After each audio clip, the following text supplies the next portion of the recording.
Hello, chat. How y'all doing? Welcome back.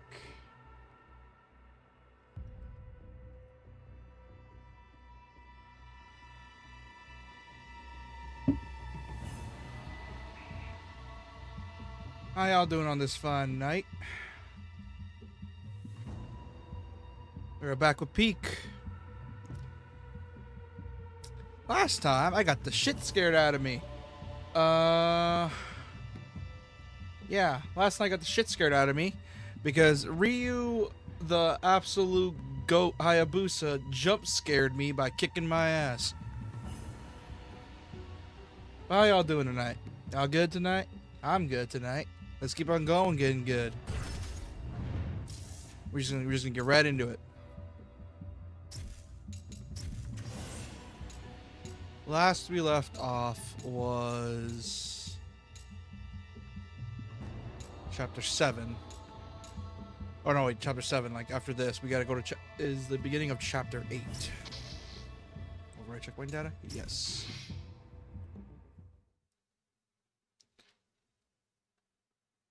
Let's get through this.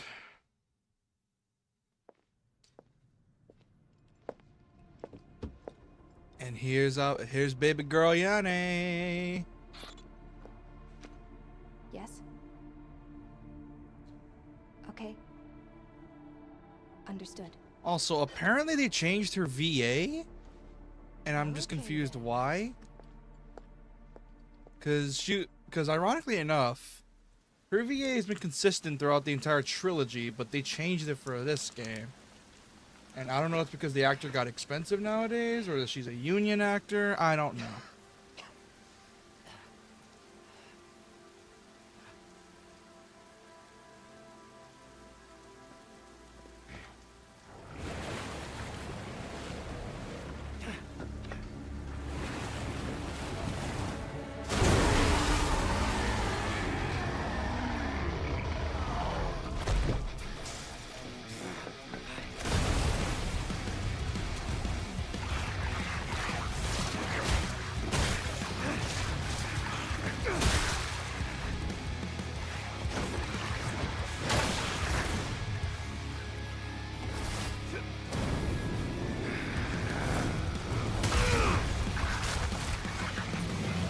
Hey Aries, welcome to the stream. Yeah, it sucks, but but yeah, we don't know the full details though.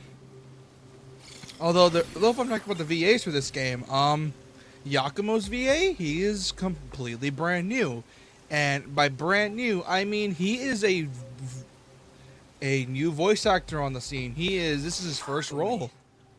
Yakumo! Oh, thank goodness you're alive. A giant shark just swallowed Sayori whole. I'm gonna hunt it down.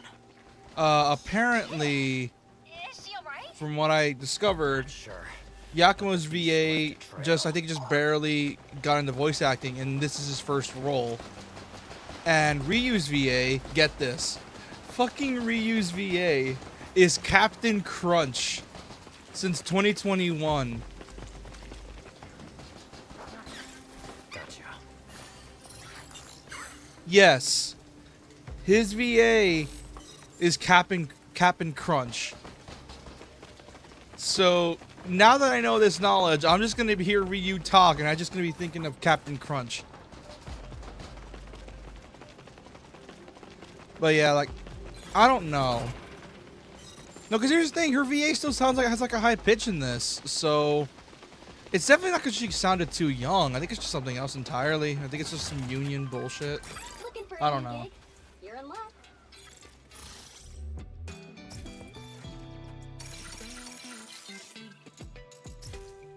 Sayori, is she gonna be? Umi, focus on the mission. I'm going after that creature, but I need your help tracking it down. You're right. Leave it to me.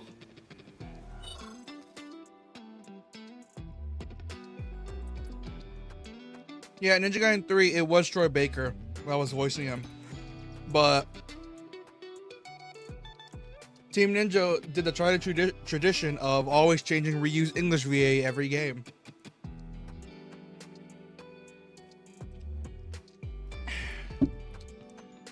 NG2, it was Josh Keaton, aka Spectacular Spider-Man. NG3 was Troy Baker, aka Joel from Last of Us. And NG4 is fucking Captain Crunch.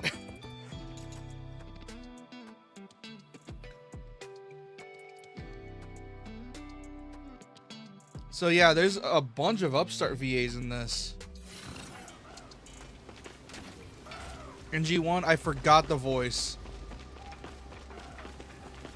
But yeah. These VAs are definitely giving it their all for a first impression, because, man, are they doing really good. This is like their first video game roles, apparently, for the Ryu and Yakumo's VA. Because Yakumo's VA doesn't have any other credits at all. It's just blank. I could not find anything about the guy. But considering his acting, I fully believe the dude used to do like a lot of fan dubs or comic dubs. Damn. You all right? You look a little beat up. We ran into Ryu Hayabusa and got separated from Sayori. Hayabusa. I was wondering when he'd show up. He's got a long history with the Dark Dragon, too, you know. Well, it's just a matter of time, really. Can you believe that he's killed the Dark Dragon 3 times already? Bastard's a legend. And here you come along trying to bring the dragon back to life. I don't blame him for trying to stop you. I'm sure he doesn't know why you're doing what you're doing, though. The question is... Whatever. If he gets in my way again, he's dead. What were the other... Don't get cocky, kid. Ryu Hayabusa ain't called the Super Ninja for nothing.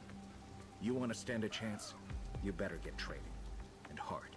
Dude, that line fucking killed me last time. The moment he said, oh, next time I see Ryu Hayabusa, he's dead, I immediately started laughing my ass off. Because, like... Bro, it's like... Like, what you gonna do? You got Izuna dropped last time. Because the way he finished me off last time is that I got Izuna dropped by the fucker after I got jump scared by him. No, like, seriously, the bastard Izuna dropped me out of nowhere. And I ended up losing a lot of my health and getting killed.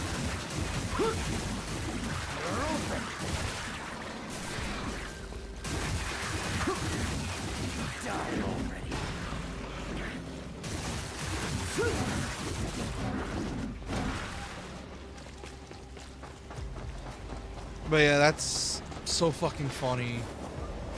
Just, oh, next time I see him, I'm gonna kill him. Oh, that's so fucking funny. I just re-established my connection. Misaki! I'm glad you're safe too. Oh, I can manage. Pray tell, where are we? Tokyo's underbelly. Looks like a water reservoir. Also, I was wrong. They brought back the ghost fish. But they're not nearly as annoying, actually. Sayori? Moving ahead. I'll catch up with you as soon as I can. Because when they do attack you, they don't immediately rush. Like, there's no, like, stun lock. So you can essentially attack them while they're biting you, instead of having to check them off. So, yeah, but you know if a person has more similar to NG3, 2, or 1? I don't know. Because obviously in NG1 through 3, she was still a teenager. She was still young. This is a fully grown Ayane. For all we know, she may have had some off-screen character development. Who knows? Maybe DOA 7 happened before this game. You never know.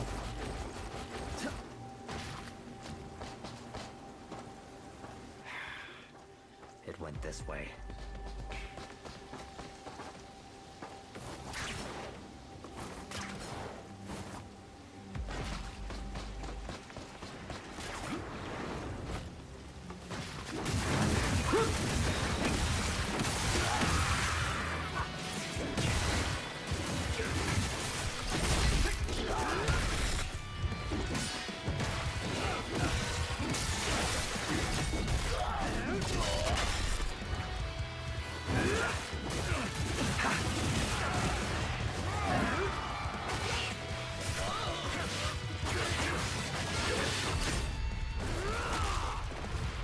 truly 4 years, 4 calamities could have happened. Well, it did say that Ryu killed the Dark Dragon 3 times. The question is, when the hell did he do that? We know he did it in the Dragon Sword, but when the hell did he do it the other 2 times?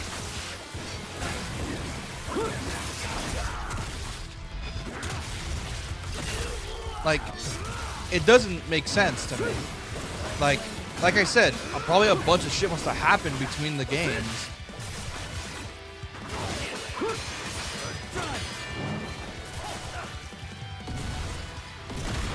Like, that's the only explanation. I don't know what the hell is the other thing.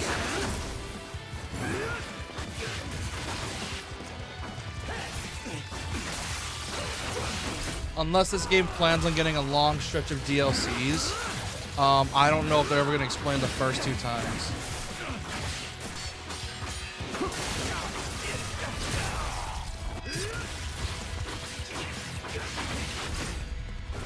Who knows? We'll just have to wait and see.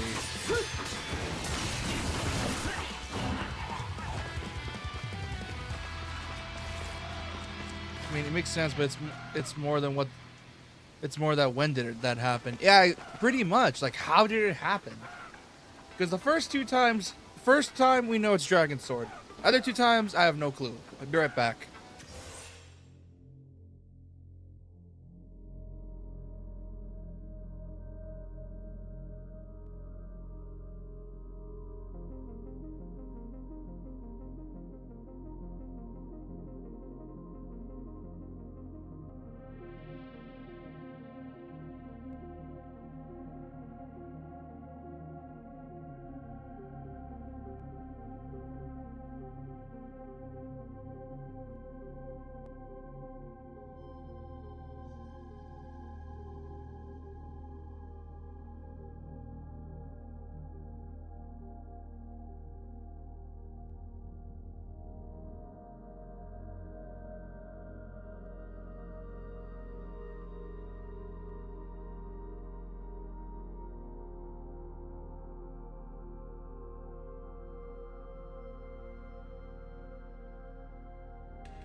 I'm back. Also, yeah, Aries, that's probably my guess, but we won't know until it's explained in the future, which, knowing Ninja Gaiden, that will never be explained, because this is not a story-heavy series, if at all.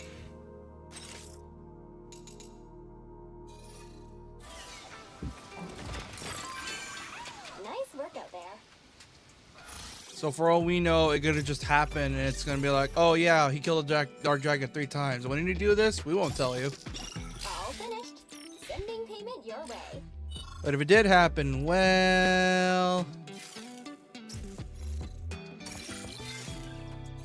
See you later, Yakumo.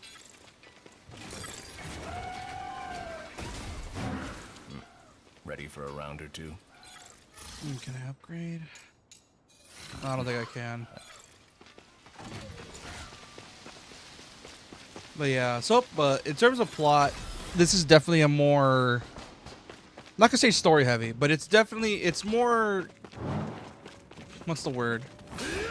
Easier to understand compared to other NGs. Because it's like, NG2, they didn't really care for a story at all. because they just happen. Like, why is Ryu in Russia? Oh, you don't need to know that. You just need to know that Ryu needs to go there, and that's it. Whereas this one's like actually trying to explain how the world works in the lore, which CAGs, I already expect CAGs not to have good stories to begin with because most of the budget and time goes into the combat and level design. Other than that, story is mostly taking the backseat.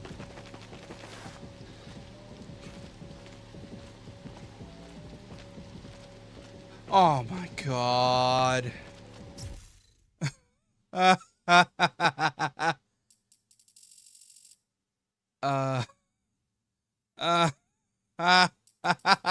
Oh, that's funny. Oh, that is funny. That's a screenshot.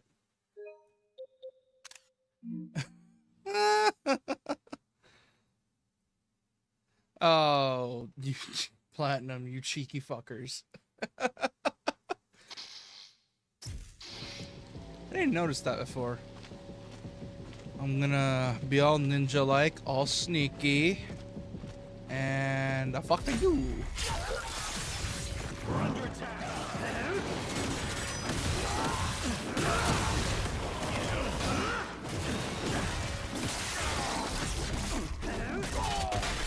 Or they just keep one of them in the village so they can't summon them. Like, you would think they would learn after the third time. Yeah, understandable. But considering this game adds more lore, like for example, the Raven clan basically being the skull face of this series, if you know who skull face, it's one of the oldest hentai images. Also, hi. Hey, Apero. But yeah, like, if you don't know who I'm talking about MGS5 Skullface, who is said, spoilers, that he cleans up Big Boss's messes every time he does something wrong or messes something up. And the Raven clan is that equivalent, where they do the dirty jobs that no one else wants to. So like actual ninja. Also, you gotta love fight clubs or nightclubs in games like this because there's something about a nightclub fight in general that's just so fun.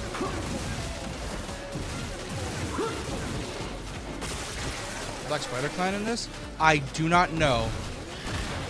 Because they retconned it so that the Raven clan is sort of like the rivals of the Hayabusa clan.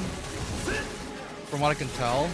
It's like, it's not, the Black Spiders are still enemies of the Hayabusa clan, but they're not rivals, they're just enemies. Whereas the Ravens are like actual rivals, so kind of. Because Hayabusa gets all the credit, but the Ravens are like, yeah, we're just gonna do our thing here in the dark. When did we exist? Oh, just till now, because we do things in secret, and that's why no one knows who we are. It's why the whole Falcon and Raven type deal is in this game.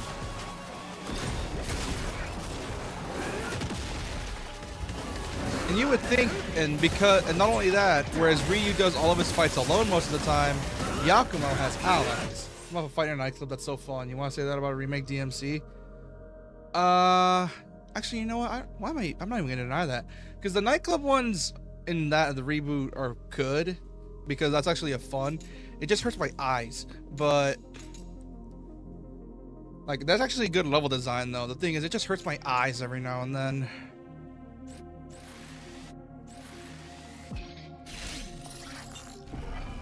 The reboot story is just so ass. That's why I call it a CW show that never existed. Ow! Okay, assholes.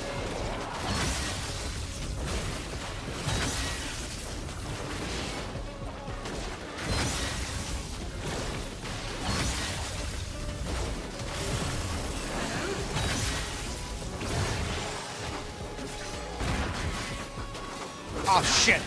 Ah, the hitbox! Luck on kind of screwed me here.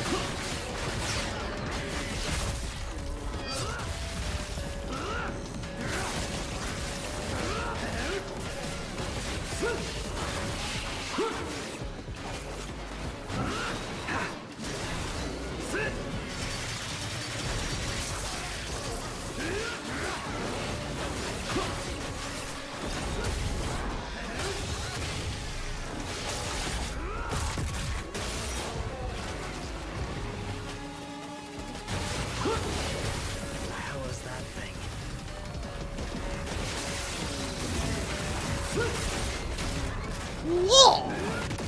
Surprised we defeat that dragon 6 times. It's one of the easiest fights in the franchise. Well, we don't know yet. We're gonna have to wait until the final boss, because apparently the Dark Dragon is obviously gonna be the final boss. It's no shit. It's the Dark Dragon. It's always gonna be the case. So we'll have to wait and see, because maybe the boss is actually gonna be hard this time around.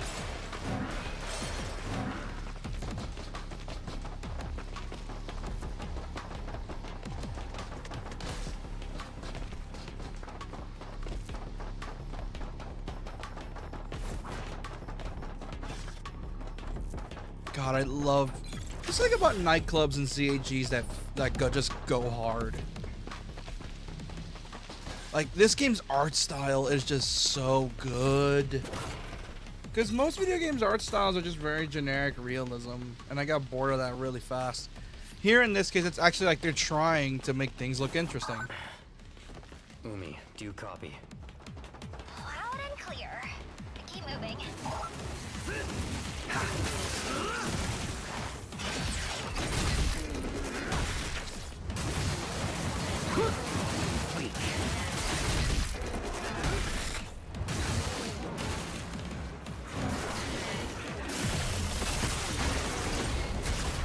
Whoa!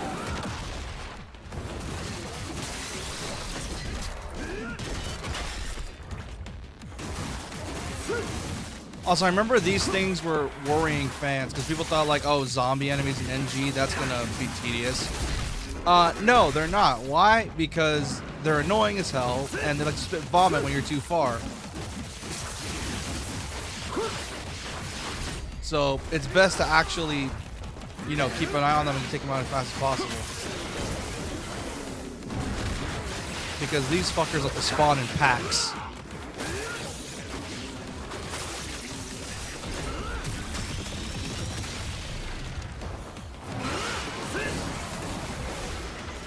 You're dead.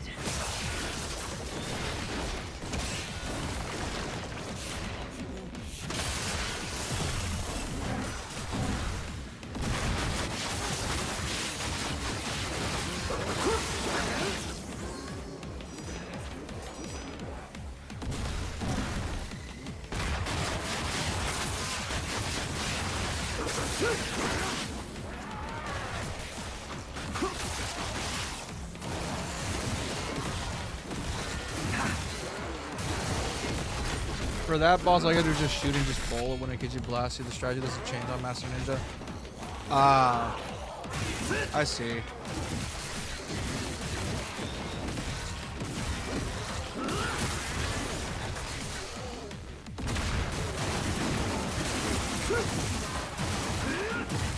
Woo!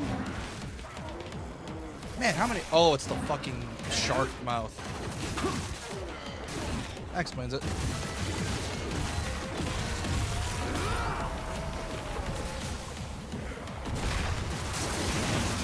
Man, this used to make me clamor for a Ninja Gaiden Black remake, but I don't think now's the time, considering Itagaki passed away. And I don't think it's a good time to be remaking one of his best games right now. Especially since Team Ninja's probably working on a patch right now to be like a bit of a ode to him. Unique things that hasn't been finished with the Dragon Sword, nothing else works.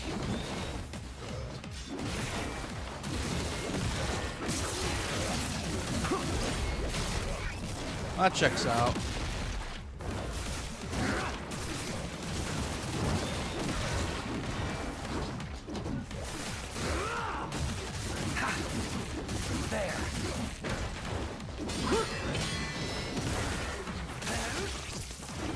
There we go.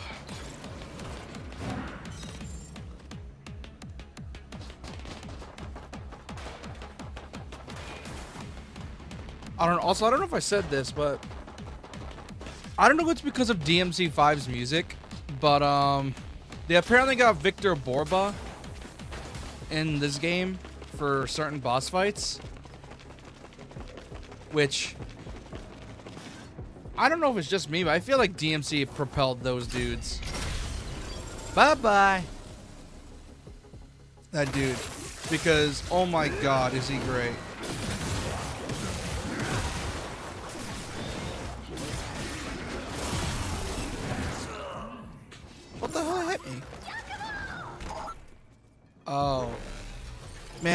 I keep forgetting air dodging doesn't do much in this.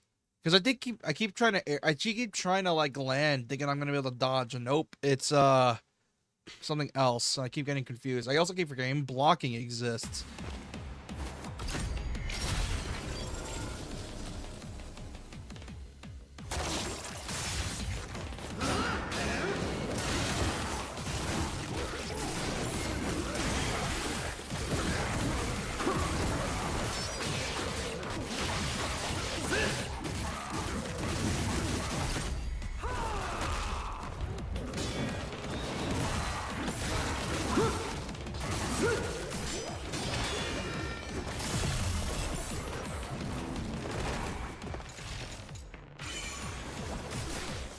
Maybe they can make a DLC about the times where you defeat the Dark Dragon, like, I don't know, over the Dragon Sword. Porting over Dragon Sword. Here's the thing, they can't port that game because the way it's designed, so that's definitely a no. It's like, it has to be remade. So maybe they can do a DLC that's like a remake kind of the game. Explaining the first time how Ryu killed the Dark Dragon, which...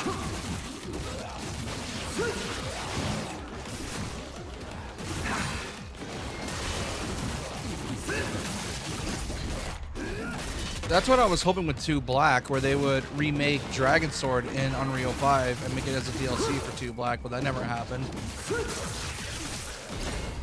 So maybe in this game.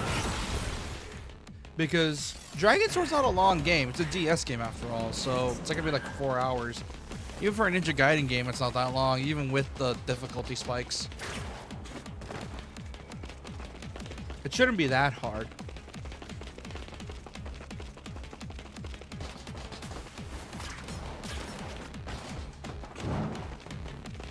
Oh, fucking dogs.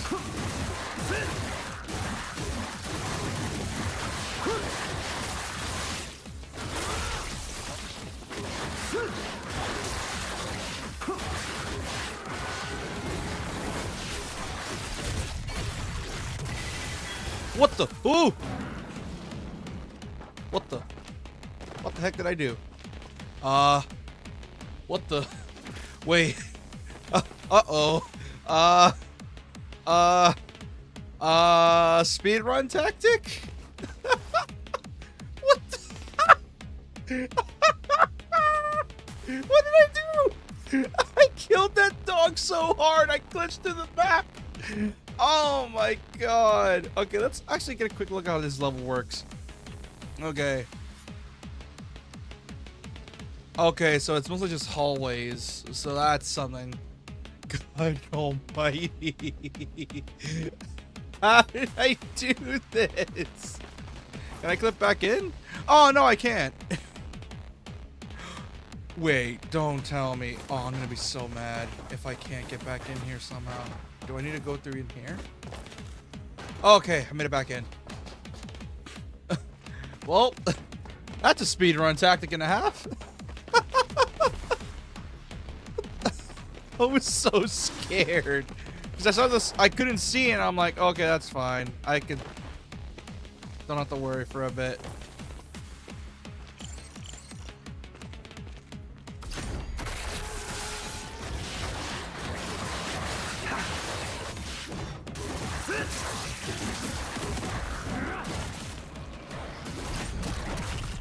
I don't know what the hell I did, but I did something.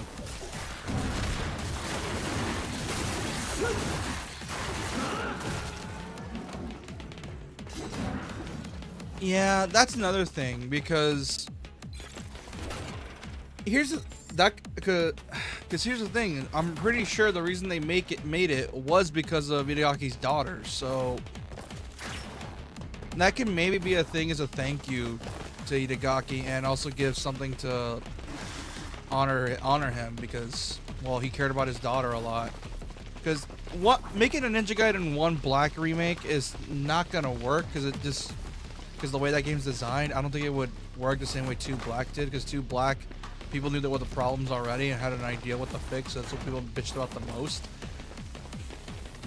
But 1 Black and Sigma 1 is so weird. Like, it's gonna take a lot to figure out what to work with it. Dragon Sword was definitely more likely to get a remake, in my opinion.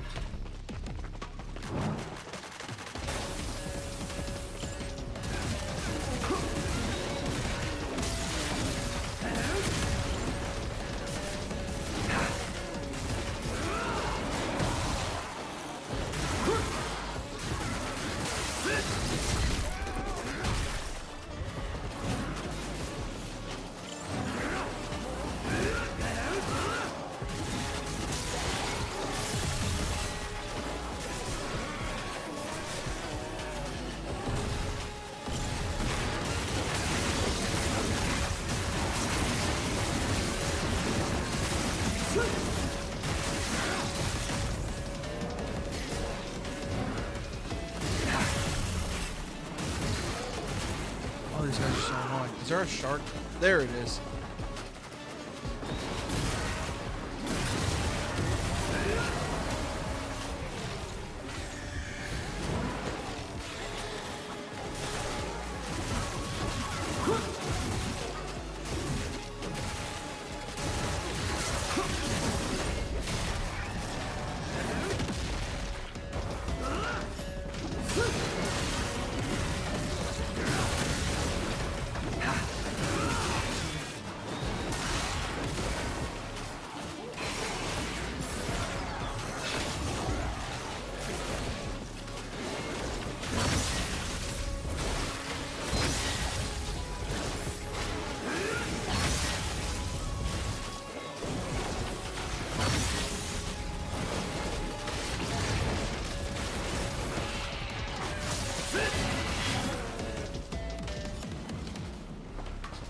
I'm really hoping this game gets more DLC that's not just the two masters.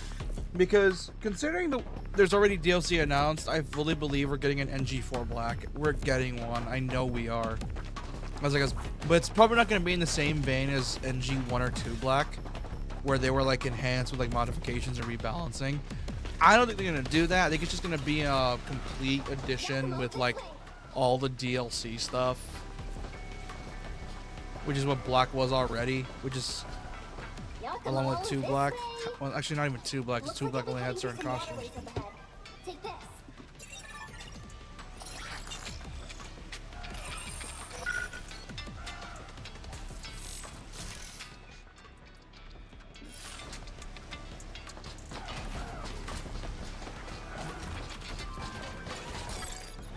Hey, birdie bitch.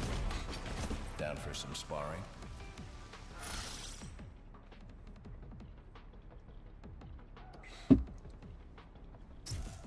Because I'm really hoping that this game put NG back on the map. It has to, because it's really good, amazingly good as well.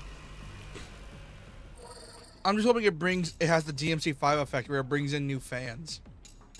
I'm really hoping that's the case.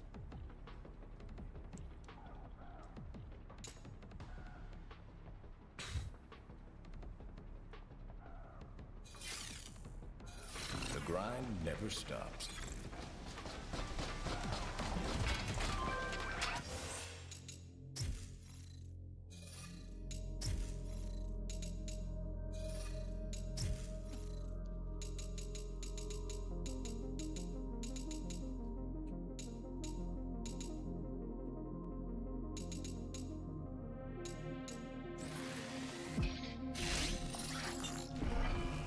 But yeah, this game is just so good. It's so fun. It's one of the better CAGs that come out in the last couple years. Because Bayo 3 was iffy. Lost Soul Aside was underwhelming, kind of. And no news of a new DMC on site. And all the good CAGs coming out are not coming out until like a few years down the line because they're in indie CAGs, and indie CAGs take forever. Back to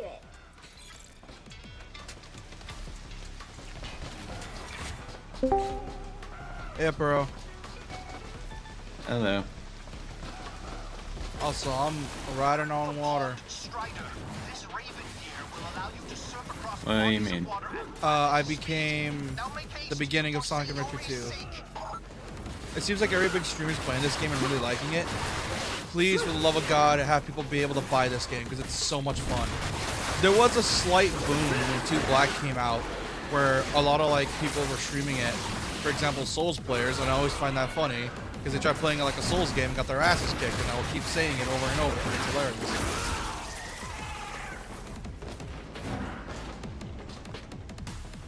Yeah, because the game is really good. It's so good. This is probably, in my opinion, up there with Platinum's best.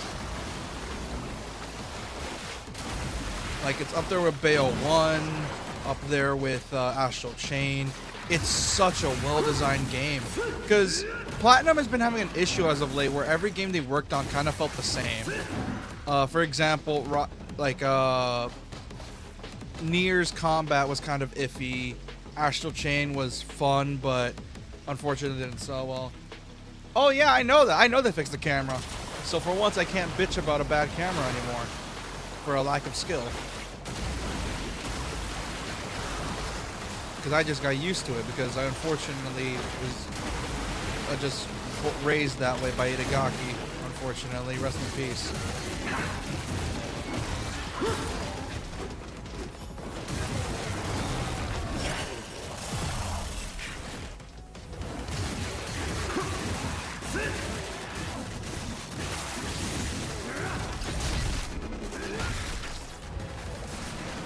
Yeah, because here's the thing. NG's camera was made in a very weird way to the point Itagaki just refused to fix it, even in 2.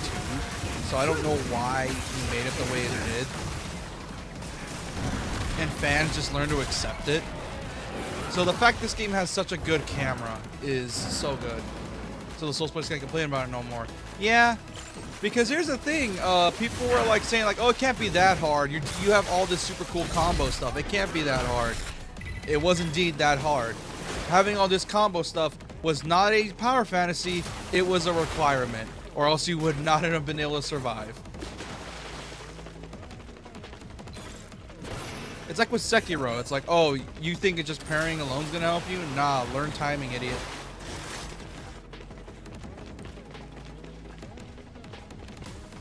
Or as some people lovingly call games inspired by Sekiro nowadays, parry slap, because they completely forgot that Sekiro is actually an action game in disguise, or a character, a CAG in disguise. Oh, an okay-ish CAG, but still a CAG kind of. Really competent one though. Fuck! I hate these guys, dude. They're so annoying. They block way more compared to like their buddies in the forest.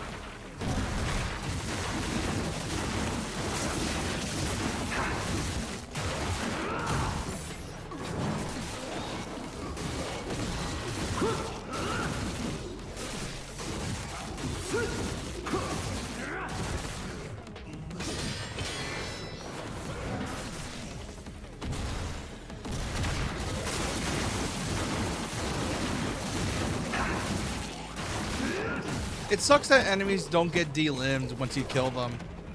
Because the little thing about Nenji 2 and why it made it so brutal is that even after their HP hits 0, you can still delimb them during mid-combo. So that sucks. But I'm guessing for performance reasons they didn't do that, which is a shame. But the people's biggest complaint about Nenji 2 Black was there wasn't a lock-on. It seems like this game has a lock-on. It does have a lock-on, but I don't use it. Not because like it's bad, but because when you're dealing with hordes of enemies, it's really easy to lock on to the wrong thing. So I don't want to end up locking on to... Oh, did I fuck up?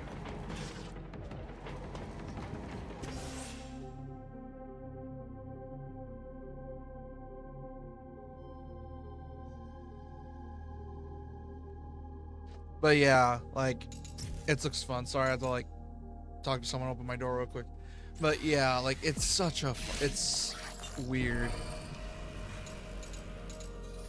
But I'm pretty sure that was the reason why they didn't initially have a lock-on.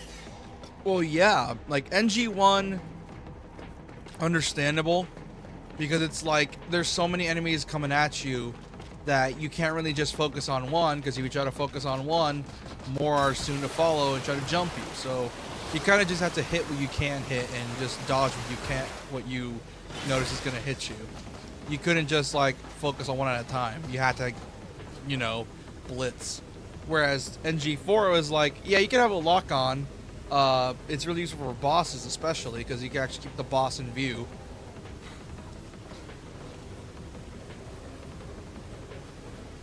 So that also helps.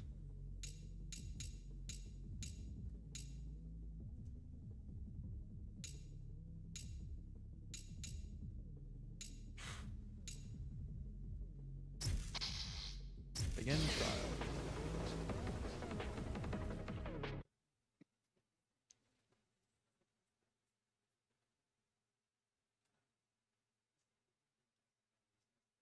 But yeah, this game is great, and if you ever want to try it, Pro, I recommend it because, well, it's probably the most fair Ninja Gaiden's ever been. Good to see you, Yakumo. Because the first 3 games are just like, haha, get good scrub, but in a much meaner way. Whereas this is like actually teaching you the ways and how Ninja Gaiden can work. Like, I would not blame people if this was their first one because it's so well designed and it's a lot more lenient, ironically enough, because 2 and 3 didn't have the accessories. They brought that back with this game, so you can kind of make a pseudo build. You ever try beating Doku with a continuous bad at camera angle? Oh, that sucks. But yeah, like... I mean, you were a person that spent 2 hours on that asshole. Yeah. Ironically enough, I beat Spirit Doku first try, so it's not really 2 hours. I spent 2 hours on Awakened Alma. That's the person I hate.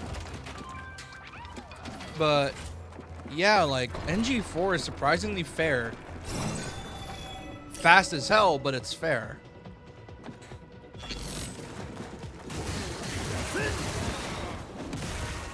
So like, don't let the speed overwhelm you.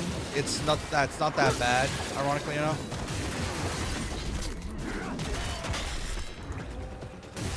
The only reason I'm even moving this fast is thanks to me being experienced in NG, so I know what I'm doing most of the time.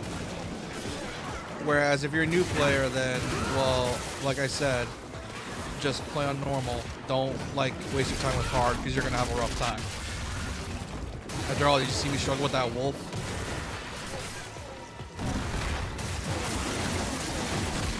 Yeah, and then you got jump scared by Ryu. And then you probably had the hardest laughing fits ever, because I was freaking out every single time running away.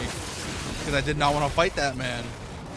I pulled off one Izuna drop, Ryu took that personally, and put me in a touch of death combo.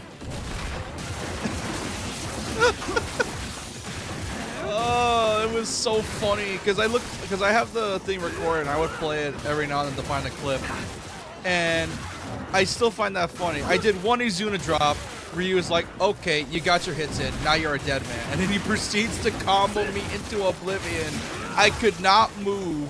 And this man proceeds to Izuna drop my ass. Right when I was already at like 1 flip of health. Like, that is not fair at all, bro.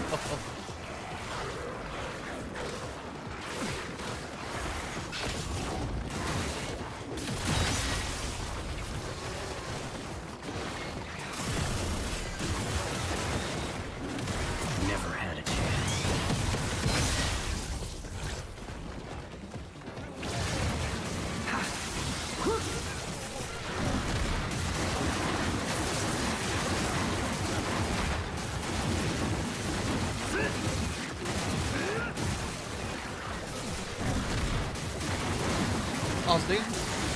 I also know something else. They mess with timing for UT charging, or for key charging.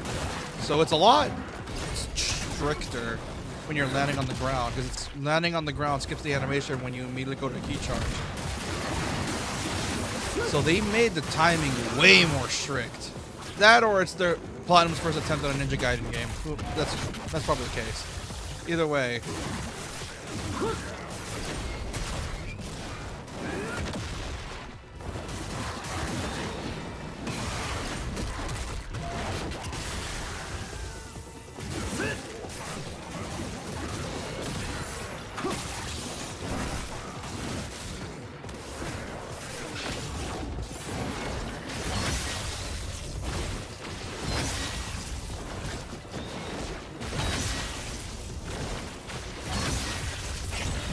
There we go. Purgatory cleared. Got a shitload of money from it. But yeah, it's weird.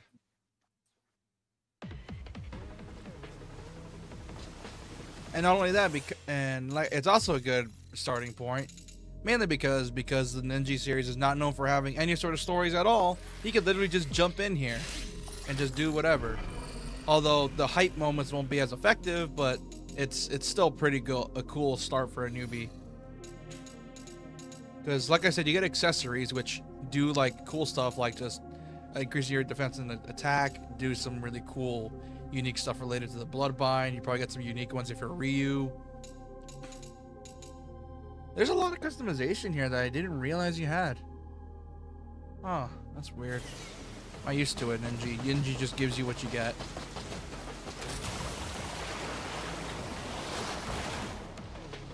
I'm now surfing in the sewer.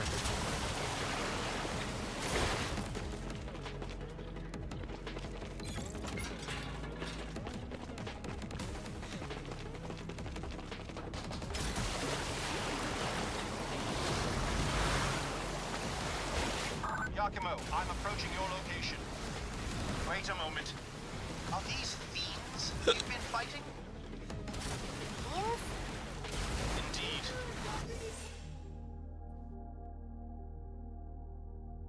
Be right back.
I'm back.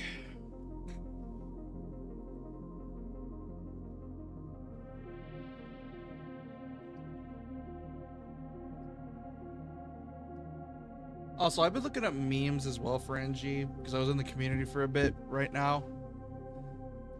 I like how people are just loving Yakumo because he's so done with the bullshit.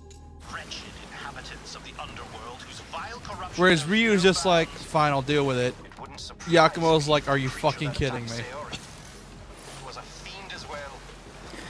So he's got that tired Gen Z attitude. Dude, I shit you not, some people are calling him the Gen Z Super Ninja. Imagine this game does a DMC4 where Yakumo gets the Dragon Sword, either for like the final boss or like as a passing of the torch, like how Dante allowed Nero to go off with the Yamato. Nah, they're not gonna do that. The Dragon Sword in lore can only be used by those with dragon's blood, which Yakumo does not have. Because he is not of the Hayabusa lineage. He is instead a descendant of the Dark Dragon, which is what the true Dragon Sword is meant to kill. It's still Dragon's blood though. Yeah, but it's Dark Dragon's blood, and how do I describe this? It's weird. Essentially, no one else can use the sword except the Hayabusa clan, and the Ravens can't use it, which is why they have the blood bending.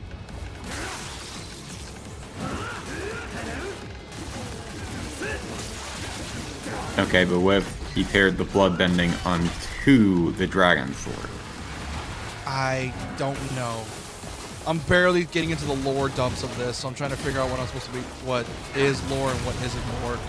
So I'm trying to figure out what's happening.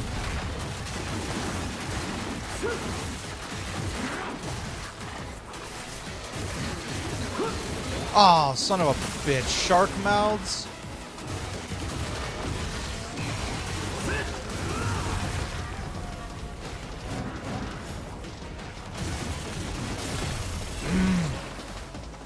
Being really sick of this projectile vomiting on my ass.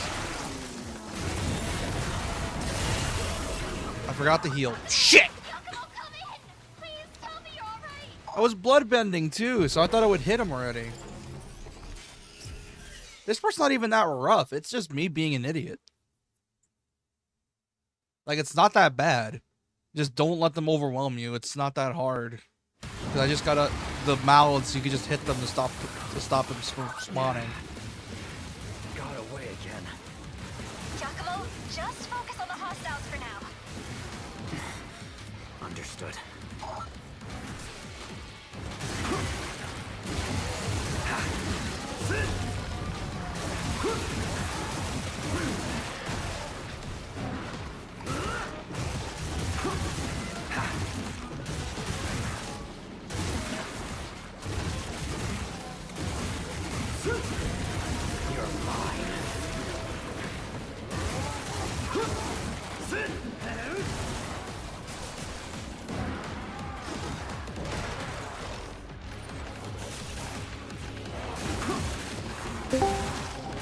Hey, Pit.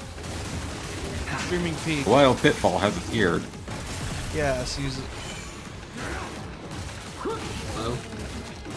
Hello. Hello. So, directly before joining this call, I watched someone on this game where they managed to be the only person clear for their own kill. Which is absolutely hilarious. Oh, so that's how they prevent you from combo spamming. Okay. You didn't notice this, but you don't know this, but apparently when they were releasing clips of this game for people to watch, they can get an idea what the game's going to be like. When they added instant weapon switching, people were worried it would become too much like DMC, where people would try doing combo mads, because that's not what Ninja Gaiden's ever about. It's never been like that, and it never should be. So I'm guessing because they knew that, because Platinum Games is goated, they were like, yeah, you're not gonna try to instant air. You're not playing DMC. You're not guard flying. So you try to switch too many times. Guess what? Your combo ends there. If you try to switch to all four and then back to one, yeah, good luck. You're not comboing to that thing. Which is genius for balancing design-wise for Ninja Gaiden. Because it forces you to actually try to engage with the combat system. That's not just air juggling. So that's even better for me.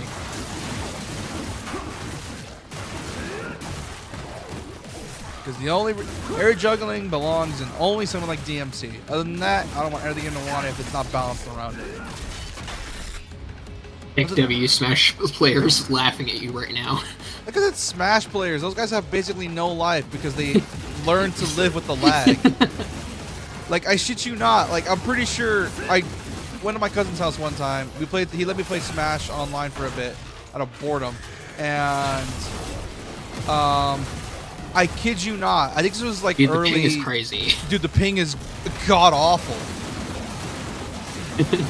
And I still question to this day why Smash players still tolerate that, why Nintendo won't fix their system. Well, it's because they have too many, too many people on the server. There's just too many sweats. So it's not even also, that. It's at just a that their certain servers point, suck in there general. becomes- I'll force my way. They can schedule a maintenance for their servers and then just let that happen. It's like, hey, the servers will be down for a while. We're doing maintenance to help it work out. So that way it's going to be better in the future. It's no big deal. You can go back to doing what you were doing beforehand, a little after. Like, it's just like the way live service games do it. It's just a little bit of maintenance that just goes for like a month or so, and it's not too intrusive. Problem is Nintendo doesn't do that. I feel like I'm craziest live service games of all They time, should. then, because those maintenances only lasted like 3 hours. Some of them are like that, but for some reason Nintendo, even though they're Shout one out of to the, Final Fantasy Brave Exvius. which is funny because like, even though Nintendo's one of the biggest game companies in the world, they can't spend a couple hours doing maintenance on their servers.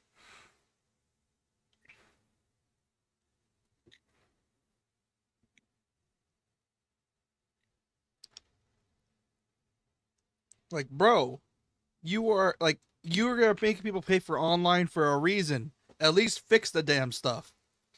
For example, I don't know if you know this. There's a guy I watched called Maximilian, dude, and he got a Switch 2 solely to play Soul Calibur Yeah, 2. I watched his. Oh yeah, you've told us before. I don't know if you told it on stream though. Yeah, essentially. It was on. Well, I don't know if it was on stream, but I was here in VC. Yeah, essentially, for context, what happened at that time is that, he was like, he got Switch 2 solely for Soul Calibur 2 because he's like, yeah, I want to make this my Soul Calibur machine because that's what he got a PS4 for. He got a PS4 to be an FF7 remake machine, and he got one solely for Switch 2 solely for Soul Calibur. And he learned the hard way why people don't play online on Nintendo servers, especially on NSO. Where am I? And he realized the To be fair, that's on him. absolute horrible party lobbies in the game where you have to have all 4. You can't just have like 1 or 2. You have to have all 4 or something. And there was so much lag. It was a horrible experience. And I'm like, oh, does he like? And I'm. It's sad, but not surprising. Not surprising because this happened to him before, and I am still laughing at that because it's like, dude, you're playing a fighting game on a Nintendo console. That shit's not gonna work. I still remember. I still remember when Jacob was playing Among Us with Joe. Joe Draws. I actually don't know if that's his name, but people just call him Joe for some reason. Nobody actually says what his YouTube name is. But anyways, the point is, so they're playing modded Among Us, right? Town of Us. Everybody knows Town of Us.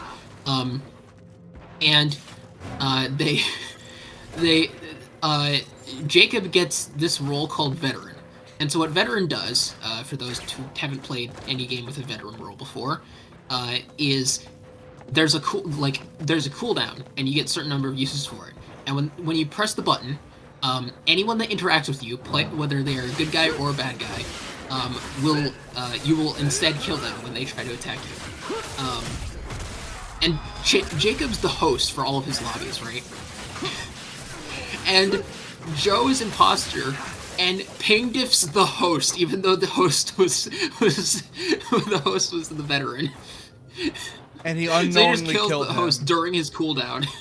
Oh, that's sad. Pingdiff the host. It can't be which is not how that's supposed to work. It can't be as bad as the staircase in original NG2. Well, here's the thing: NG2's lag was bad because because NG2 was unoptimized. This is bad because of Nintendo's shitty online service. And it wasn't even like a bad frame rate either. It was just really horrible latency. Like, it was bad. And there's a difference between a bad frame rate and bad latency. Bad latency means you hit a button and it doesn't do the thing until like 2 seconds later. Bad frame rate is just, it looks like a What you're saying slideshow. is that it's input lag, but for networks. It's input lag caused by your internet, essentially. And if your game already has shitty input lag to begin with, internet input lag latency is going to make it worse.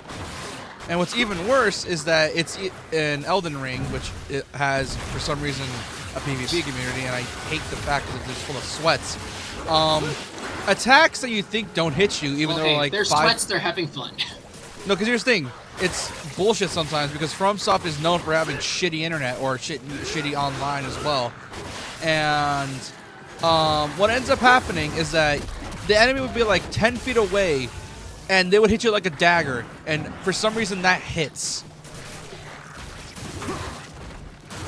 And keep in mind, every weapon has very specific hitboxes because they treat it like their weapons like fighting game characters, where every weapon has a hitbox to a certain length and a certain width. The thing is, though, the latency fucks it all up. So even though it's a dagger, it'll act like a sword sometimes, and it's super dumb, and I hate it. And that's why I don't play PvP for Dark Souls. It's just so unfair sometimes. Which is ironic because they also made, the... well, or at least published Night Rain. No, they developed Night Rain. Yeah. They've been trying to get into the PvP. They've been trying to get into the multiplayer market as of late. Like, they're doing it with their new game, Duskbloods. And they're doing it with Night Rain. So I think they're trying to actually try to expand their market that's not just single-player games. Or single-player adjacent.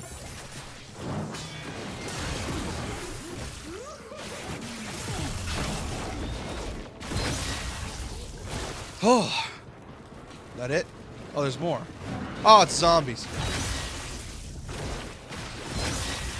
Pushing Persona 4 Golden. Hopefully the game doesn't start crashing randomly. But yeah, like, do not, like, if you're gonna play an online game or a fighting game on Switch Online, don't, because it sucks, because not only are you streaming a game, you're also playing online with other people, so you can play with them as well. And streaming a game... The best part is... And streaming a game plus playing with other people with an already shitty internet with a horrible netcode is not fun for anyone. Like, imagine playing Mario Party, like, 6 on NSO, they report it, and you just get horrible input lag or latency when you're playing, like, a mini-game. Like, it's that bad. What were you gonna say, Pet? Sorry. I forgot. But you get what I mean. You get what I mean. I don't need to say it anymore. NSO sucks. Oh, right. I was going to say, the best part is when you get told off for not being skilled because you didn't get used to the ping. Dude, that's... Constantly varying ping depending on where in the world your opponent is. Dude, it be like that sometimes, though. Like, they'll... Because here's the thing. Some people have, like, fucking lag switches, too. So you're just going to get some douchebag come out from the top rope and just, like, activate lag switch. And all of a sudden, he just teleports in front of you out of nowhere and just kills you.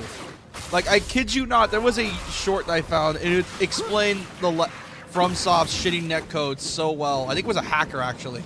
But essentially, the guy was like, the guy commentating it, because he does like a little bit of commentary before the beginning of the short, and he's like, why did he hit him with all of the above?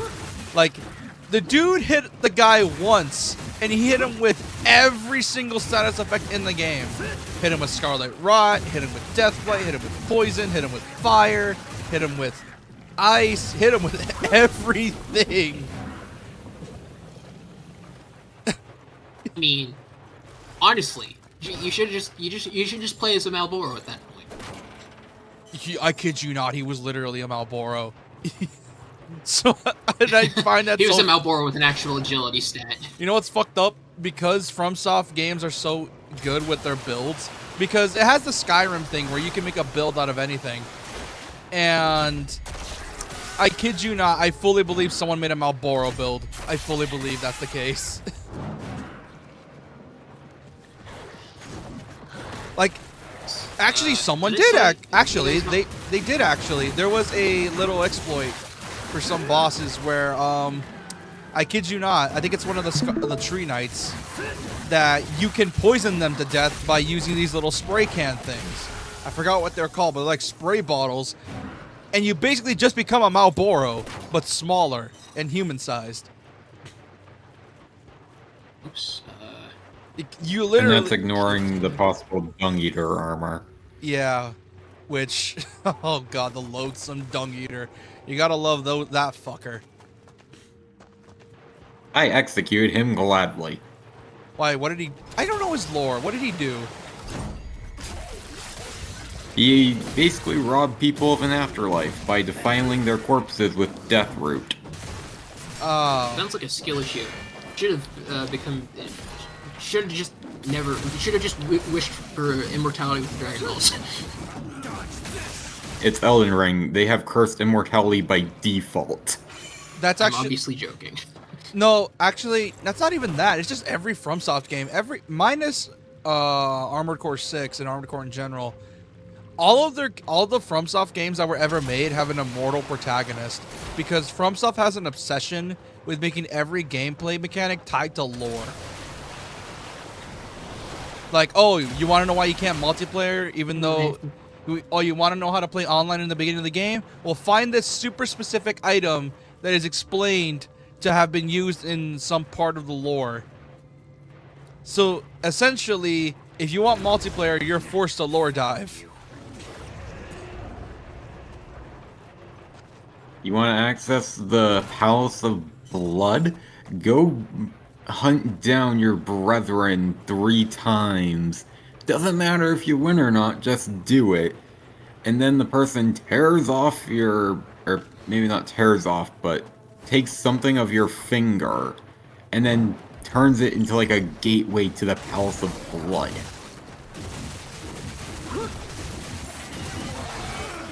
Oh, what the fuck are you?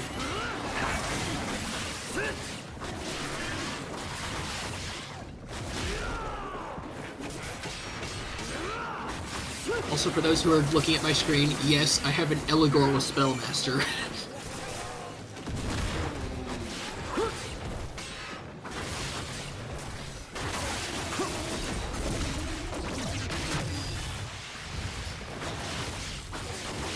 I guess we'll just start by leveling up Angel. But like, Hey. yeah. Oh, that guy's like...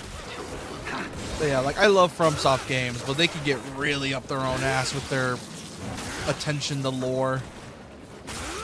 Like you don't need to explain to me how multiplayer works. Just let me play multiplayer with people and not have to use up an item that if I run out of said item, I can't play with my friends no more.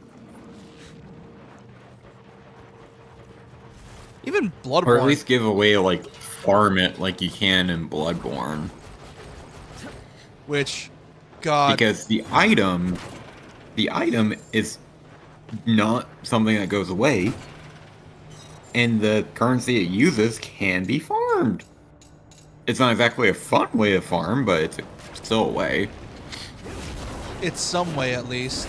The problem is that, like I said, FromSoft is obsessed with tying everything to lore. And they will never stop that weird obsession because people love to lore dump or lore dive. So you can't really stop that.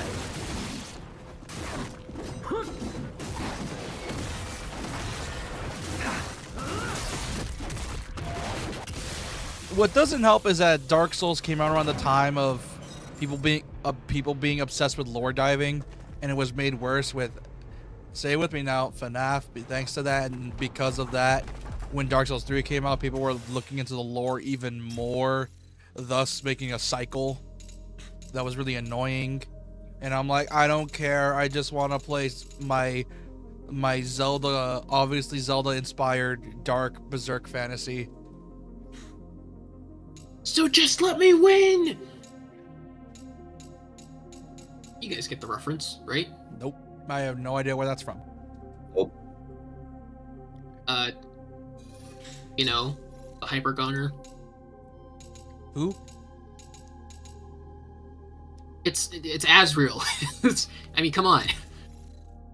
Do you not remember when he says that? I have not played Undertale in so long. Last time I played it was a year ago, and me and JP streamed it twice. Or 3 times, I don't remember. And you managed to summon the Undertale community. Oh yeah! You weren't there for it, Pit, but essentially, when I streamed Undertale, because I was going to stream it as a joke, and then all of a sudden, I summoned the entire Undertale community, and I actually got a bit scared, because I'm like, oh no, I'm about to say something stupid. I'm going to get the Undertale fans' wrath on me, which I don't need. Because they have I was actually nervous in the chat the whole time. Yeah, because they were all RPing in the chat. And I'm like, okay, so they don't give a shit. They're just all RPing in the chat. No, I shit you not. If you go to those streams, it's just RPing. That's it. It's just RPing in the chat. There was, what, them have fun. 3 papyruses and, like, what, 4 sands? It was like, and then Reminds me of how we always have Monica in chat What was it? in a stream that I go to, which has nothing to do with Doki Doki Literature. oh yeah, like I feel like for some reason some streams always have those where it's like if you're on a Persona or an SMT streamer's stuff, you're always gonna get someone that called like you Narukami or Joker or some shit. No other way. That's where it took Sayori. I'll deal Like you're with always these gonna get those creatures, types of people. find another portal to the other It's side. why I stream variety, because I don't want those type of people in my chat. I actually want to have convos that's not just RPing. I mean, I feel like you're overgeneralizing the community, but Yeah, but it's the Undertale community. Hey, They have a look, special if- brand of autism. hey, I'm right here. Yeah, but you're kind of normal. You're not like them. Kind of normal, implying. Hey, that's me being nice, okay? And what Tism you do have is geared differently to have either modded games or much harder games. Specifically RPGs.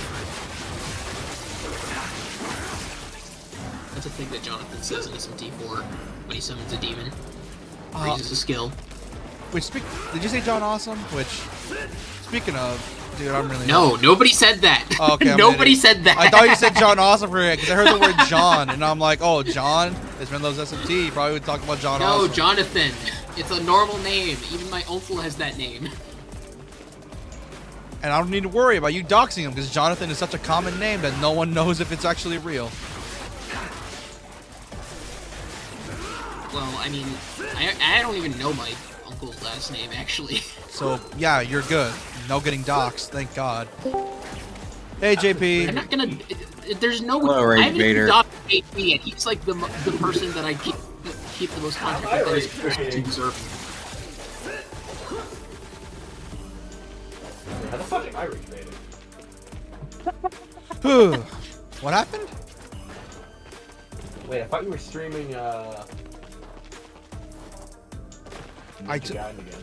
I am streaming Ninja Gaiden again. Oh, then why are we seeing, Pitfall stream? I'm confused. Oh, because he's streaming Because something. I'm streaming to the Discord and he is...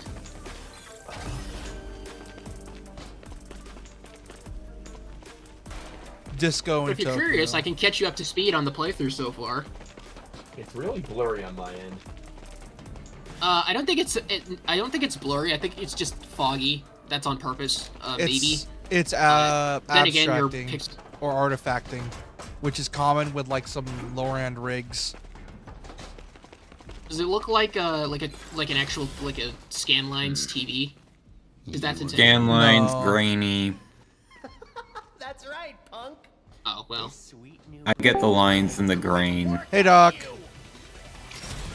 Oh. What's that, Doc? Mess me. Oh, it's this fucker Did someone again. say Whoa! one more? Hey JP, check this out. Is that a mod? Yes. No shit. He never plays his games She is vanilla. What do you expect? Spellmaster. She is Spellmaster, You know, and she replaces there's Pixie. She's... I think there's a more glaring thing than she has Spellmaster on this screen. Oh yeah, she drains electric and is weak, null to dark, of course. That's what Yeah, she meant, right? that's insane for Pixie. Yeah. Well, she's supposed to be that- staying relevant till the end of the game. She doesn't stop learning stuff until like level 77, I think, when she gets a Lycan. And she gets amps? Okay. Well, no, she gets Elect Boost and Elect. Let me She only Izuna gets, like, drop you. Lightning, Elect spells and Almighty spells. Wait, why She would starts she with- get, why is she getting mastering electric spells and not, like, Mugai and shit? Mudo doesn't work on bosses. And it Oh, actually can that's never why. work I on was gonna bosses. It's not being... Say. You can't make bosses, like, in Persona 4 Golden specifically, it's actually impossible to make bosses, not immune to light or light and dark, and still be immune to instant kills. So I was gonna say, it's 'cause just I one forgot there's limitation. no... I always figure with dark and light spells, there's no, like, just generic, like, medium damage, light damage, yada yada. Well, I mean, they started it in Persona I think they were also in Persona 2, but like nobody used them. Well, yeah, but the only I'm pretty sure they. Woo! Hell, I swear they're also in some other SMT game. yeah, Like, I think they're in not like Visual SMT5. Saga, but, Oh well, in SMT4 they randomly started deciding that the regular Hama and Muto spells can deal damage. It's weird. Although I like the compromise that they did in 5, where it does damage, but if they're weak to it, it can kill. Yes. Is that also one thing in 4 as well? Anyway, I was just stopping to say no, hi in for a 4 minute Apocalypse, it's because Like in usual. 4 Apocalypse they made it so that if you're smirking, there's a chance of instant kill. what do you mean like usual? I have stuff to do tomorrow. Yeah, you've been saying I came to pop in for the past couple streams, so yeah. Yes. It's obvious he doesn't like Ninja Gaiden. Despite playing video games since like 8 in the morning for me. What do you mean? How am I playing till 8 in the morning? Well, you were yesterday. I was? Yeah. Was it saying Well, I was you were online? playing before, from 8 in the morning until we met, until we talked in Discord. Was I? Yes. You forget to Check close your the Steam game. profile and prove it to you. What the hell was I even doing yesterday? I don't remember. I don't even remember what the game was, but it was a game. Could have always just launched Planet Coaster and then forgot to close Planet Coaster. Also, Nah, for because those I would of you, close that because that eats the shit out of my PC RAM. for True. those of you who But are sometimes. who didn't know this yet, check out Hama Boost. Yeah, Power Boost is nuts. I was gonna say I didn't even game last night. I was really fucking tired. Yeah. Well, it's that time of the probably the year afternoon for you already, where it's like you're getting ready to move, so obviously you're gonna be busy as shit. It was dark. I'm getting ready to what now? Did you say you're getting ready to move by the end of the year? Got delayed to next year. Then why the fuck have you been so like busy lately? Like, what have you been doing? What have I been doing? Stuff, like my nieces and nephews mostly. Ah, that explains it. Being a family Babysitting man. and the like. Being a family man, I see. Look at this guy having a life. Being an adult. I know. Look at Everybody, him. look and laugh. He has a life. Look at Laugh. He actually has Heavy responsibilities on and a life to live and family he loves. Look at this loser having a happy family. Fucking loser. Let's get to it. Spend 6 hours playing turn-based RPGs like the rest of us. Yeah. Roo! Oh, I mean, when I have the time, I'll spend like fucking. which, by the way, JP, I Know anything about you, by the way, JP, you still owe me that. I Senran feel like Kagura as I get session. older, I do. What? But by the time I'm done with Ninja Gaiden, you still owe me that Senran Kagura session. And no Ew. bitching out I like feel last like as time. I get older, though, I do nerd stuff less, just because like Life. I have less time for it. It's life. What the- It's called having a That guy was life. ambushing me outside the door. It's called having a life, JP. It's what normal people do, I know. which is a good thing. Hey, you're officially normal, JP. Oh no, Speaking I'm of, it's spreading. Being more You're becoming peaceful and boring. staying inside playing video games all day. Did you know that we hit the world record for most meets in America today? Wow, we For surpassed most what now? We surpassed good. Japan. Look at that. And Korea. Wait, from No, what? we didn't surpass Japan. We're at an all-time high of 200,000 confirmed. Neats. I have to read the article again, but it's Confirm what now? an all-time high of Neats in America. people don't leave their house. Neat. Wait. Oh yeah, there's nowhere to go. Most public places are like expensive as fuck now. And malls that don't I've exist never no seen more. this. Your party members can run away from battle in this game if they're inflicted with a sphere status effect. I've never seen that happen. That's my least favorite thing, because you'll be fighting a hard boss. Oh no, fear. Shit, Yukiko left. Guess Wait, they I'll can leave die on bosses? Not on bosses, because most bosses that cast fear also cast the insta-kill. But mini bosses, I think, count. Okay, I've suddenly gone from winning this fight with a decent amount of XP to winning this fight and having wasted SP for almost nothing. Because both my party members have run away. Well, the XP just gets divvied up to you guys higher. Yeah, but like, I don't want Yosuke to get my XP. Oh good, there's reinforcements. Excellent. So, I got the dumbest idea for a roller coaster, by the way. It's based on Hazbin Hotel's newest song. I'm tired of hearing about that stupid show. Do I think the price? Okay, of the... but hear me out, because no amusement park in their right mind has ever constructed a 4D indoor LSM launching coaster, which I'm about to fucking attempt. Also, nobody in their right mind has ever fucking watched hours. Hotel. By the way, the price of the game is too much, Aries. Do I think the price of this game is too much? That depends. I love CAGs, and considering the length of this game, I think it's worth it, me personally. But anyone else, I don't know, because CAGs are very much a like it or you hate them. Some people, there's a reason some people say it's they're gonna take mashy as hours well. because other shit. Character action games are also one of the highest turnover rates returned by used for like $15 a few months after the game comes out. Genres. Not that much content. So you Probably could. because most people who either enjoyed the game or don't enjoy the game have gotten all they can out of it. Yeah, I bought Revengeance almost on launch. I waited until Christmas because I came out when I was a teenager, so let me wait until a holiday. But these games live and like, die by their gameplay. Months. They live and die by their gameplay. So if the gameplay, so essentially you're and not all.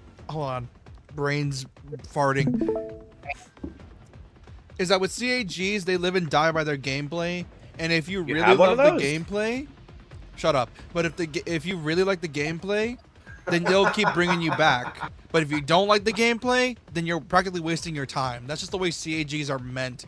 It's why DMC, even though it's amazing, doesn't sell a lot, and it barely sold 10 million this year.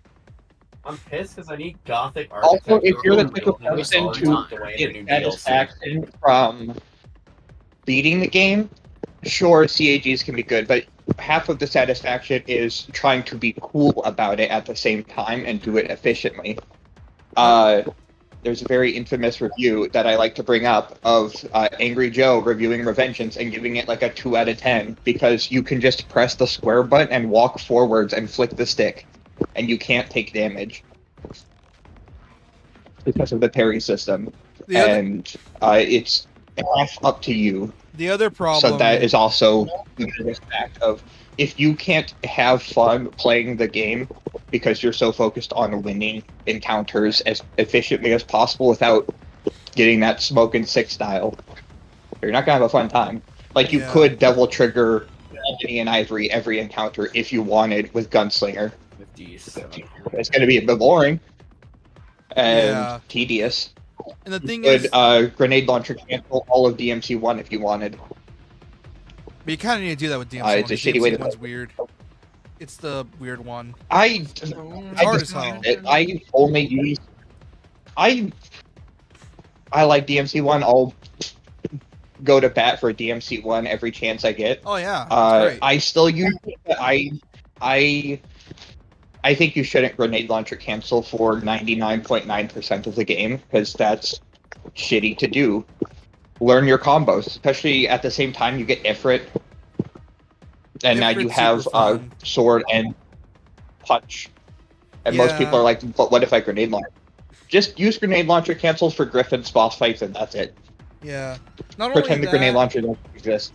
There's also another problem, is that CAGs, because most people are just one and done with games, they don't go out of their way to like replay the game on higher difficulties. It's always like, oh, I beat the game once and I put it down. I had my time with it. Yeah. CAGs also are known for having like 6 to 7 separate difficulties. And it's up to you depending on whether you want to try to test your skill, which most people don't want to. Yeah, and also the different difficulties change how the game plays. Like, playing Revengeance on normal, hard, and very hard increase in difficulty gets harder. Revengeance makes everything touch of death if you get perfect parries, and it reduces the parry frames to like half of a Dark Souls parry or a Bloodborne parry. I have no input to add to this conversation because the only character action game I played is Dante's Inferno, and I'm not ashamed of my shitty gaming decisions. It's not even a shitty game. Dante's Inferno is okay. It's not even a shitty game. It's okay. Oh, it's not. I love that game. Well, here's the thing. It it's is just the trash of character action games, but it's okay. trash. First off, it's not even trash. Never got a sequel. First off, it's not even trash because some of the community actually does enjoy it and they consider it a good game. I'm so pretty it's sure not you even said trash. you didn't like it. So. I said I didn't like it because it grossed me the fuck out. I'm not saying it's a bad CAG. There's a difference. I said it grosses me out. Just because some people enjoy it doesn't make it not trash, you know? Yeah, but like I said, CAG isn't trash. I'm not saying it very is mixed. trash, but that's not a good point in an argument. No, because here's the thing. Like I said, CAGs are very mixed. Like, you love it or you hate the genre. It's why people love DMC because, well, I think it's why I'm gonna sound weird. Like, it's why I'm thankful for Souls-likes for making people more open to games with hard difficulty. Because Souls-like exists now, games like Ninja Gaiden can now thrive because now people are looking for games that are actually hard.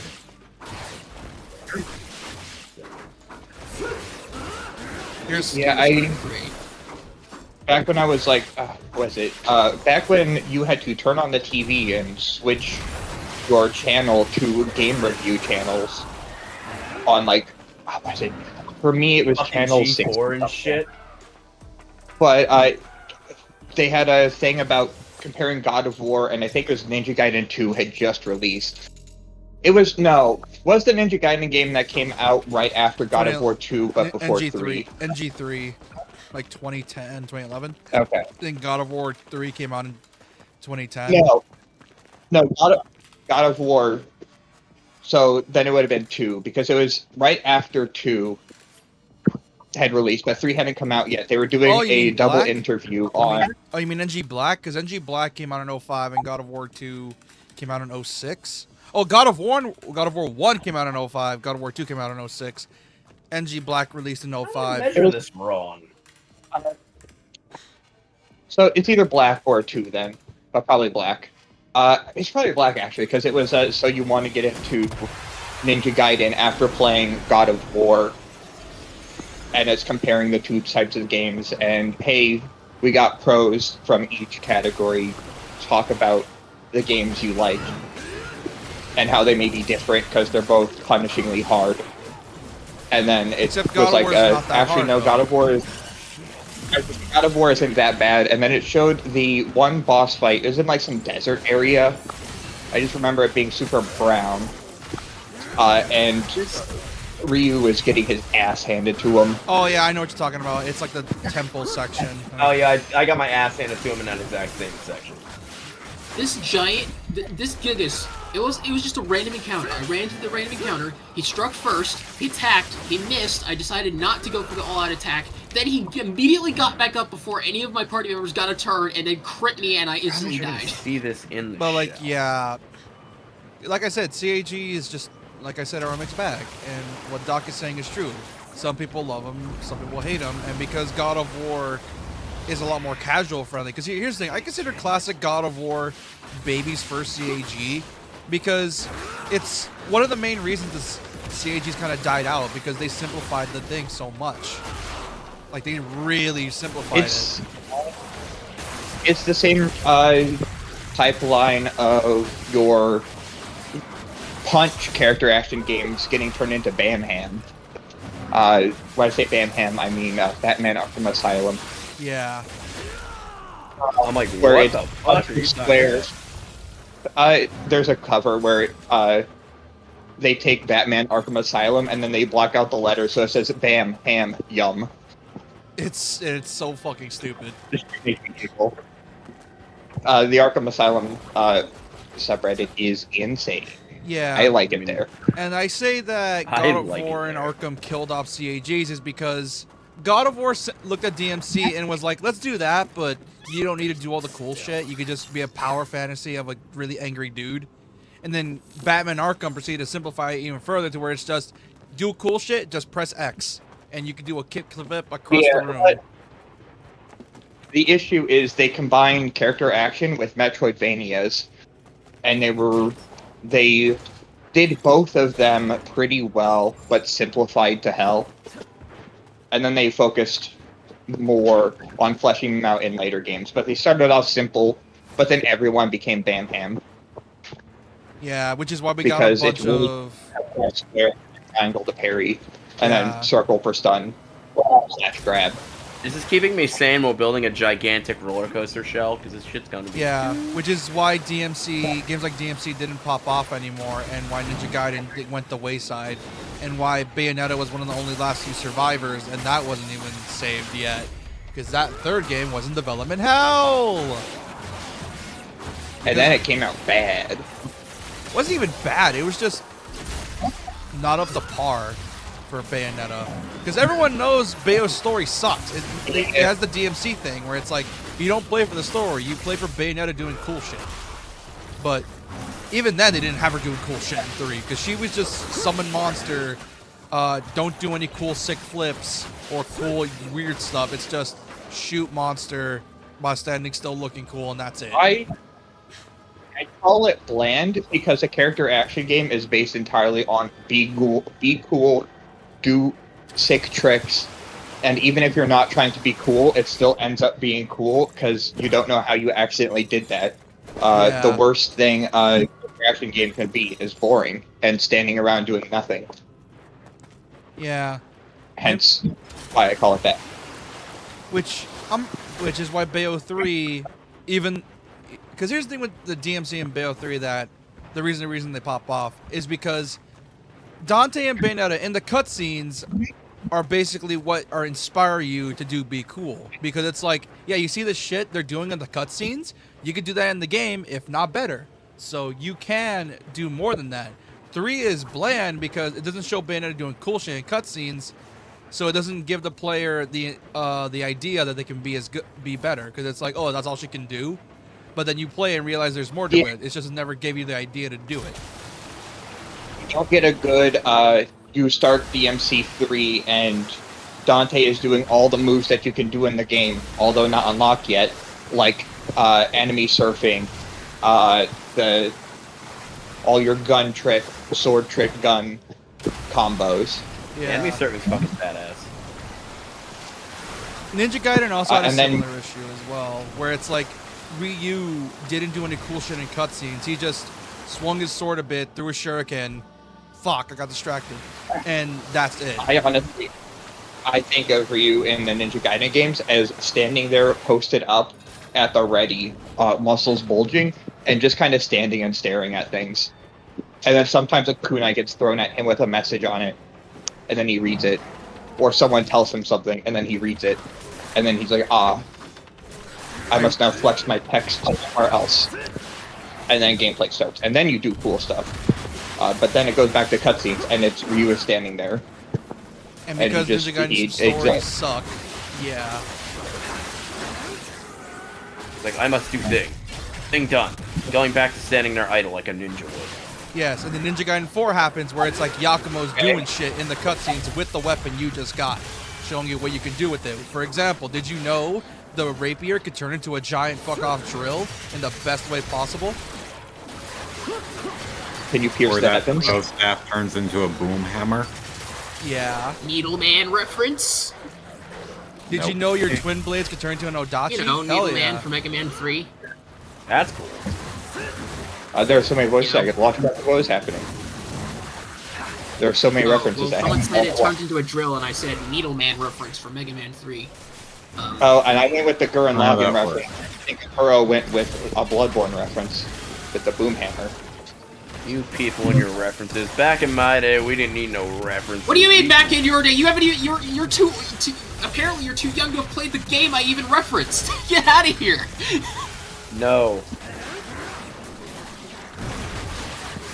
Back in my day, I would quote the same anime line, and nobody knew what I was talking about. Now By the way, I was everyone. being completely fucking sarcastic there. I still use referential humor to this day. Yeah, why do you think you like the reference of bridges so much? Because I True, do. bridges are great. Yeah, like... Speaking of which, you all should get back to that Persona 5 abridged. the more people get views on it, the sooner the next episode comes out. Probably. Hey, what happened to the Salvation Army? They fucked up before the battle even started. That's my favorite fucking gag from that. Which is, and not only that, you weren't here for the end of it, Doc. The end of the stream. I got the shit scared out of me.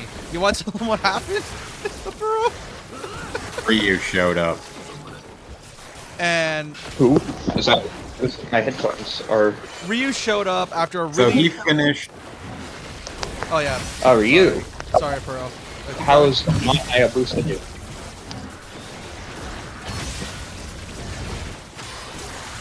You want to tell him, Pearl? Sorry.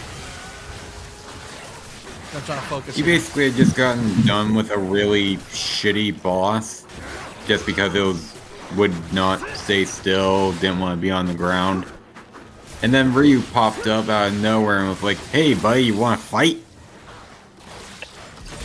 And then that's the equivalent of doing. I assume I'm gonna relate it to something I know.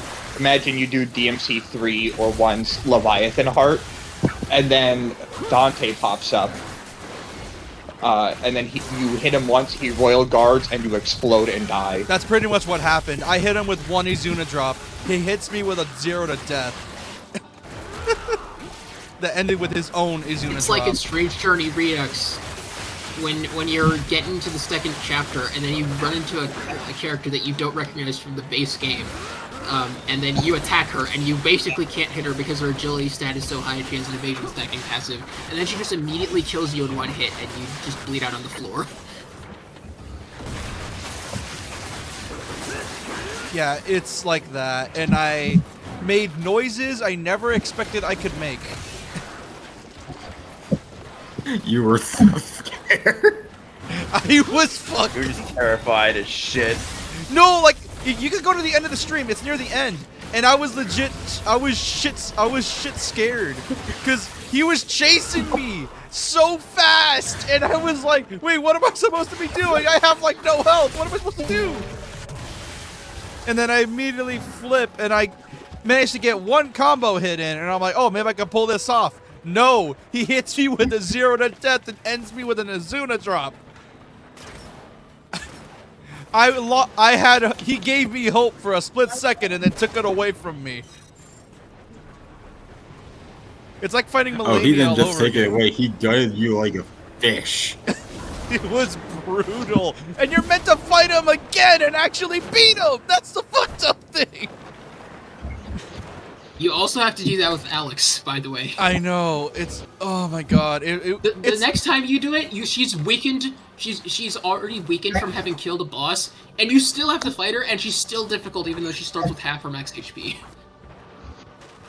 Yeah, Bayo 3 did something similar, but in a worser way, where you just fight a shadow of Bayo instead, which is not nearly as cool. And because Bayo 3's story sucks... Shadow Link was awesome. I'm not talking about Shadow Link, I'm talking about Bayonetta 3. Bayo 3's final boss sucks. I know, but you implied that Shadow people are evil, or like are garbage, and that's not He's saying Shadow Bayo specifically. I'm confused why that would be. Because here's the thing. It's an exception, not the rule. I forgot the lore reason. It's like apparently she died, got sent to hell, but then for some reason her shadow was still there, which was never a thing in the entire series until 3. At all, not even in the lore. It just happens in 3 because, oh, it's a thing now. And you have to fight. No one reeled in Kamiya. Yeah, and then all of us, and then you're forced to fight her shadow. She summons a giant octopus. You fight said octopus, and it is one of the most lame boss fights in the whole game. I'm gonna need to look up how the golf club's hitbox works, because I definitely just absolutely hit that golden hand. And they retcon in the fact that Bayo's name is rather than Bayo's name being, oh, that's Bayonetta's name, they retcon it into being like a namesake, where it's like, oh, it's a title rather than a name. Which was stupid. And it's why I think... So they can have more metas. Yeah, here's the thing. Here's the problem. only a thing in 3. It's never a thing in Bayo 1 or 2. It's never like that. It's stupid. Not only that, Viola was meant to be the Nero of the series. That didn't work out because people hate Viola. And not in the, oh, she has potential sort of way. In the, I hate her character so much, she is so annoying and bland. I hope they have a split timeline that you can do with Bioshock. Because Infinite, 2 to Infinite is the same exact way, where it retcons a bunch of stuff where it doesn't make sense anymore. And it's like, well, this is the new timeline, but you can easily just ignore it. So they do a Bayonetta 4, you could even just start it off after 2 and have 3 be a separate timeline. Yeah. Like how Infinite is a separate timeline from 2. Yeah, because 3 introduced the idea of the multiverse, which I hate it when stories do that. It's because it's such a lazy cop-out. Infinite I is don't know, I the enjoy one. when people do. I enjoy when people do that because then it makes it so that mods can be canon. Yeah, but we're talking actual storylines. Of course, not that's mods. the reason. Yeah. It still makes it so that it can be canon. It's still a good point. But at the same time, issue it's the is- way it's done. The issue with people being like, hey, what if we introduce multiverses is most of the time it isn't actually a multiverse. It's a I say what I want to do kind of multiverse. And it's enclosed in on itself. So what I don't want isn't canon, but what I want is canon. Kind of thing. They use At it least as a that's cheap excuse for headcanons, basically. Yeah. Like, hey, this character that I'm treating like my daughter is being sexualized in my video game. Let's use the multiverse and age her up and change her body type completely for more sex appeal. And it's also like, but hey, I want to do this with mods. And it's like, no, you cannot. Because, actually, most multiverse things, I feel, are a bunch of people saying, well, actually, with your finger pointed up in the air, adjust glasses. Yeah. Well, in the Final Fantasy, in the older Final Fantasy ROM hacking community, we just do whatever, and everyone's just like, yeah, that's cool. Yeah. Usually a hack is at least decent enough to, well, with some exceptions. Usually a ROM hack is decent enough that, like, you can tell someone put enough effort into it that, you know, it feels cool to play, it's a cool idea. You know? Even hard type, people are like, yeah, that's fair. You know? Why not have Dodaluma use safe and shell? My favorite version of drink an X potion. As you're alluding to, is having ROM hacks be canon because they're just good and don't have to rely on a multiverse. Because I despise multiverse. I like singular timelines that are linear. Well, the issue is the ROM hacks can't be canon if there isn't a multiverse of some sort. And then there's like timelines, otherwise, which are a whole different issue entirely as well. Because depends. What do you mean by different timelines? Is it like a singular timeline where time travel is just back and forth? Or are you talking different timelines like a spider web, which most people prefer the latter for some weird reason, and I despise that. What happened to simple time traveling stories? Because it's theorized now that when you go back in time, you automatically create another timeline based on what you changed. Yes, the butterfly effect, which is so fucking annoying, because so many fiction writers are like, this thing exists, let's fucking use it. And it just becomes a fucking cheap excuse. Dude, that is... A certain villain in a certain abridged series once said, multiverse theory's a bitch.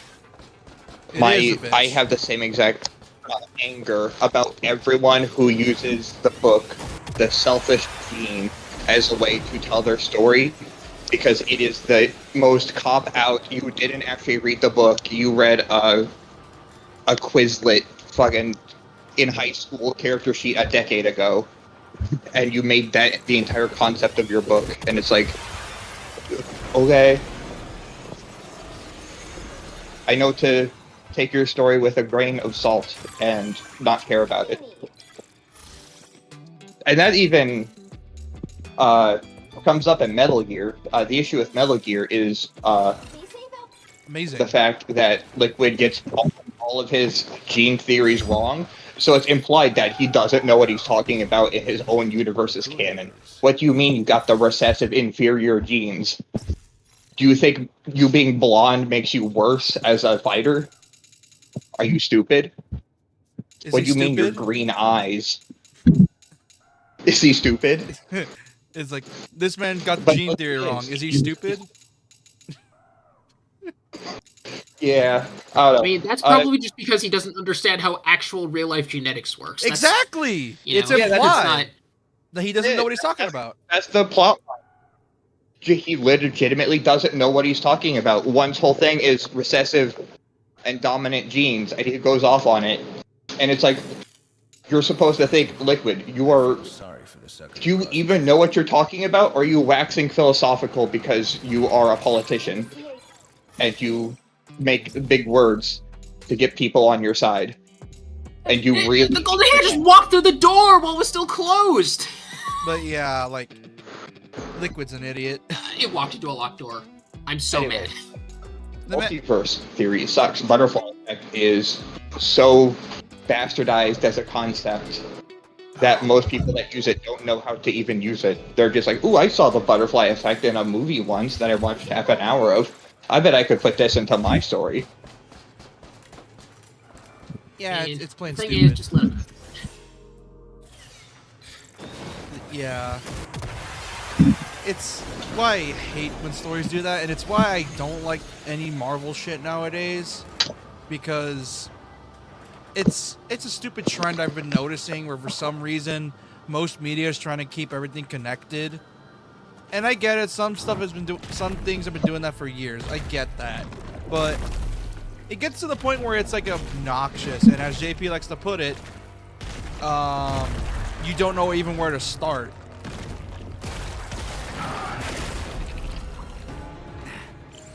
Let's make this quick. Did Yeah, it really is just gonna keep keep using Mabufu on these things every time we get into an encounter with them and get repelled 3 times. Because Marvel sucks. I've watched like 3 of the movies. Don't really care for that they're all connected. It's neat, but I don't care. Did you know that Cabin in the Woods is set in the Left 4 Dead universe?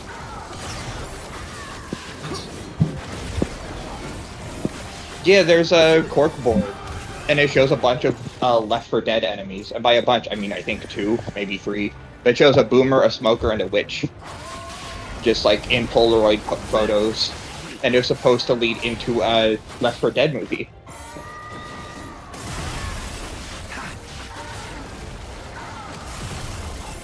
And then with Payday 2 being canon, where it's technically the Payday 2 gang starts Left 4 Dead by stealing a vial of smoker blood and selling it for like $12 million.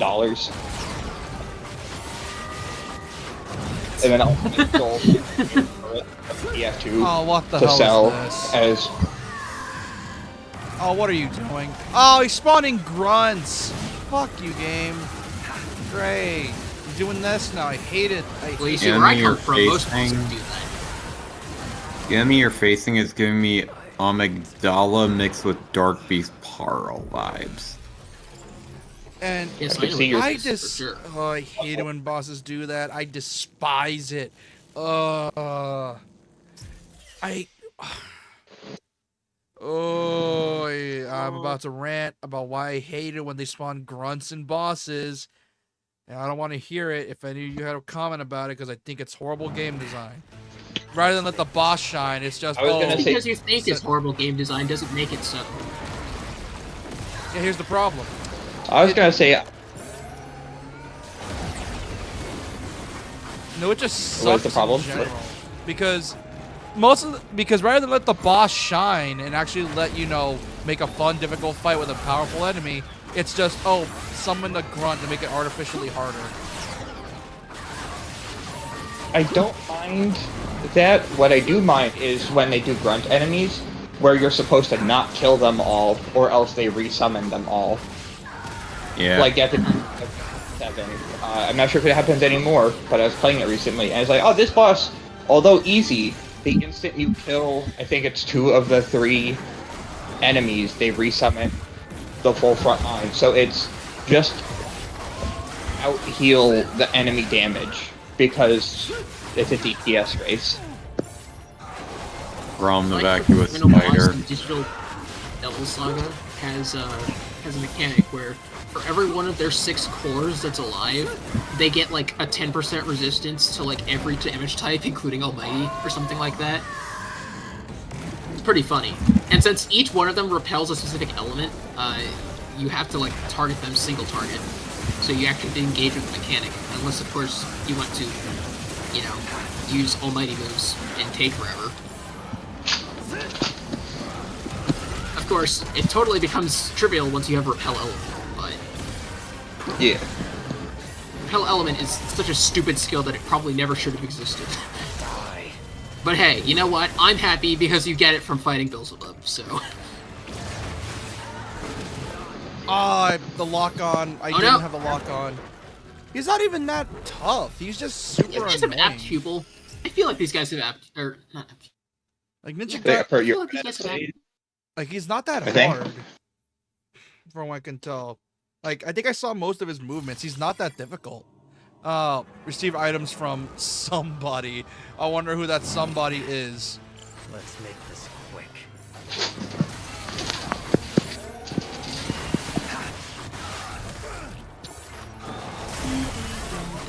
What the fuck?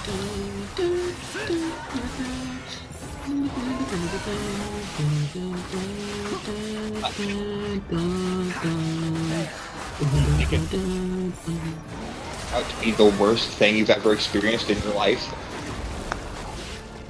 Because you talking about designs that suck and ads, I was brought to a game that I like a lot. I wouldn't say I love the game because it infuriates me, but I really, really, really like it on the right days. And it's Don't Starve. Specifically the multiplayer game Don't Starve Together, where one of the bosses you have to summon by slotting gems into it. And whatever gems you slot in changes the boss's behavior, gives them new abilities, that kind of stuff. The issue is the most optimal way to do it is do all purple gems, which increases... or no, it's half purple, half red, where it increases their damage and their health without giving them any extra moves. And it turns into like a 25-minute slog of cycling between speed boost items to make you move faster and row the boat. Also, it takes place in the middle of the ocean and you can't swim, so you have to get your little dingy rowboat thing and just paddle around the attacks. And just wail on its 225,000 HP. Up to, I think, 1.5 million HP. The most damaging weapon, which also hurts you, generally does 80 to 100 damage. So... Let me tell you, if you don't like ads, you're probably not going to want to play Persona 3 Reload, because you are probably not getting past the first boss. What? They're like, you not can do first that? But... Oh my god. I hate it when bosses do that too, where it's like, oh, we're down, time to scraggle like a fucking dying body, or rage. Let's make this quick. Yep, I was wrong earlier. This thing reminds me of ROM in the worst ways possible. Oh, that's what I was gonna say. Yeah? Not that bad when you realize you can kite all the spiders to one end of the arena. I feel in turn-based it's worse. But at least with ROM you can kite, but ROM is not good. Especially if you get really unlucky and you find him in a root chalice where he's in a tiny-ass room. Ironically, I found them a bit easier there because I didn't have to worry about her meteors. Fair. I've never really been hit by the meteors. It's usually I get swarmed by the spiders because I refuse to kill them. It's easier if I just kite, roll, and slash. Kite, roll, slash. Yeah, it's still like a DPS race, though. Yeah.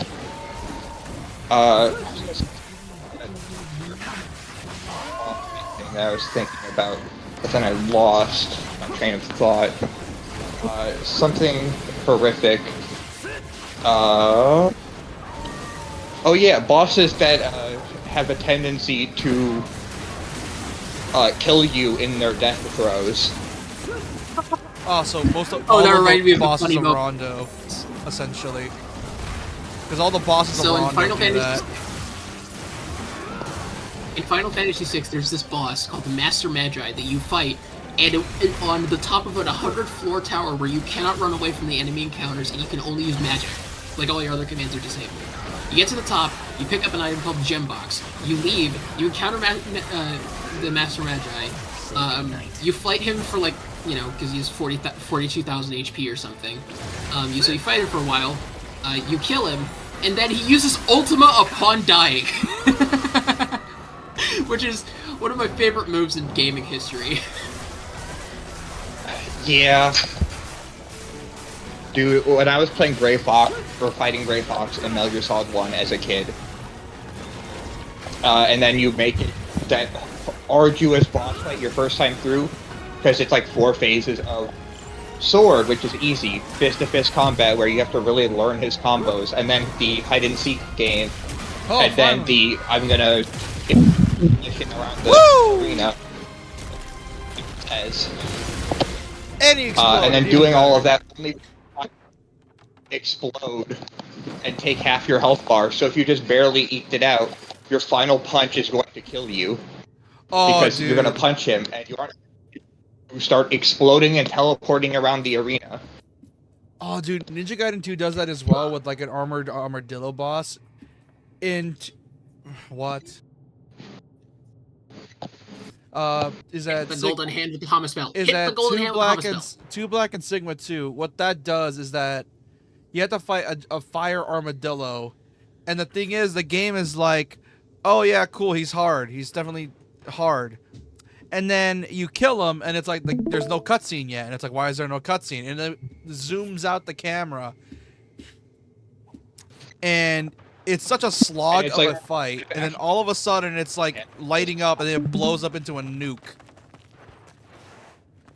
And it also one-shots you. I could, as soon as you tell like the screen is zooming out, it's like, oh, you should have actually been running 5 seconds ago, away from the boss. He's gonna nuke himself now.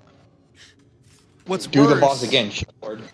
What's worse, at the original version of 2, you had to fight 2 of those fuckers. So, after a grueling boss fight, you're low on health, and then you discover that it blows up, and it's just, ugh.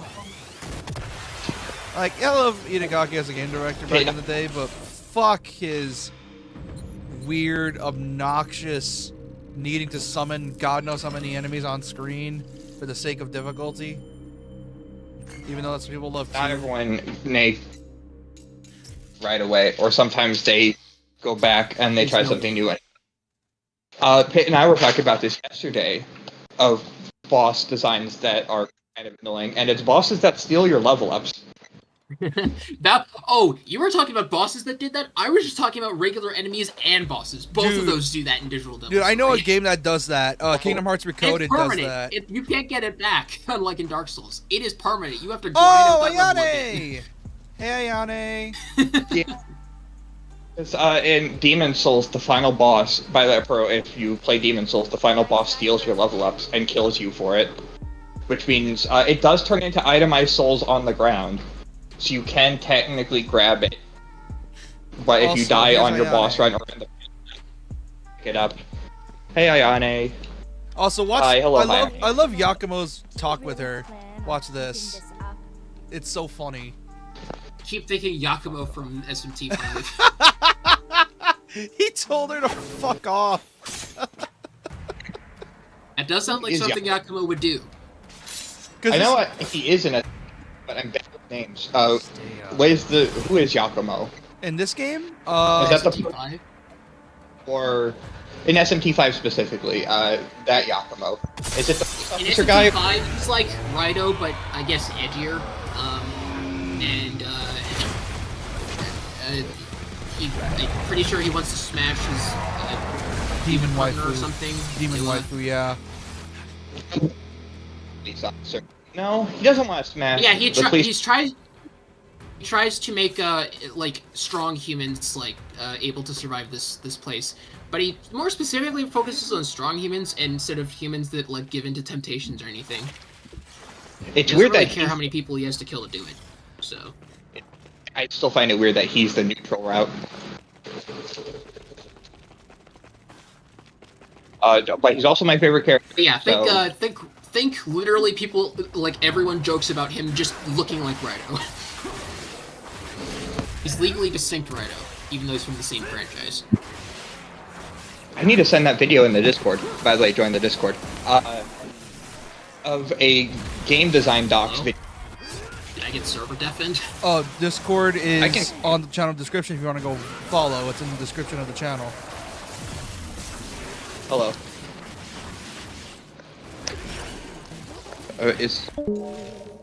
Oh, what happened? Oh.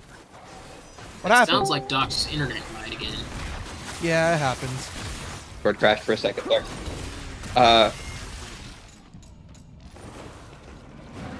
You might have been able to hear me, but my entire screen had turned black, and I'm like, I don't know if I can be heard anymore. Anyways, I was reading, or watching I was watching a game design docs video on the Rhino games and how they do dialogue, and that's super interesting. I gotta share that in the Discord. It isn't voice, so they have to do the dialogue through hand gestures, people's mouths flapping with no voices coming out, and text boxes. It's really interesting. Then the remake happened, and they gave them voices. I didn't even know there was a remake. Yeah, I streamed it one time. JP, for some reason, referenced Pokemon Coliseum when we never referenced it at all. Which checks out, considering his usual MO. Yeah. I reference stuff that doesn't make sense. No, like, I mean, but like talking about Prey. No, like we didn't bring it up at all. Like then, he just brought it up out of nowhere. I actually remember the context for that.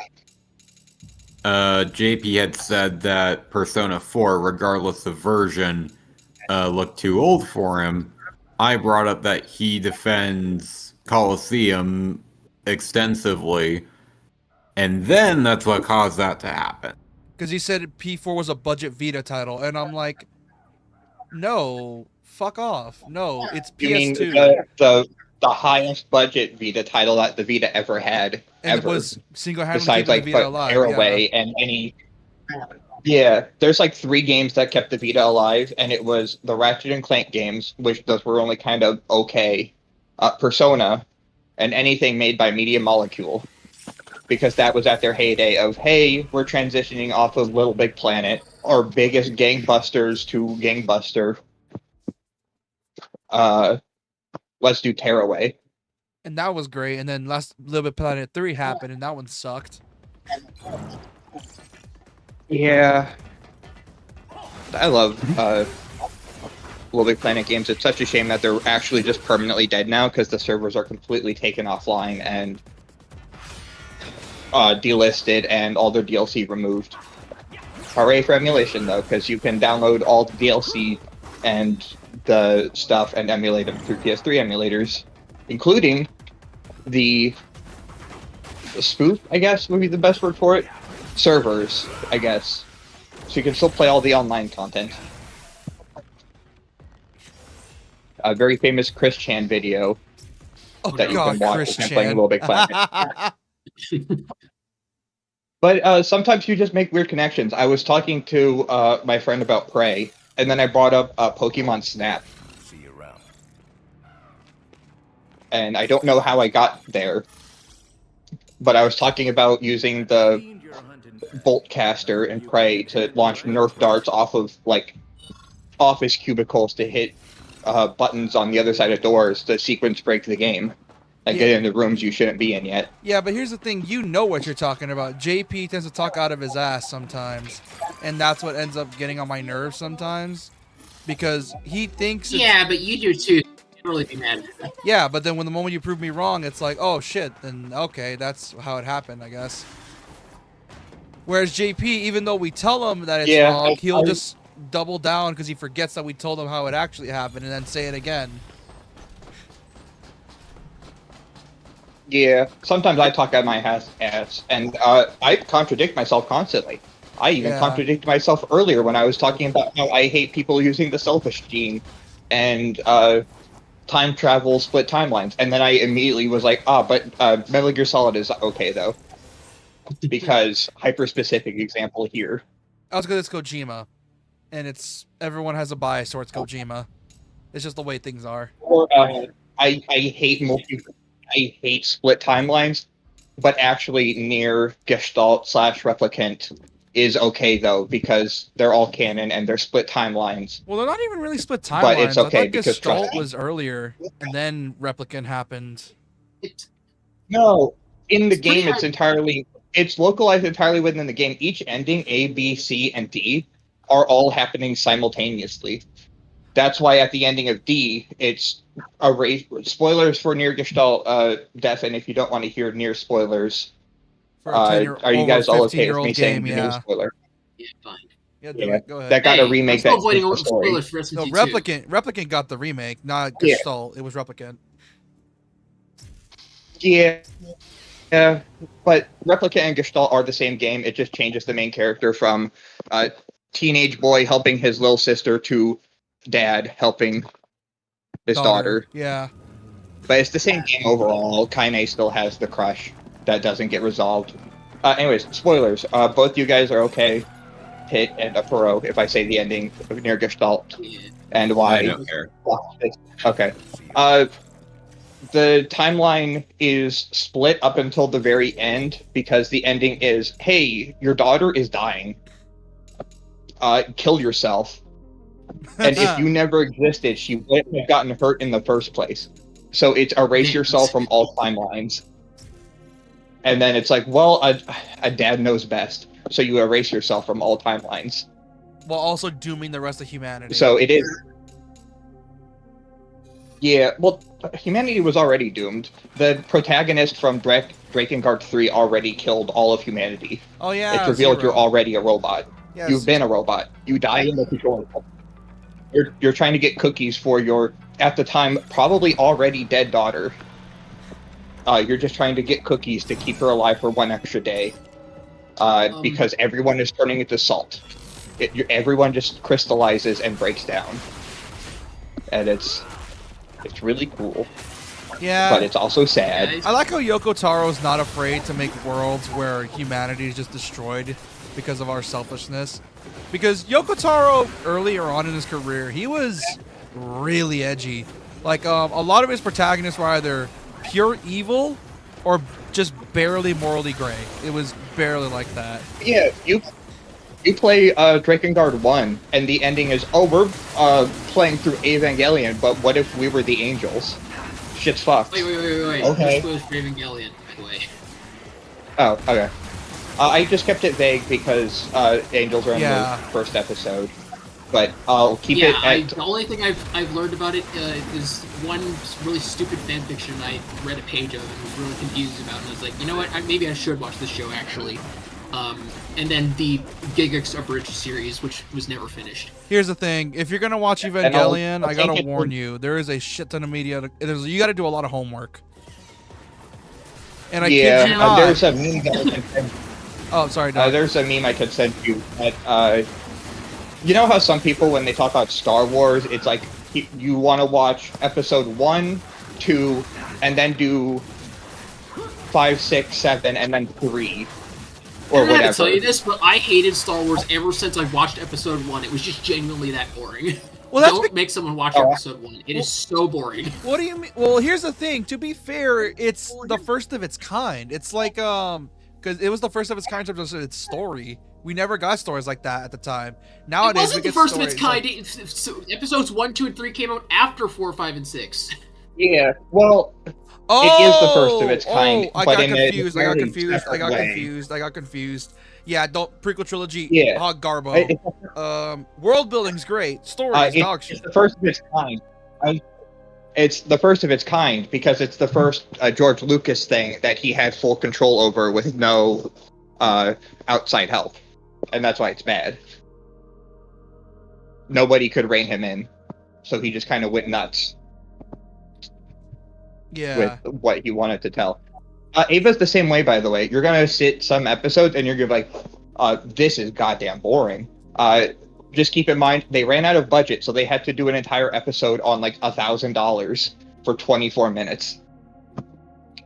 There's that, and God and knows how many. that's why there's an episode that takes place on one single background of people talking, and it's okay. Yeah. Yeah, but the movies came out like a decade after the fact to fill in holes and they didn't. that were caused by them not having budget to show it. And they ended up causing more holes unknowingly. And I shit you not. And I don't ask how I discovered this. Literally, there is a doujin that explains Evangelion so well that some fans consider it canon. Keep in mind, this is a hentai doujin. Yeah.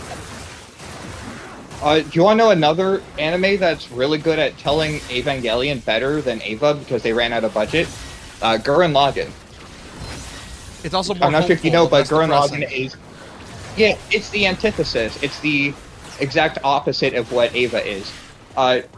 Shinji and Simone are the same exact character, but what if one had a good role model and one had a bad role model? And it's entirely based on... Yeah, no, Shinji could have done so much better if he didn't have an alcoholic as his role model. I'm not counting that as spoilers because you meet her in the first episode. I'm just going to reference stuff from the first episode. So, I hope that is okay with you, Pitt. Yeah. That I reference Misato, because you see her. She's the one who picks up Shinji in the first, 5 minutes. She's also iconic because she's one of the first... I want to say one of the first big cis types in anime. Is she? Or am I being tripping? Probably. Don't know enough to correct or not correct you, so... I would say I don't know much. I didn't like Ava to begin with. I'm just doing it because... Or I just know a lot about Ava because it's so connected to Gurren in theming and thematics. Except I'm one's like, more positive. I should watch not it. depressing. Yeah. Yeah, one is positive and it's all about hope and being hopeful about the future, and the other one is creaming your pants next to someone who's unconscious and What the fuck? Oh yeah, that's a thing. That's also a thing that happens as well. Yeah. And it's as gross as you'd Yeah. expect. Because it's very disturbing in terms of context. Yeah, it's 5 feet, or not even 5 feet, a foot away from being sexual assault. It's quite awful. Which, fun fact, there's another manga, if you little manga called Chainsaw Man. Yeah, you probably heard of it. There was a bit of a controversy a while back where the author was like, how far can I push this? And then he had Denji get assaulted by his friend, who was a woman. And it was one of the most hard to read things I've read. Well, you could have stopped reading any time. I did. That's on you. Because I'm waiting for the part 2 to finish so I can read the rest of it. Yeah, the issue is that sometimes the most horrific stuff that you read is next to peak. Watching or reading those 1 to 2 chapters of Guts as a kid are horrific and heart-wrenching, and I want to throw up. But it's vital to the story, unfortunately, that you know the context of why he does not like to be touched by people, and why he is a hyper-murderer. And why his father is a piece of shit. Yeah, and why he's willing to watch someone bleed out on the ground and stare at him if he thinks that they're evil. And get enjoyment out of murdering the bad guys.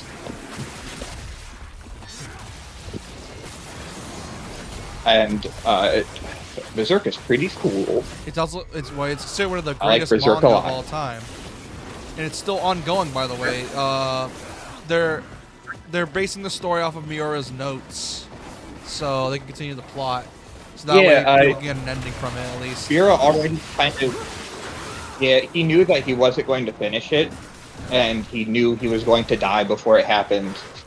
So he trained, like a Shonen protagonist, 5 heirs to his manga. And how to draw exactly like him, how to tell stories, and gave him his notes, and is like, now go. You finish Berserk. Pretty much what happened.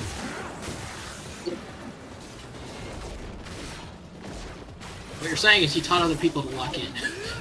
No, yeah, pretty much. And I'm pretty sure if once Berserk finishes, if it ever finishes, those people are gonna have really good lives in terms of storytelling, because it's like they were trained under probably the best manga author of all time, so they're definitely gonna have a lot to work with, and all the skill needed to make possibly the most disturbing stories ever made. Yeah, and some of the most beautifully drawn. You could stare at a page of Berserk for like 5 minutes and just be like, "Wow."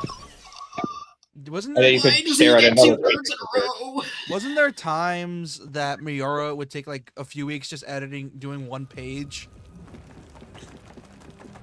I believe it. Because I remember that was there said are so somewhere many with interviews where it's like, it apparently was said that Miura, because he had such a knack for detail, he would spend weeks on like a single page. And that's why it would take like a month or two to publish a chapter sometimes. That's how it was with one of my other favorite manga artists, Vagabond, and Slam Dunk. Because, by the way, I'm not sure if you know, Slam Dunk, hyper-famous basketball anime from the 90s, done by the person who did Vagabond. Which, it's still just as detailed, and I'm sad both of those are. Yeah, but it's his own project. I completely understand it. He's like, this shit sucks to work on it now. I don't want to do this anymore. And so he stopped. And I respect him for it.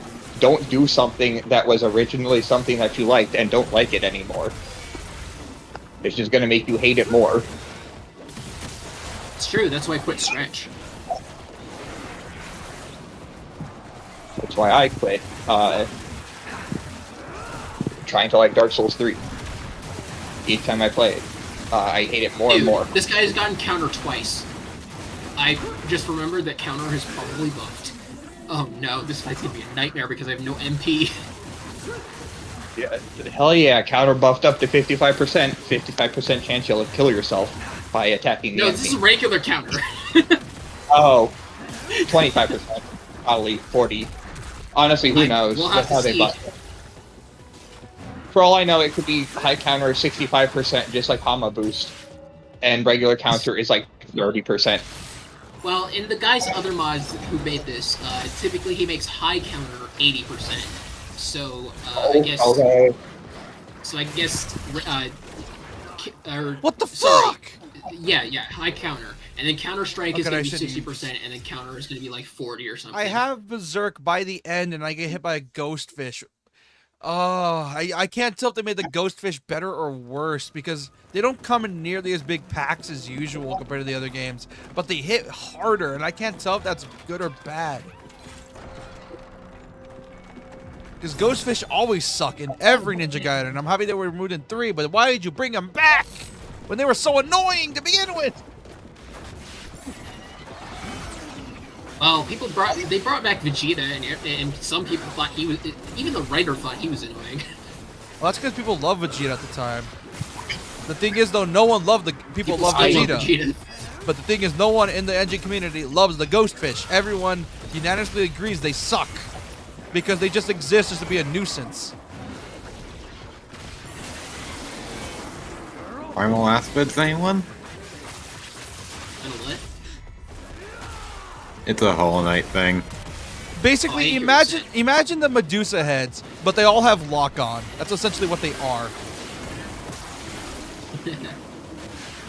You see what I mean? Why that's painful. Like, rather than go the zigzag and have the... You don't instantly die if you get hit by someone and you're stoned. Yeah, at least there's that. Here's the thing. They like to put the ghost fish in with the regular enemies. So while you're fighting one of them could just immediately jump you from the behind. It's why I use the bow staff whenever there's one around me. Very well, it's looking like I wasted that attack. Excellent. It's totally not a rare item that I will end up inevitably not finding again for the next 4 hours. And they're so frustrating and stupid. And why, Platinum, why would you give it back? No one wanted this back. Your director said he was a fan of 2, not whatever the fuck the ghost fish are. Hit, how good are you at sitting in one spot and trying to grind a niche skill for hours, but it's risk-free? Oh, no wonder that thing hits harder. It's Skill because it's mutation? the leveled up version. Like I skill. should have. Use Kaiwan the instant you can on Oh yeah, Victory Cry. yeah. And it's I best actually don't now. know what date that is, but I'll be sure to look into it. I It's actually remember how you do it. It's every single day that says there's going to be skill mutations. Just look at it's. It doesn't happen just one day. I mean, there is one single day that's meant for Victory Cry, but it's any day that says skills will mutate. And it just takes. I think it's Debilitate. I think. Maybe it isn't Debilitate. It's one of the skills. It's gonna be really funny if I accidentally get Repel physical and I'm like, but I wanted Victory Cry though.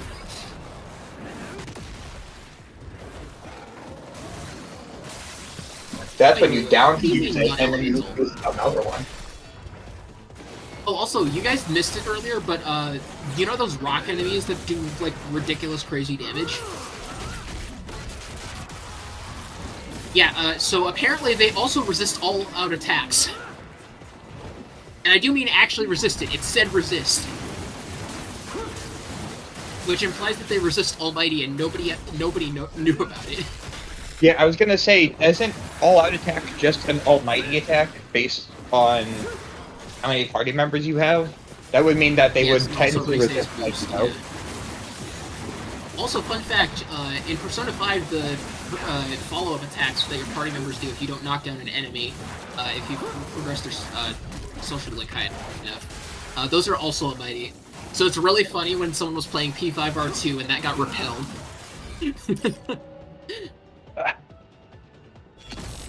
Jack Benzie I watched Jack Benzie get it repelled, and one of the people in his chair, he was like, "What do you repel? What could that have been?" And someone said they repel friendship. Oh, that's funny. I was giggling at that for like 3 days. So basically, losers got it. Your average Persona fan. You see, they think. Well, I guess I shouldn't say that. Your average Persona fan, that's on Twitter. Addendum to that. You know, the statement. ones that don't play Persona. Yeah, it's your quote-unquote Persona fans. How did you like Persona 5? What's your favorite part of Persona 5? How'd you like the combat? And they're like, oh, I didn't play it. I watched Joseph Anderson. Which... And then they say Chad's on waffles and great vegetables. And simping for Yusuke. And call him Why European. Because... Hey, you guys think this golden hand has he's the Yaoi Bay character. Is he gay or... yeah, is he gay or is he European? Well, it's likely that he's gay, potentially. He did say a very specific line about how he's not interested in the opposite sex, but then he, like, stutters. Yeah, but that's because Maybe he's weird. It's because he's weird. Like... That's because he's weird. Yeah, they're all weird. It's Persona characters, man. No, like, especially... That during the fire... my headcanon is that he would be bi then, because he still does the same trying to peek down Makoto and On's shirts after the firework festival. And I was pretty sure he was the only one that didn't do that. He was facing in like a different direction. Well, the thing he is... did it too. No, they both try to look, and then... Or all three of them look, and then as soon as they look up, they're all doing the hand on their head looking the other direction, whistling kind of thing. We totally weren't. That couldn't seem very well. I'll be honest. I mostly know it from the anime because they go into more detail in that scene for some reason. Well, I mean that's just classic fan service. Yeah. But anyways. Speaking of classic fan service, Mitsuru's hot. Hell yeah. I prefer all the teacher characters over Mitsuru, but Mitsuru's a pretty good pick. I respect it, but I can't agree. Yeah, fair enough. Like that woman But you're the first that step. woman intimidates me. You're a significant step up from literally everyone else in the community, everyone else in the community, because they will just not respect other people's waifus. The Persona community never respects each other's waifus. That's just the way they are. I don't know. Mainline Megaten fans are just like Shad in like, hey, I think Ishtar's hot. Cool. I think Hathor's hot. Cool. And then they shake each other's hand. Yeah, I respect everyone's opinions unless you tell me that your favorite are anyone that is like Persona 4, the band Social Link. If you tell me that's your favorite character, I'm going to punch you in the gut. If you defend lollies, I will no longer be friends with you. Even with Futaba, I'll get a little icky if you say, "Oh, Futaba is my wife." I'm like, that's your little sister equivalent. Dude, I agree with you wholeheartedly. If someone on that. says that, I'm just no, not Futaba. Not only that, she's too traumatized. I can't do that. No. And I know some people find like her shyness cute. I was a shy kid growing up. That shit ain't cute. It's miserable. Yes. People like, here's the thing. People have a weird viewpoint on people being shy. When in reality, being shy sucks because that means you can't talk to people normally. You're very socially awkward. And media basically lied to everyone about shyness. Because the only reason it looks cute is because of anime. And even then.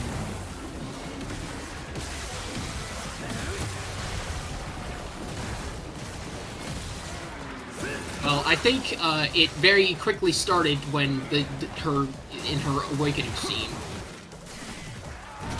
I think that was what started it for most people, if I had to guess. I always assumed that everyone liked, and it was her. Look how quirky. Maybe it's because that's what they assume like a gamer girlfriend is actually like because they've never had one. Yeah. It's not. Futaba's just weird. It's your... Yeah, look how quirky she is. How she collects action figures and knows all this. Hey, stop. So, enemy of a need. Yeah, and she's a neat. Yay, because she of has trauma Rampage! well. I didn't even connect that. Wow, she has Rampage. And that's finally. another It's reason why finally... I will never view her in that way, because it's like she's traumatized. She's very obviously shy because people were assholes to her. So it's like it's less actual like liking them because they're cute. It's liking them because like the big brother instinct kicks in, and it's like I must protect this small child. Yeah, that's what I get. I'm going to speedrun her Social Link the instant it becomes available to its max, and then I will say no to the romance option because I need to make my little sister help her immediately. I must protect the child. Yeah, I will not be dating the Reddit queen. The Reddit queen. You know what's fucked up? Yeah. Tevin actually called her that in his Jack Bros run. You know what's fucked up? I fully believe that if she were to have a 4chan account, she'd be the most toxic person there. She already does. She's the mod. She's the owner. He has literally invented Medjet. That's canon. Oh yeah, I forgot that was a thing. I still like the headcanon.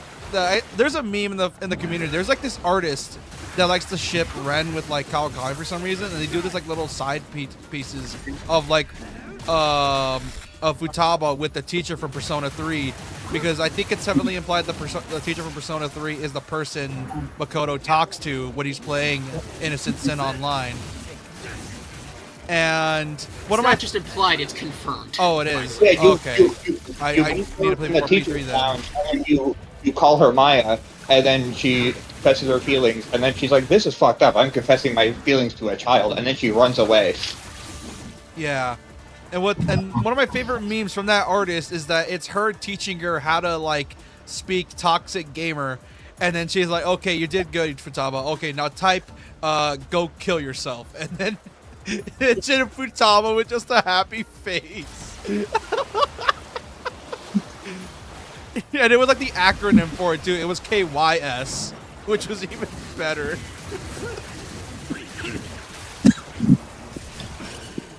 Because I feel I like like when they do like it's so funny. it's fun to cross over I've never been the so thankful for a Daikon. different games, like seeing Yukiko in Persona 3. Or no. Yeah, Persona 3 you can see Yukiko, and then it's theorized you can see Ryuji in Persona 3 as well. Oh. Wait, what? I didn't know. I knew about Ryuji, but I didn't know about you. Yeah, when you can find Chie you go as visit well. the school. Yeah, they're in middle school at the time, because you're going to Oh, that be explains there. it. Oh, And that reminds me. Sure of all the people there because she runs it, so she's your little guide, being like, "Hey." That makes sense because right before Marie's dungeon, Yosuke can tell a story to the party about how one of his friends when he was in middle school told him about someone's sister going like becoming a member of the what do you call them in Persona 3? The Lost. I forgot exactly how he described it, but you could tell that that's what they were getting at. Yeah. I think one of my favorite fan comics, like crossing over like the games, is one where it's like Sae talking about Makoto, and then fucking Satsuya shows up out of nowhere with a grown-up Tatsuya. Or no, Katsuya, that's what his name is. And it's like obviously Katsuya's in his 40s, and then Tatsuya's like in his 20s. Or like his like early 30s, I'm guessing, considering it's in 99. I think he's actually late 20s. I think I may be Imagine wrong. if Maya. And it just shows the two Imagine talking if about Maya actually met. shit. Imagine if Maya, like from Persona 2, actually met the I forget her name, the teacher from Persona 3. That would be funny. That would be some shit. You know what's I would fucked love up? to see that. I have That would be fun. I have a headcanon that after the events of Eternal Punishment, Maya's like, well, I can do something with this event in my life so I can get out of my shitty job and not work for that shitty publication anymore. I'm gonna give this to idea. I'm gonna work for a game studio, and then share my experiences in an MMO, and then thus create an innocent sin online.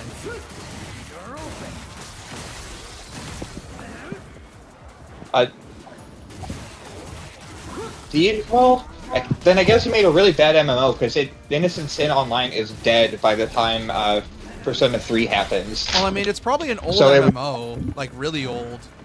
Yeah, so but that's probably the case. Not only that, not every MMO is FF14, so... So all that happens in 99, he makes an MMO which would probably take a year, and it's dead by the time 2003 hits. You mean 09? Persona 3 is 03, right? Or is it 09? It's 09. No, it's 2009. Am I thinking of when the game came out? I might be thinking of it came out in 2003. Probably. I mean, that could happen. Yeah, and the game story is in 09, Persona 4 is in 2011, even though the game came out in 08. And then P5 is implied to be 2016, 2017. Yeah. Do you guys think they're gonna have reoccurring characters? Because Persona 4, it did pretty well, but Persona 5 shot it out of the park, and they've been milking it for a decade now, almost. Persona 5 was supposed to have as a main character, but they dropped her. Do you think they're gonna have Persona 5 characters in 6? Because although they dropped Naoto in 4 to have 5 be separate, but 5 is 5. They might bring back characters. They might pull up Persona 2. In a if you don't know. mainline, They might maybe not in like a mainline, but definitely for like a spin-off, because that's what they did for the Arena games. Because some of the characters from 3 show up there. Q1 is Persona 3 and 4, and then Q2 is 3, 4, and 5 protagonize. Show up in their little chibi forms. And I'm mad. If they make a Q3, they better not pussy out and actually add P1 and 2 characters. Because, like if P6 is not coming out anytime soon, then you might as well just use P1 and 2 characters and not just... The issue is, you totally can. They don't say that they don't exist. You can use the P1 and P2 Personas. Costumes and free DLC and personas in the games. It even changes the realistic of the combat to be from their equivalent game. Yeah, but they just don't like to Something talk really- about him, and I don't know why. Which sucks because Maya is amazing. I love Maya. She is great. Tatsuya also exists. He's cool, I guess. I like Maya more though. And then obviously, your main character from 1 doesn't even have a name. In the original, he was just called Boy with Earring. Well, they gave him a name in the manga, I know think. there's, I just forgot his actual name. Yeah. Oh, didn't I name him a canon name in my playthrough? In It's Persona weird. 1, For some, Yeah, I think I remember I did. The first. Persona 1, there's a I think the canon name is Naoto something Naoya. or other. Now, yes. But something. it's Naoya. But it's weird. Persona 2 is the only one that has canon protagonist names. Because in 3, it goes to nameless character that gets expanded upon as Makoto Yuki in the manga. 4 has Narukami expanded upon in the manga. And then 5 has Ren and also Akira because they couldn't decide which name for the manga and anime. So they have separate names. Three Protag also has Minato Arisato, and 4 also has Soji Seta. Which I didn't know about Soji Seta. I vaguely knew about P3's one, but I assumed P3 was from some niche thing that really didn't matter compared to the manga. in But I Persona guess- 1, there's a character that's the main character from Shin Megami Tensei If, the female one, the female protagonist. And also, but the thing is, because something you notice, after escaping the Expanse on any route, your level gets reset to 1, so you no longer have the stats you gained from the Expanse in Shin Megami Tensei If. So it's pretty cool that they kept that knowledge, like they kept that intact, that she's not like powerful and like she hasn't been just gaining levels. Because here's the thing. Lady, is she the one? It feels like with P6, if they're gonna reference all the other characters, I feel like they might steal from P2. I mean, 5 stole from P2 plenty. Because if they're gonna start referencing that, it's like, dude, you might as well just remaster P2 at this point, or like remake it, because it's like you're already stealing so much from it, even though you say you won't do it, so you might as well just remake it. Not only that, I think the reason they don't want to remake it either is because they can't implement a calendar system in there for the Gooners. I was also you probably kind of have to remake it, considering there's the Nazi Arcana, and Yeah, that's a little bit of an issue. Yeah, that's an issue. You can't say access either, because that's gonna be even And worse. it's like, it'd be one thing if it was just like a thing once, but no, it's like an important part of the plot. Yeah, you see him stash and all. I think in some versions of the game they just like Microsoft Paint erase his mustache. Yeah, Microsoft Paint erased his mustache and gave him sunglasses. Yeah, I remember. Yeah, I think they changed his. Don't change his name. He might still just be called the Führer, though. Even in that version. He is in the PSP version, but in Japan they didn't censor that, obviously.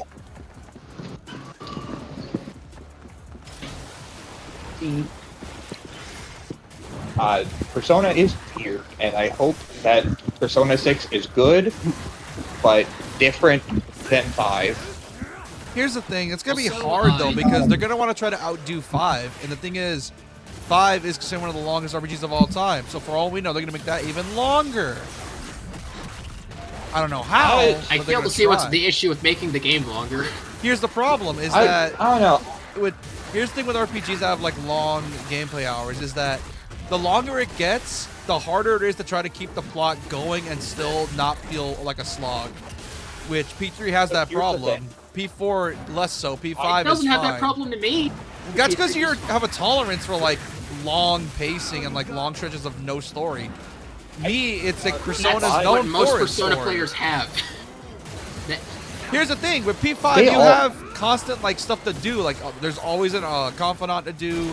There's always a mini game. There's always like side stuff. Confidant. Oh, no one's available. Okay, time to do that. Oh wait, the shop's not open. Okay, I guess I can't Persona go work there. And it's like all I could do is Tartarus, so that's it. Persona. You can work and you can gain stats in your personas. Doc has been trying to And you- speak for a little bit. Sorry. Yeah, I didn't hear him. I'm just trying to say all of them have their pacing issues. Persona 3 has... I think Persona 5 does a really good balance when you're talking about Persona 5, because both aspects of the game are perfect, and 90 hours is cutting it pretty... Because I beat it in 90 hours, I think, 92 hours. That's like the perfect length.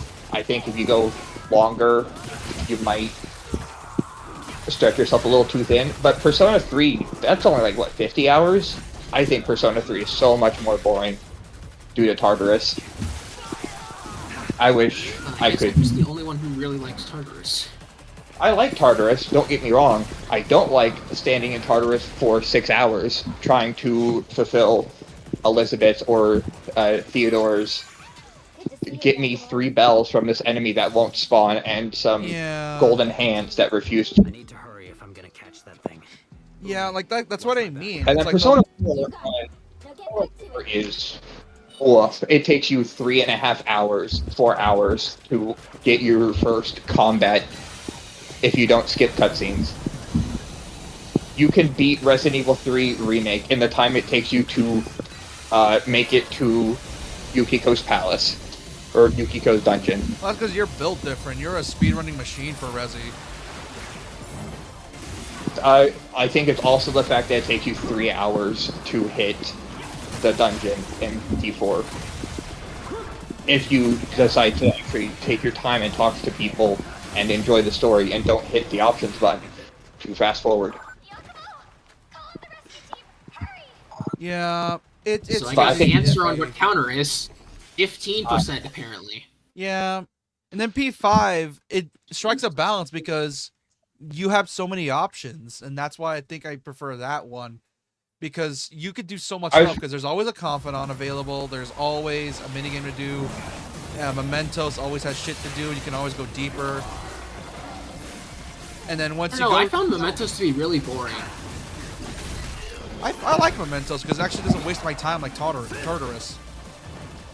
I think Memento and Tartarus are equivalent. They're exactly the same. It's just one's train tracks and one's slightly shifting hues of corridors. Not only that, because of the insta-kill with Ryuji's skill, I can just blaze through Mementos so fast, whereas like Persona 3, it's such a slog for me. I think that isn't really a fair counterpoint, because like Ryuji's insta-kill. Because first of all, not every player is going to be over-leveled enough to actually be able to use it. And second of all, not every player is going to want to hang out with Ryuji to get to rank 7. Well, that's what I do. Not every player does that. Yeah, but Ryuji it saves me time. Only that's the main thing I'm saying here. Ryuji is going to be the first person you're going to hang out with, because you can't hang out with anyone else. Unlike Persona 3, you don't get... I actually hung out with Takemi first in my first playthrough. Well, that's because she's available. Cool. I also... I romanced Takemi before I even met Makoto. Based. Well, I mean, it's Sakumi. It's Tei. Oh, that's probably why you... Oh, that's probably why when I asked, just pick a demon that's not an SMT5, your first response was Alice. That's probably why. Alice, why? Actually, not from Alice in Wonderland. Actually... Sorry, dog. Yeah, it's... Apparently Alice is not from Alice in Wonderland. It's the creator's own original character that just happens to be like Alice in Wonderland. Which I find and also she straight up had like one very important line called where she asked if you can die for her, and then everyone was like, haha, isn't that so funny? And he was like, okay, they are now a fiend, and they will continue to exist in most games. And then they got to the SMT4, and they were like, or maybe it was Strange Journey. I think it was Strange Journey. And they were like, okay, but what if she had die for me as a skill, though? And it actually kills you. Hell yeah. And so ever since, she has just been... she has either the strongest dark attack or the strongest dark insta-kill in the game. I probably... If I boot up SMT5 right now, I probably have Alice. Or, no. Yeah. Maybe SMT. She's an SMT. She's in SMT5, and in Vengeance, she's another navigator demon. You can do like the side quest where you talk to the soul she has trapped in her little dimension. And they're like, we gotta go free. And she's like, no, I don't have anyone to play with anymore. And so then you can just take her along. Is this what happened to... Nothing, it's not important. But yeah. Also, I was trying to say earlier, for a while, in SMT-if, or like there's another SMT-if name besides the canon protagonist name. This one's the male one. And this one is in a manga that I didn't even know existed until like a few days ago. But yeah, there was a manga that existed it takes place in SMT-if, and it actually has like a part 2 or something. So it starts off with, you know, Yumi's scenario in SMT-if. And then after that, the protagonist from SMT-if gets noticed by Goto and Thorman because they're like, wait, that guy visited the Expanse, we gotta take care of that. And so he gets framed for like murder or something, or rape or something, and so he flees with Yumi into like the forest or something like that. That's like the second part of the act or whatever. When Yumi goes back and she loses her levels from going through the Expanse, does she also lose her memories? Or does she remember what happened? Yumi. Not Yumi, yeah, Yumi. Yeah, I said Yumi. She's the student council president lady that you can have accompany you when you're trying to find the other lady who's split personality, whatever. Is she blonde? Because Yumi's blonde. Or at least brown? I can't tell which. The spriting was weird. I thought Yumi was the student council president lady who has like the short, straight hair. And she's no nonsense, will kick your shit in. Well, I shall look it up. Let's find out. Because the only blonde woman I know is the Gyaru kind of character with the blonde hair fashionista who will hit you with a jump rope lady. Yumi Shirakawa. It doesn't look like she appears in SMT or like in Persona anywhere. Let's see. Yeah, she only appears in SMT-if and the manga Con, which was the SMT-if manga. I'm getting all the names confused. I'm not good with names. I'm just remembering a character might show. Oh, you're thinking of the Yumi from Persona 4 that's like the drama student. No, I'm confused now. I'm thinking of, I think I'm actually thinking of a Persona 1 character. Which one? Oh yes, in Persona 1 they do reference Takami Uchida, the female protagonist for Persona 1. Or not from Persona 1, for SMT-if. Yeah, because SMT-if is before yeah, Persona 1. she's got brown hair, so yeah, yeah, she probably. I mean, honestly, I would be a more upset person if I had to real life go through the domain of sloth as an overall. Yeah, I'm trying to think. Complete off-topic tangent. You could also be thinking of Yumiko from Digital Devil Story, which is like Akemi Nakajima's girlfriend. He's never read the novels. At least I don't think he did. Did you? Well, he might have played Digital Devil Story. I've watched the Marsh videos of him playing those games.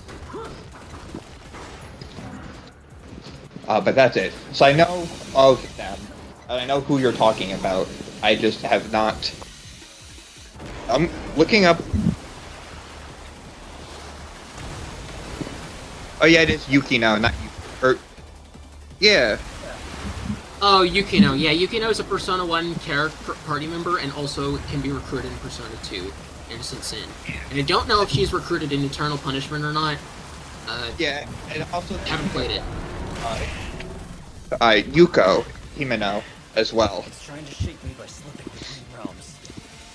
Yuko Himeno. I don't know who that is. I think. She's just another party member. She accompanies you for like a fraction of the game, like a small part at the beginning, and then she gets removed from your party. She is there. She helps you for like 1 or 2 combat, like when the fighting in the school first breaks out, if I remember correctly. And then it's like, oh, I'm gonna stay in this classroom and hopefully not die. and then you get your standard party member afterwards, and then you get to pick your final party member, which I hope to God you don't pick Brown. I fucking hate Brown. I made that mistake. He's fine. I think he's annoying, and he... but I'm also apparently wrong, because my pick is supposedly the most annoying character you could ever pick.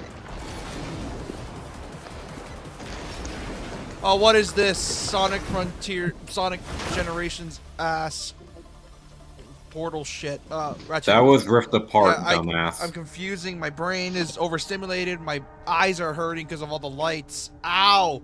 I thought Kingdom Hearts was a light show. Oh no, I'm playing Ninja Gaiden and I'm experiencing the consequences of my actions.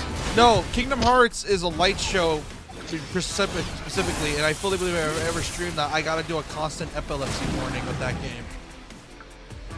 Oh, I thought you were still playing Ninja Gaiden. I am still playing Ninja Gaiden. I'm just saying, it's hurting my eyes. It's neon. Everything's neon because it's cyberpunk. And I love cyberpunk, but even neon's a bit too much. Stop showing me neon. Also, hi, Yane. I prefer steampunk. 40% of cyberpunk takes place out in the middle of the desert. You need a break from the neon every now and then. Oh, goody. We have enemies that use Maka Jam now. Oh, okay. Ah, that's just great. So enemies are using medium damage spells now, and I don't have access to them yet. Or at least I wouldn't if I didn't have Dark Magician Girl. I can probably level her to 21 before this boss.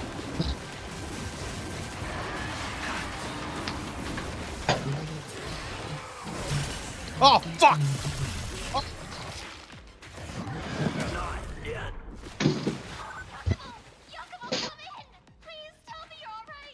Remind me, are these guys weak to wind? No, they resist wind. What are you? It's gonna be annoying, isn't it? Okay. Is this gonna be another waiting boss? Would you guys I'm really hoping this is not another waiting boss. I hated the last one. Dude, what are these guys weak to? They resist all three of the elements I've hit them with. Ouch. They're weak to Mudo. Ah. Yeah, they're weak to Mudo. I mean, most enemies in this game are weak to either, or like regular enemies in this game are weak to either light or dark. I just need to pull up the stream. I'm doing laundry right now, so I can't see anything. But I was just taking it in the dark because it's fun. I'm more trying to think of a cool Persona / SMT based hypothetical that isn't completely one-sided in Persona's favor.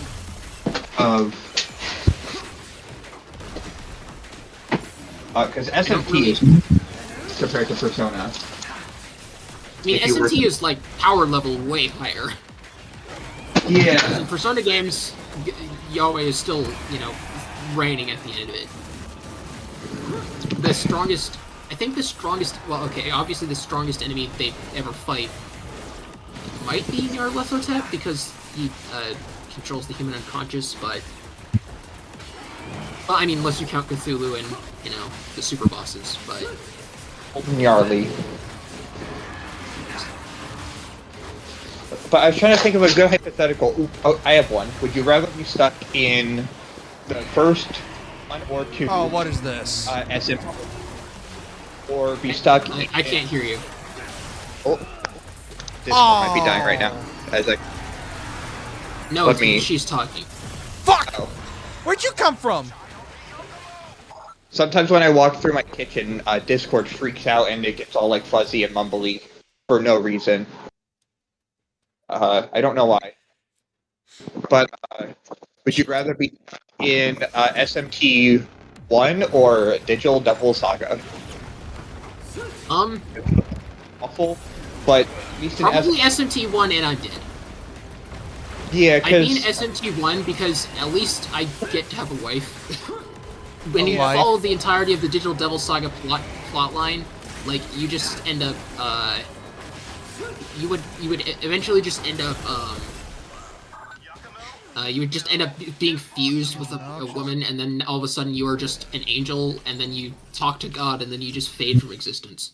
This is getting obnoxious. Yeah. That is, of course, assuming you can make it that far. Yeah, because SMP1, horrific, awful. There's still communities that you can hang out in before the world goes to shit and everything explodes with nuclear weapons. And there's a chance that you don't actually live in Japan when the nukes go down. A Digital Devil Saga is just, although it's very community-based and you could find a place to live, you're still also just soldiers for some war of factions, and I still only beat the first game, so I'm only halfway through the story. Yeah, But also, to be fair, also on top of that, you get weaker from not eating people. Yeah. Well, that wasn't always. You start to lose your mind.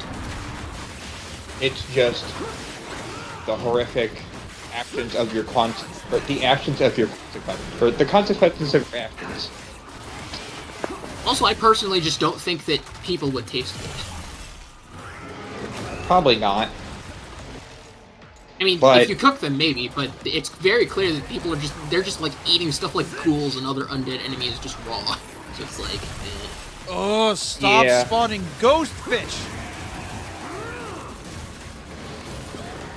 And plus, if you play Digital Devil Saga, there's a chance that you have to fight Huang Long Gaming. The Huang... Or...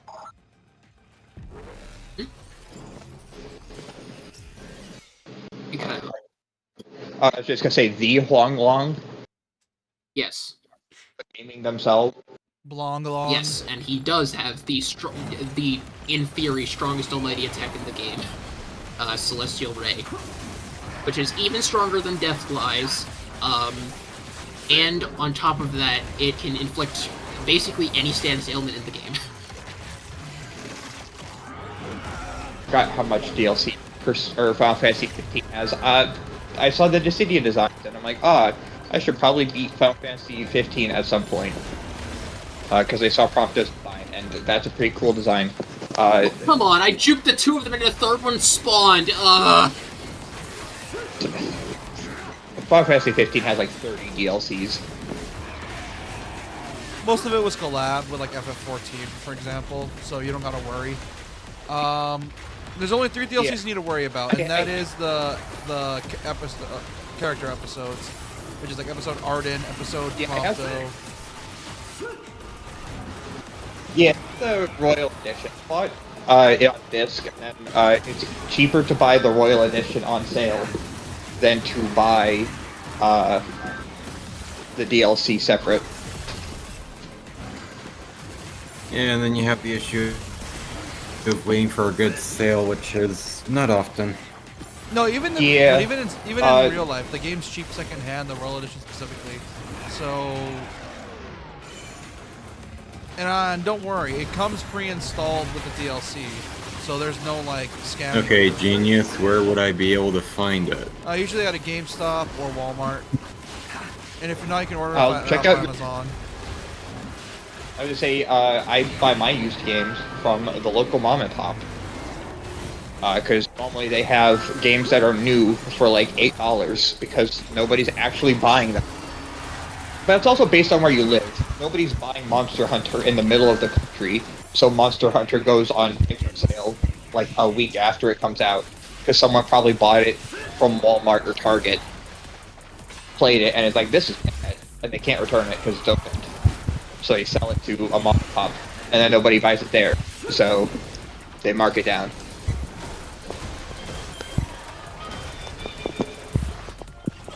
I wish I had one of those in my area. They are quite nice. So to be fair, if you played, if you were born into the protagonist's shoes of Shin Megami Tensei 1, you could always just choose to side, you could technically just choose to side with, Yuriko, who is totally a normal human being, and just not go down the normal path. Then you don't have to deal with the neutral shenanigans. Yeah. You could also, just siding with Thor it still drops the nukes, but I think... Yes, he still drops the nukes even if you side with him. You get to hang out in the nuclear bunker, and you don't have to be witness to it. I think. Oh No, shit. you get destroyed anyway. You still get teleported into the Congo Kai by Oh, whatever you whoa, named your whoa, neutral whoa, hero. whoa, whoa, okay, Yakumo, chill out, man. He's dead.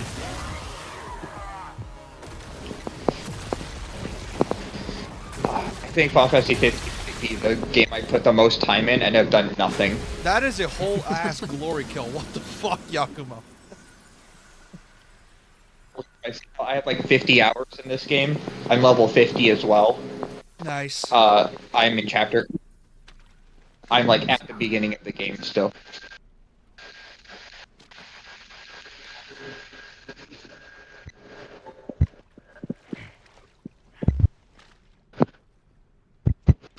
Also, if anyone plays Final Fantasy 15, there's a multiplayer mode that's actually pretty fun. I have it.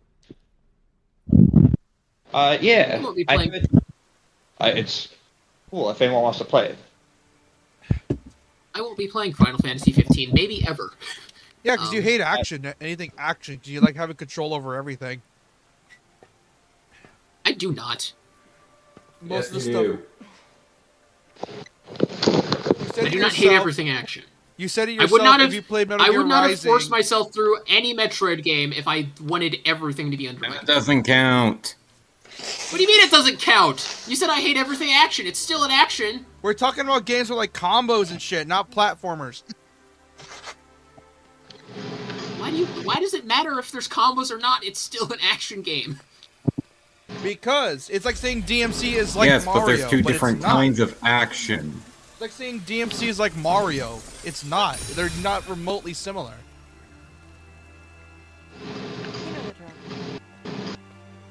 Oh no. You guys sound like the annoying people who say that who call Earthbound Mother 2 just because they want to prove that they know what the name of the game is. Wait, that's a thing? Yeah, that's how you sound right now. Here's the thing. Isn't Earthbound just the series name? Nope. I mean, granted, I don't know much about it, but Mother 1 came out for the NES, but it Yeah, but here's the thing. It was Hey, Eric. almost translated, but it was the translation was never officially released. It did get leaked later, though. Here's the thing. The And then reason Mother we're 3 was on getting Game Boy upset Advance. is because action RPGs are action games first and foremost.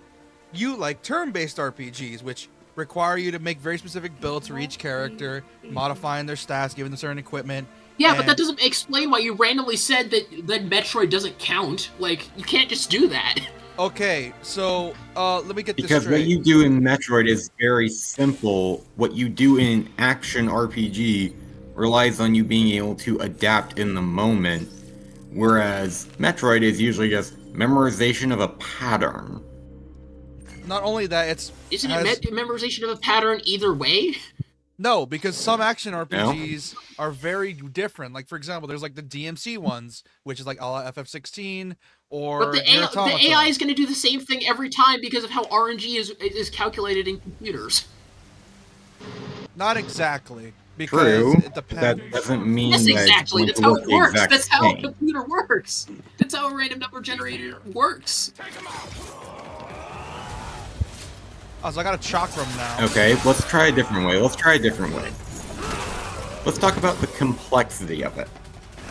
Compared to Metroid and Zelda, how complex would you say it is compared to something like FF7 Rebirth?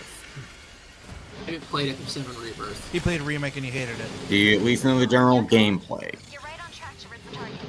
I haven't seen gameplay footage of it either. You're approaching the Have you seen the I've seen remake? cutscenes that showed up in my...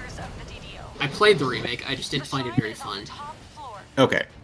Now compare the remake to something like Metroid. Well, How complex would you have- say the difference is?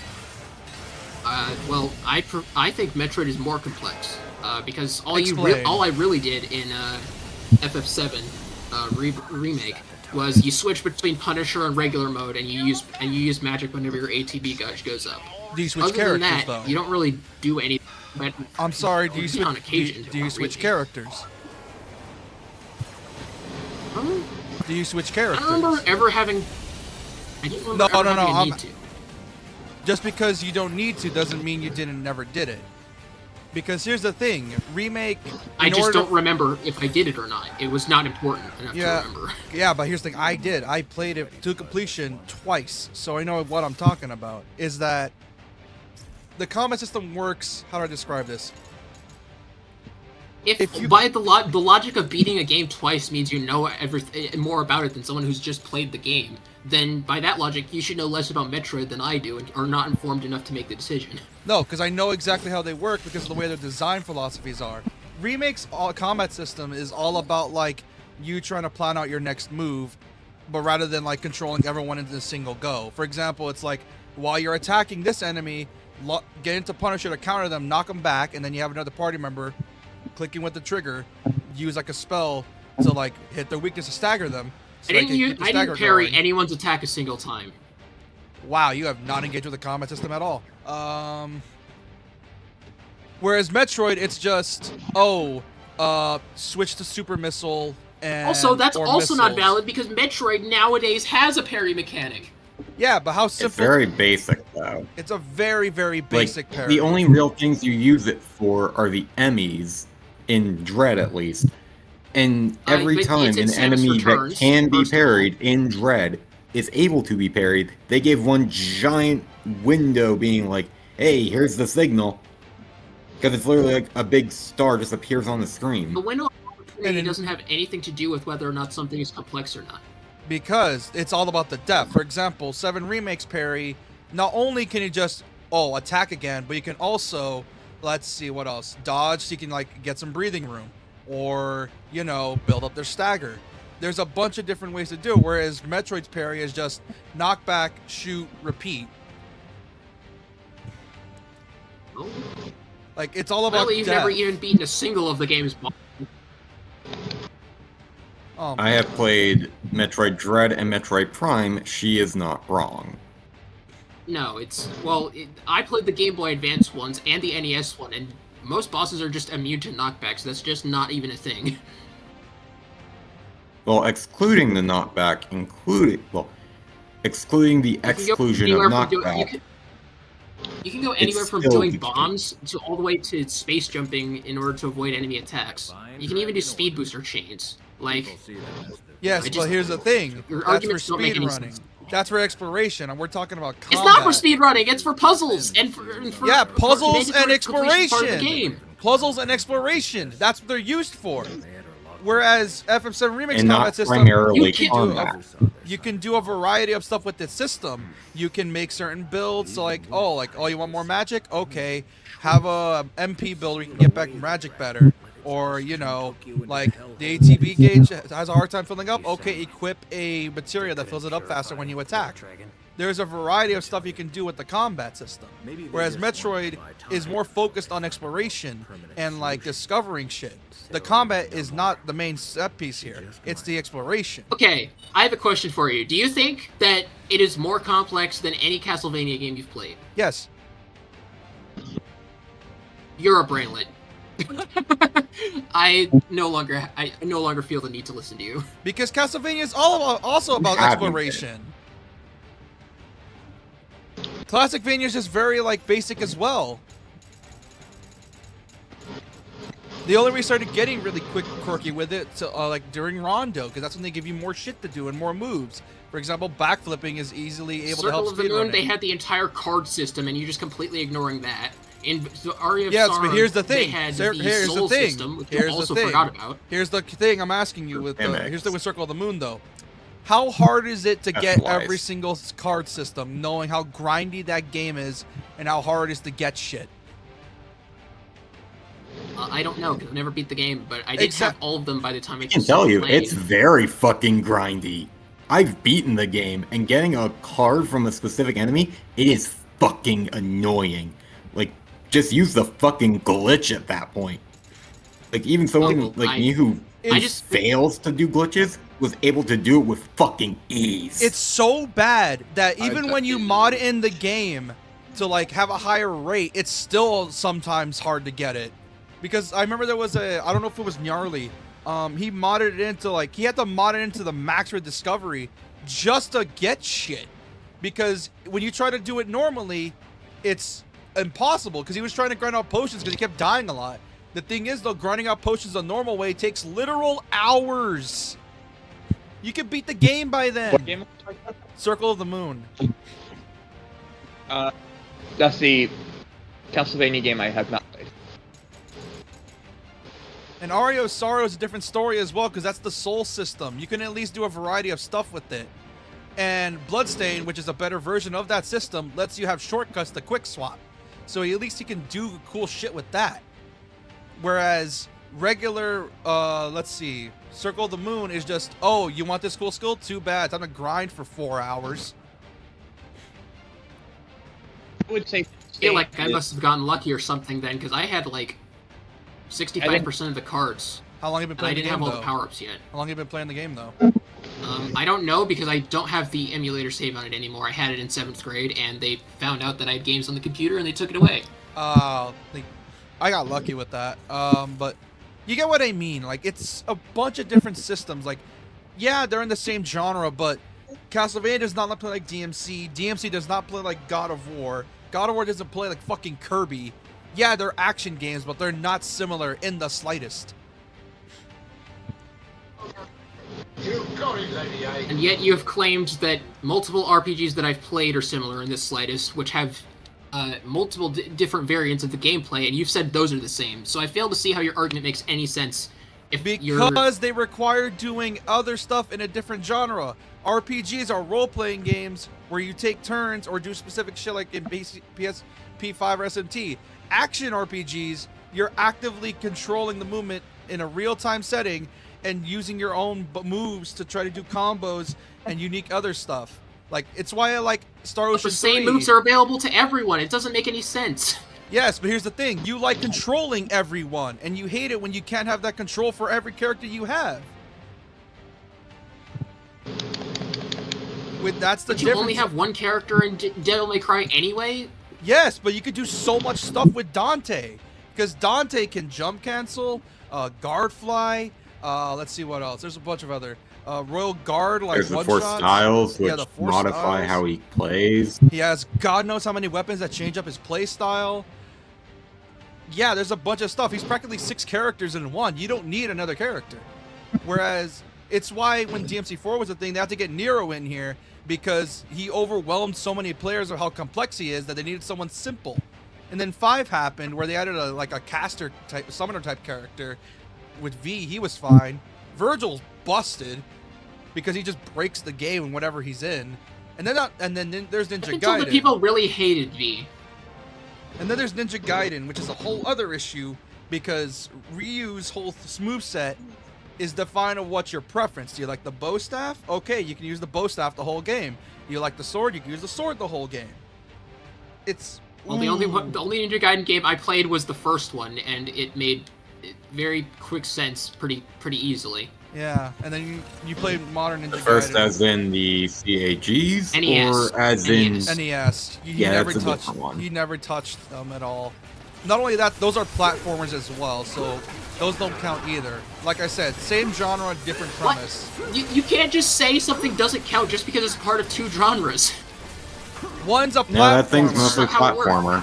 One's a platformer that requires solely like timing your level layouts and jumps to try to avoid enemies. Here it's like learn CAGs, the 3D versions of Ninja Gaiden require learning complex combos to try to like look cool and also to feature enemies as quick as possible. I just don't get it, man. You've made the same points over and over again. It's apples and oranges, dude. They may be the same. They may both be fruit, but they taste completely different. That's the point I'm trying to get here. It's like saying an apple is like an orange because they're both fruit. My brain is hurting right now. That does make them alike, whether you like to admit it or not. Yes, but do they taste the same? That does mean they have things in common. Do they taste the same? Yes, that's it. You're hurting my head. You said, yeah, they're both fruit, but that doesn't mean that they make things in common. They're in common. Oh. Bell pepper, you're also with me.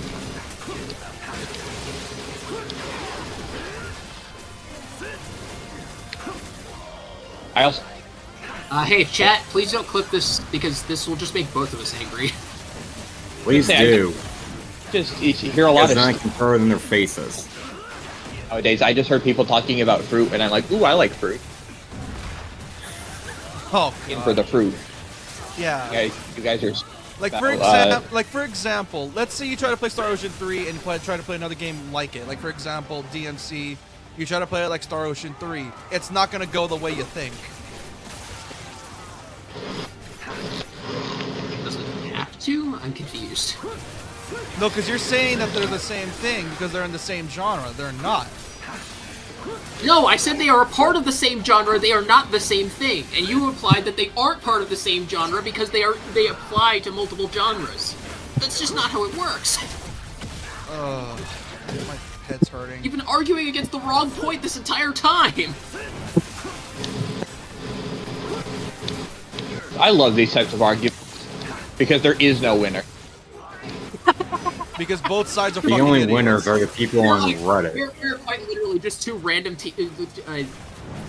Because here's the thing, it's like we're total opposite in terms of what we're arguing interested into. This guy likes to get into the guts of games, like the code. I'm just like, I'm gonna work with what I got, and I'm gonna enjoy it.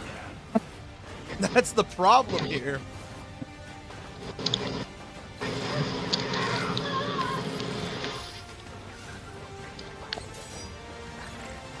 Sorry, Teddy, I don't have a way to get rid of that poison.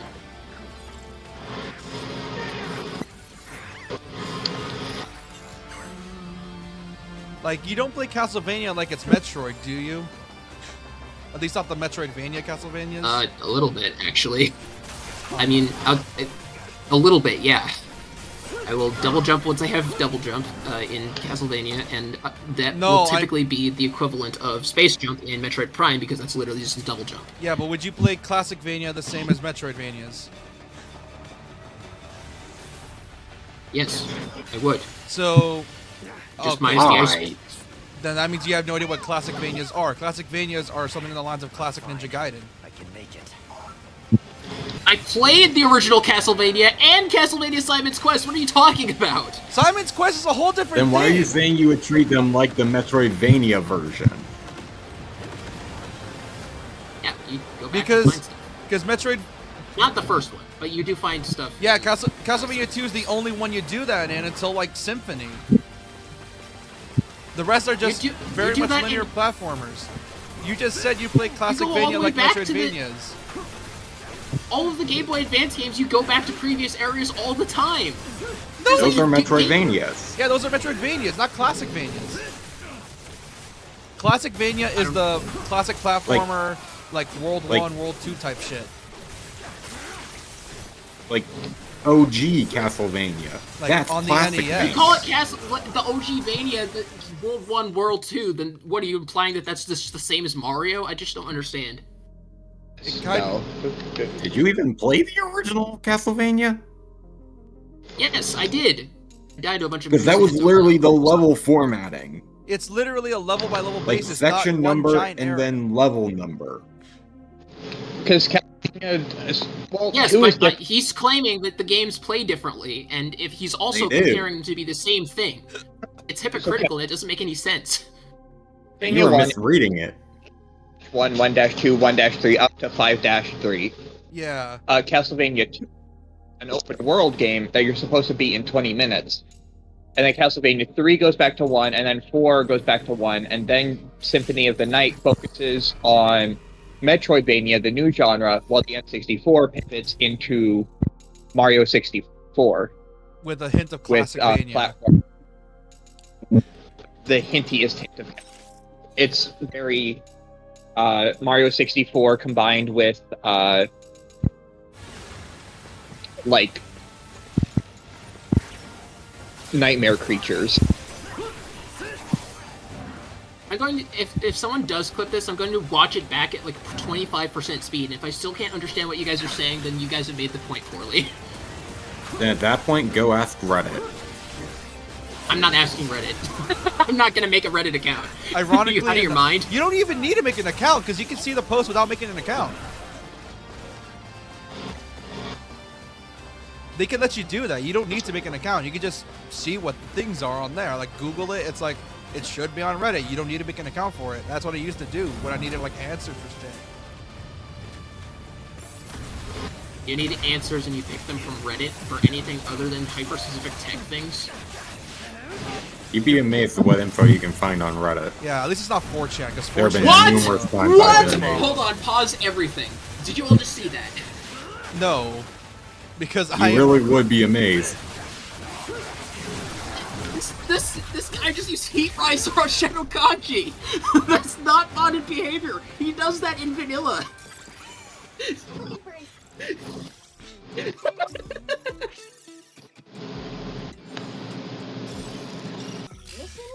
Right, these guys would be.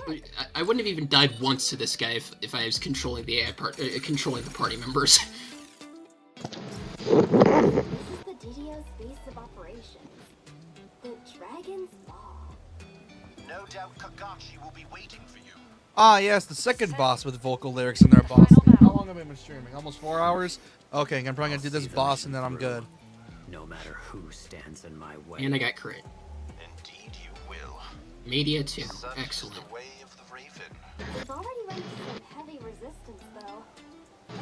Wait, are we just barging in through the front door? Smart, I used the purifying salt, the purifying water. Yeah. Like, here's the thing, man. It's like, how do I describe this?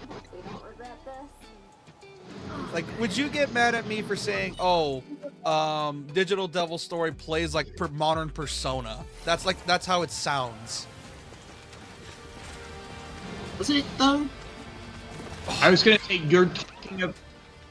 It's the equivalent of one article of SMT 5 is just Persona 5 without the soul.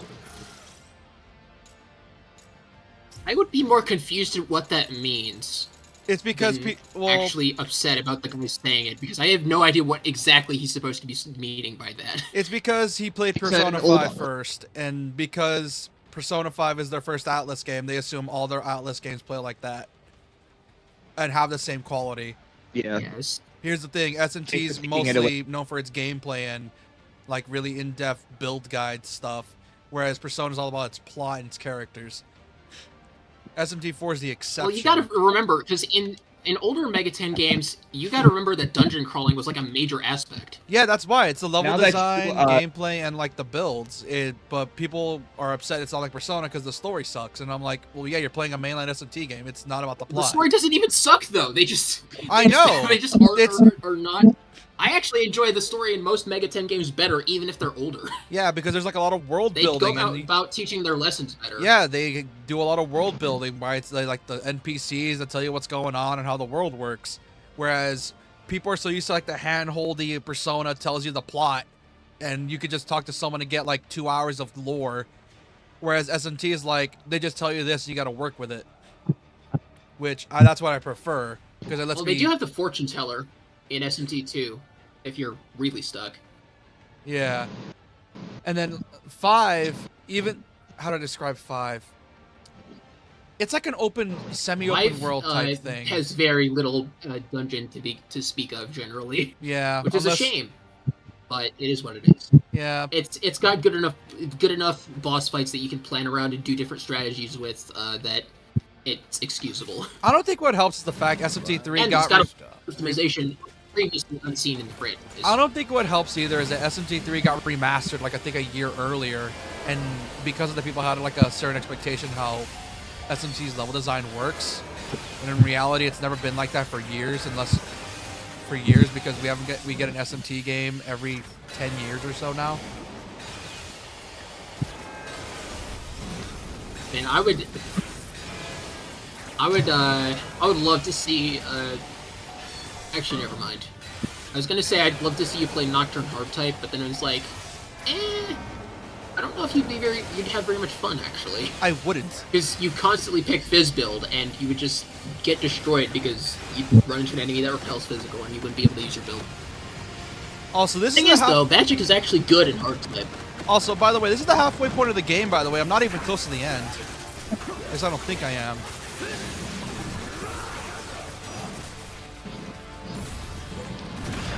Yeah. You're on mission 10? mission 11, I think. Oh, by the way, have you guys played a game called Blaster Master? I have. I love that one. I've been trying to get back into it, but I keep forgetting about it because it's, I don't know. I played the DS version, which, you know, isn't the version it was originally as, but it was a remake apparently. Yeah, so, yeah. The modern Blaster Master cool to versions see. are remakes. I'm upset that I didn't get to experience the secret level because I didn't know that was a thing. But I'm not going back to it because I know I'm way too rusty to play it anymore. We have lost stock. Blast Master is really fun. I want to try to get into it. It's one of the games that I want to stream, but I keep forgetting it exists. And also because I get distracted with other stuff. Because for next year, I want to try to make it a bucket list of I actually get back into Mega Man and try to do something involving it, and then maybe get back into Castlevania again. Because I used to do a lot about Castlevania and Mega Man. I just haven't done it recently because of a variety of reasons. Like, I have the games, I just keep forgetting to actually try to stream them.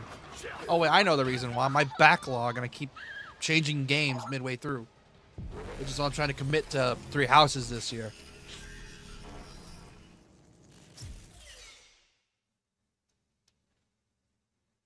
Like, after this guy can use Spirit Dream? Like, after I beat Aria... There's so much about this...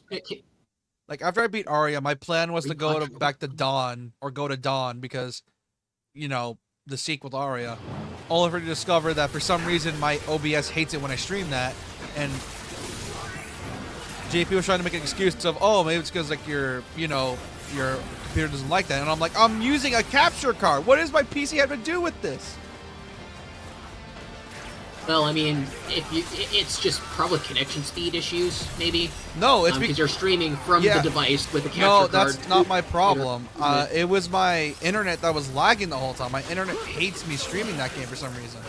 So it's not even my PC's problem. And JP was like trying to make it out to be it's not my PC's problem. And I'm like, the fuck do you mean it's my PC's problem? I'm lagging like a bitch because my internet sucks. What does my PC have to do with it?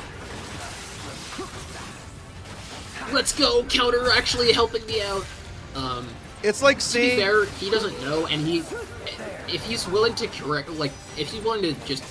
If he was saying that that it's just a possibility because he doesn't understand the tech, then that's fine.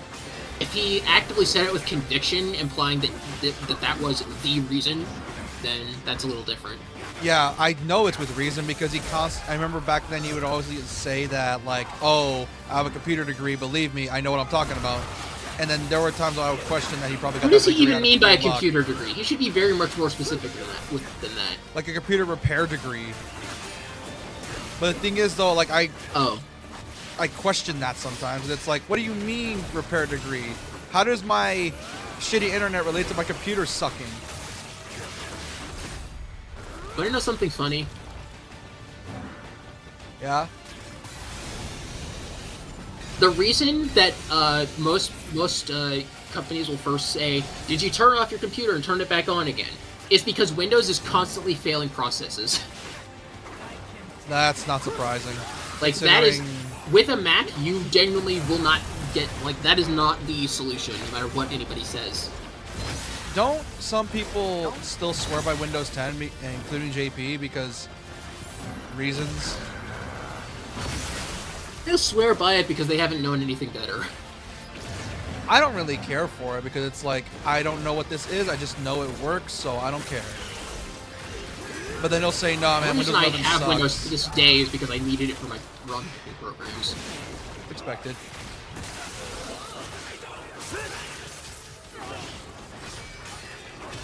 Man, they're blocking way more this time. No, don't attack Kanji, attack the nice guy. Yeah, that's funny. That's actually a funny quote.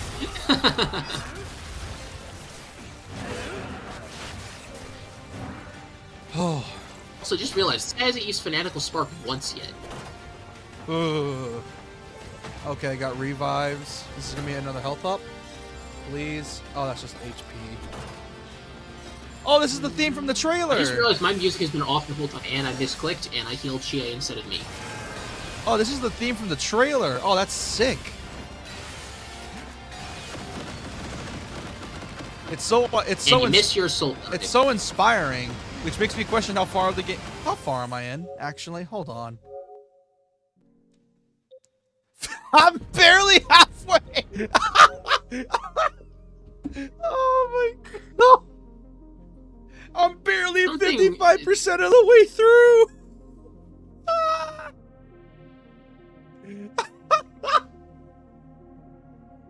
They're hitting me with all You this could probably shit. marathon the game on Friday just to finish it. Dude, that's so fucking funny. You're telling me all this crazy shit on my screen is happening at the halfway point of the game. How does that make sense? It's like fighting Satan in SMT3 at like the first third. Satan? You don't fight... Oh, Lucifer. I confused it, yeah, sorry about that. But you get what I mean, it's like... Why? I'm barely at the halfway point. What do you mean I'm fighting this guy already and doing all this weird shit? I mean, to be fair, you are at the beginning of the game and you have to fight Dante. Yeah, but here's the thing. He's not going all out with you. In this case, though, it's like they're throwing everything in the kitchen sink at me in this section. What do you mean is the halfway point of the game? Did they throw Kaizo blocks? Dude, that would be so fucking funny. Where's the Kaizo blocks? It would be so funny if they did that. It would be so fucking funny. Dude, would they actually make an entire level that's just based on unfair Mario? Dude, that would be such bullshit.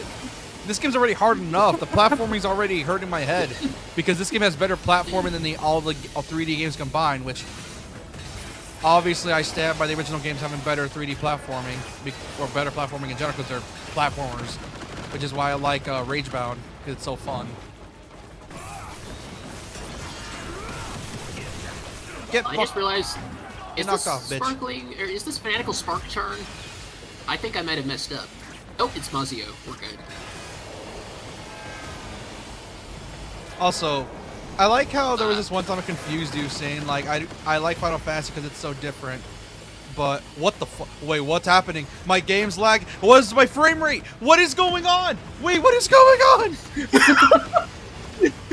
My game. The game is too intensive for PlayStation 5. Please don't. Oh my god, I thought it was gonna crash. Imagine if it crashed for all that. Dude, I would have gotten so mad because Stellar Blade has been doing that to me a lot with like the DLC, and I get mad because I'm like halfway through it, and then all of a sudden it crashes because there's so much shit on screen. Stellar Blade's dev seek, you'll just suffer through whatever they put you through because you want to stare at whatever her name's. It's not even that. There's a Nikke DLC that they added that's like a cover shooter. And the thing is, though, it's really fucking intensive because even though it's like one singular area, there's so much particle effects on screen that it actually crashes my PS5. That's... You know it's unoptimized impressive. when even modern hardware can't run it, and especially on consoles. And that's what they're optimized for. Also, what the fuck is this thing? Bring it on. Also, Zeltic tried to play Stellar Blade on his channel, but he stopped playing it because it got like no views.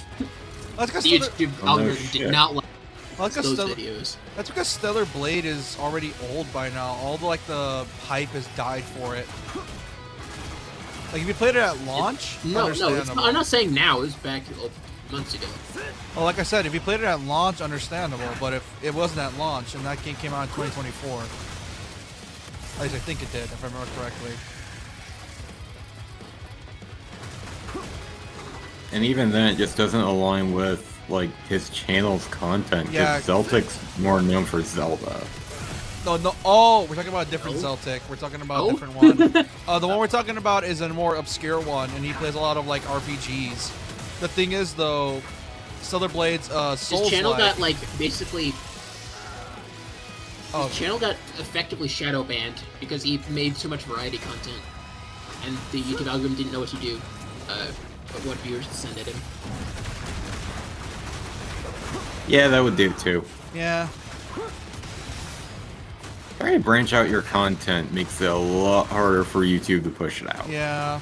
It's why I'm thinking of trying to be a more consistent schedule, like Mega Man, Castlevania, and then like Sundays is RPGs, strategy RPGs. It's why my old rule was Saturday was whatever I wanted, and I stuck to a schedule. which I should have been doing in the first place. I just haven't been doing it, and I don't know why.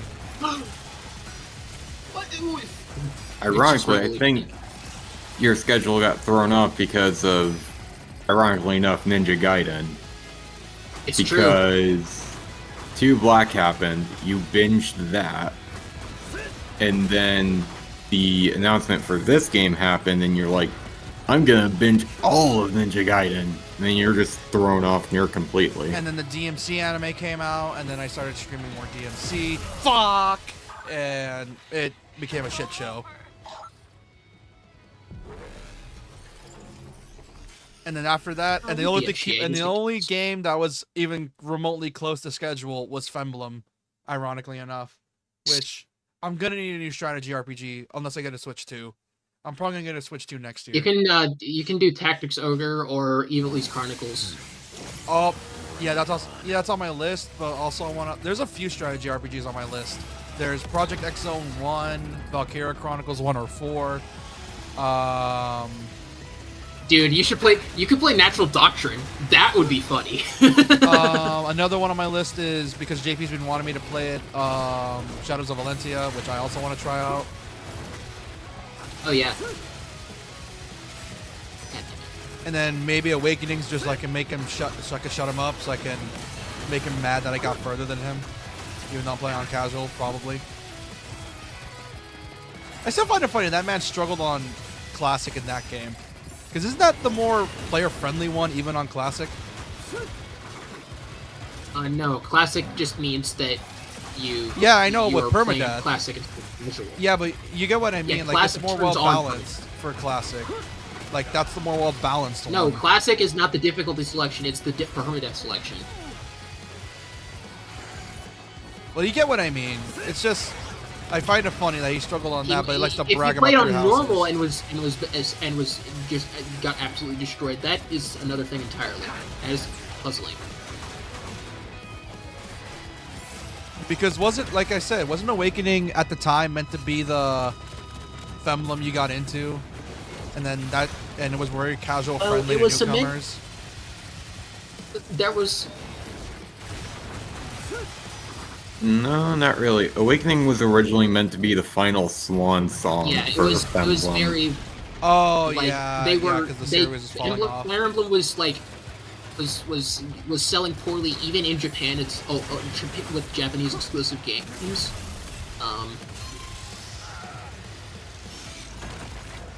And unfortunately, unfortunately, it was gonna be like that was gonna be it for the franchise. And then it popped and so they off. did basically every single thing that they could to make it an interesting game for as many people as possible. And of course, once they made Marriage a mechanic, it was love at first sight for weebs everywhere. What also helps is that Persona was very popular, and it helped pop off the dating sim RPG genre. Which I don't. What do you even call that genre? Popped off the dating sim RPG genre was FE4. But you get what I mean, like the dating sim elements. Like, what do you even call that type of genre? Like life sims? What do you call them? Well, it's not a dating sim if there's like, if it's like dating, like games like other things in the simulation.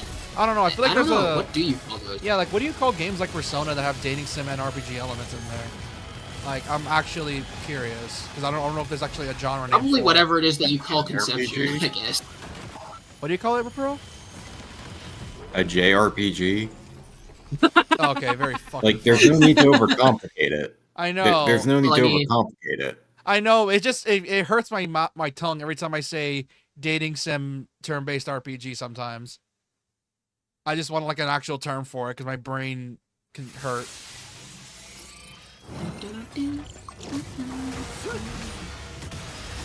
I had trouble raising my social stats because of all the social links I happen to have unlocked, which is really weird. I don't normally have this issue. Hold on. Let me buy the books.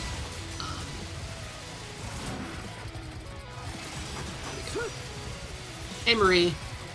Yeah, I'll take you anywhere. Actually, hold on.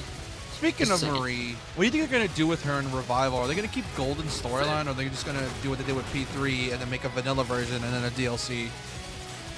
Well, can't. here's the thing: they can't make it a DLC because it's like it stores flags that need to be in the game, and also you could otherwise you could potentially buy a DLC in the middle of your save file, and you would just be completely screwed because you can't wouldn't be do able it. to accomplish the content because you've already committed a bunch of your days to other things that weren't hanging out with her, and you just would run out of time before the I think it's Heaven that's the story lock requirement.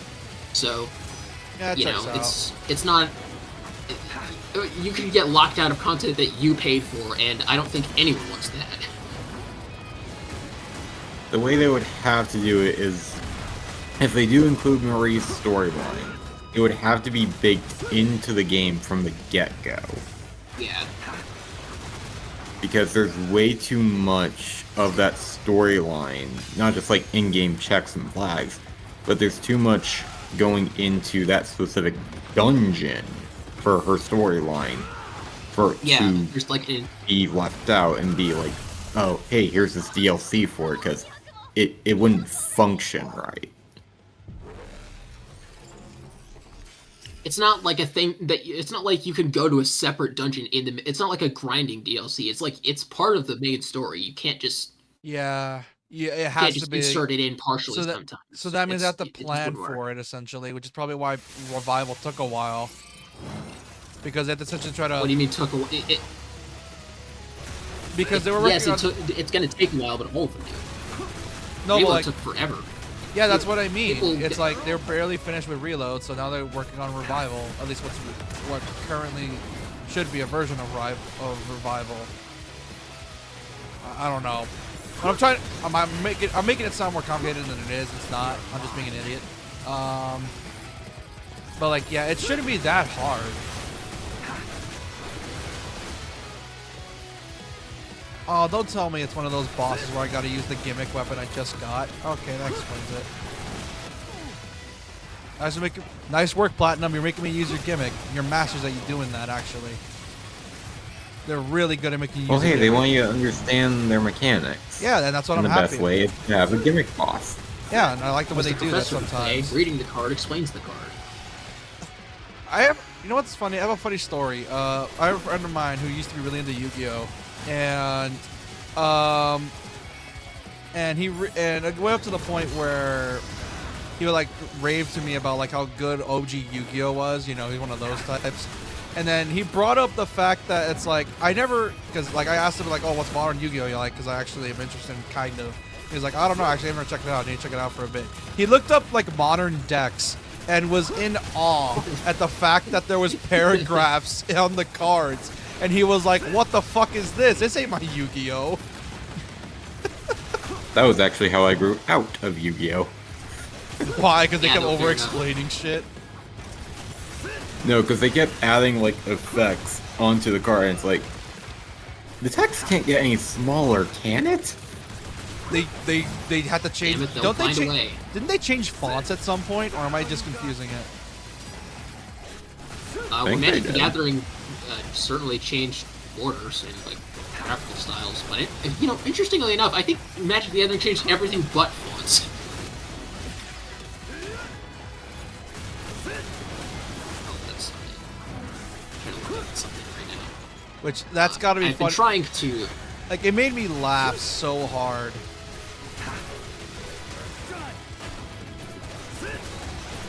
Man, these chakrams kick ass.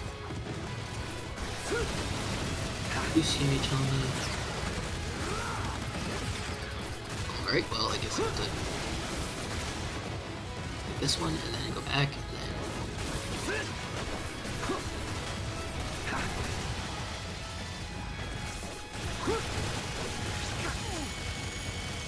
This fusion calculator. Holy! Mitama. And which Mitama do we want? Fuck. Kusi. We need Kusi Mitama. Okay, so chakrams are the name of the game. Got it. Chakrams are the name of the game. Chakram spam must become Axel from Kingdom Hearts. Except without the cool fire. and the cool friendship he has with Roxas. I'm still salty we never got 3D better remakes of Recoded and 358. It's understandable because they're DS games, but fuck you, Square, for not bringing them back and just giving us HD cutscenes, making a glorified movie. Which Recoded Stories is what the fuck was that? But Recorded Story is great. No, not Recoded. Recorded Story sucked. There's barely any. 358 Story is amazing, whereas Recoded Story sucks. So just putting the cutscenes alone actually ruined that game's appeal. Because the whole appeal was the combat system. That's the whole appeal of Recoded. Because it's done by the guys that made Neo 2 back in the day. Or made Neo 2, and this was one of their first games.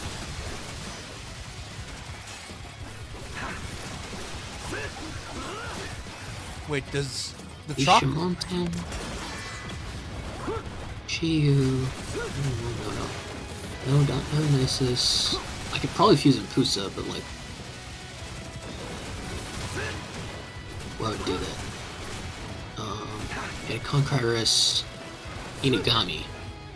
Oh, so they're two weapons in one. It's Tonfas and Shurikens. Okay.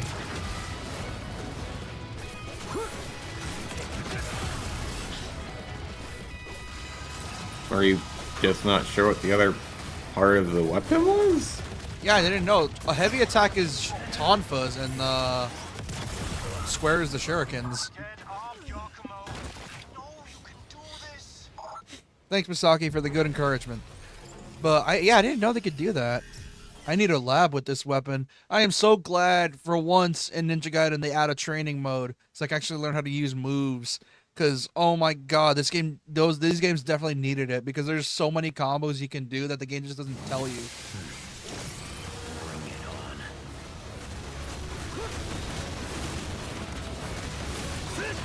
Which luckily, training rooms are Platinum's MO as well, because they do training rooms with Bayonetta.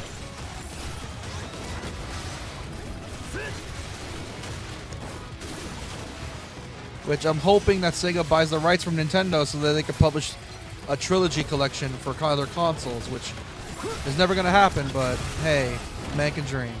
You and I both know if that did ever fucking happen, Nintendo would charge them out the ass. They would.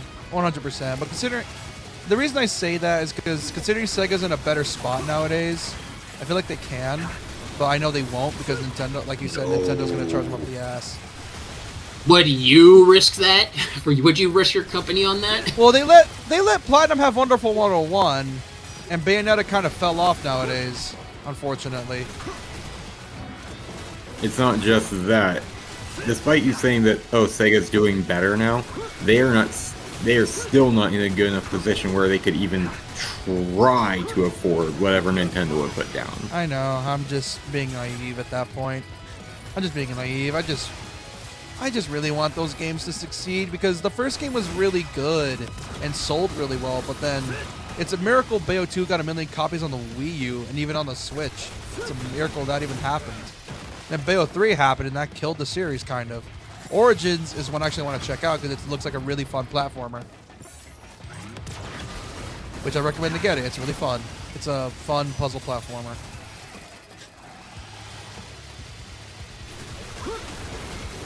I always forget that exists, and then you bring up Bayo, and my brain's like, hey, remember Cereza Origins?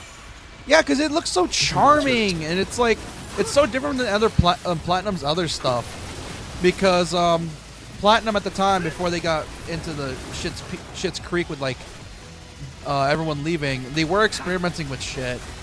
And like I said, I think there was a article a while back saying that if an NG4 didn't pop off, then they would just go full live service to stay afloat, which would suck if that's the case, and I'm hoping this game sells well. Ah, fuck.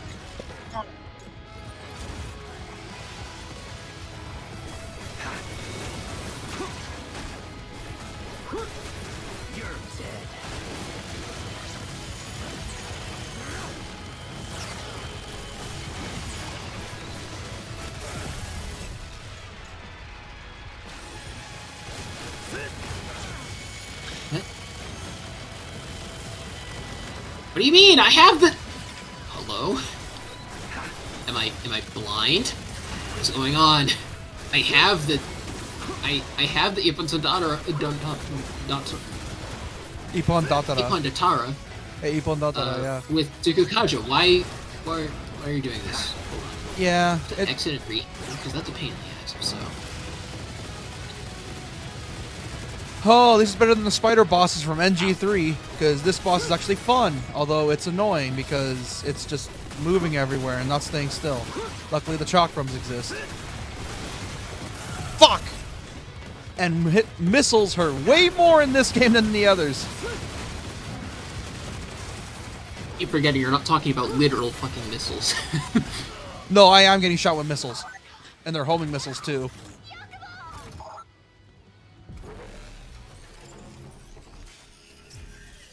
The fact I'm only halfway through the fucking game.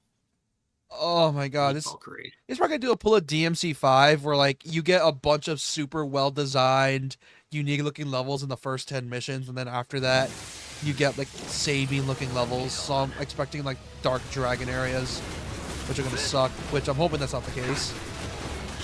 Because I love 5, but the level design just was not it. You know how, like, you're talking about being curious about the sales surge? Apparently, this NG4 is number 13 currently in SteamDB for top sellers. Yes! And the only other name I recognize above it is Battlefield 6. I guess this series is back. Well, yeah. Somewhat, like, that's the only game.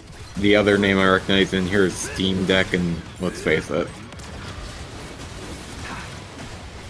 Number 24 in wishlist activity, number 202 in daily active users, over 21,000 followers, and over 1,600 reviews. I'm a brainlet. I forgot to register my angel. Oops. Angel.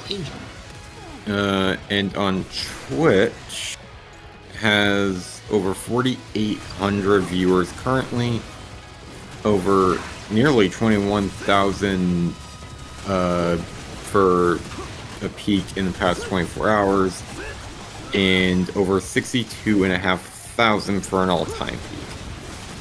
And this game's only been out for 2 days. That's impressive. For an NG game title, especially. Like I said, Ninja Gaiden doesn't usually sell like the 3D ones either. It's always been sort of obscure in the gaming space, which I'm happy this game's finally popping off. Let's go! And hopefully Platinum will actually make proper games and not just live services. Because they made one mobile game a while back and... Oh no, my controller's gonna die. Oh no, please don't die on me. Hey, you just paused the game. I know, I'm pausing it right now. I'm getting my charger as we speak. Oh, man. I'm loving this so far. Oh! Shit. Missiles. This is familiar. Very familiar. Oh! Ow!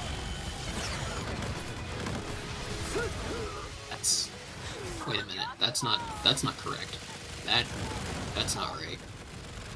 Bro, you are looking at this, right? Really? So many missiles! I can't see! It's a fucking... Oh, yep, this is platinum flavored crack, alright.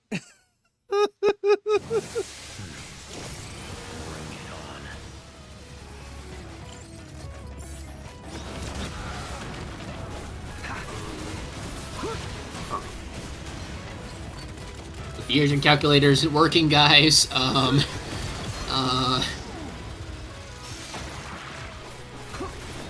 do I do now?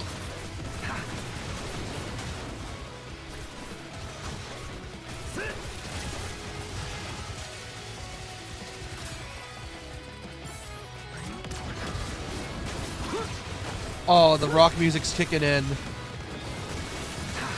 That also doesn't help either, as I'm vibing to the rock. Oh man, do you guys remember Pokemon Omega Rubier? Dude, I haven't watched that guy's channel in so long. Matty Burrito, right? Yeah, he's not as funny as he once was, but man. I think what introduced me to him was his drunk Lucina ones. And that's all, ironically enough, those videos are also what got me into Femblem. I just introduced to it by a real life friend.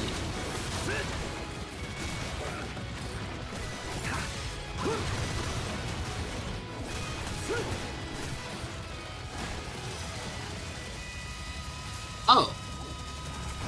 Oh. Okay. Well, that's not what I intended to happen, but I will be more than happy with this arrangement. We'll deal with that later.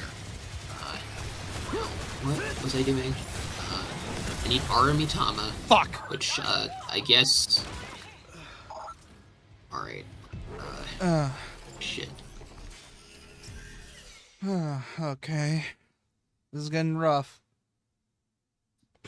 God, the fact I'm barely Here's halfway real through high the class game. out.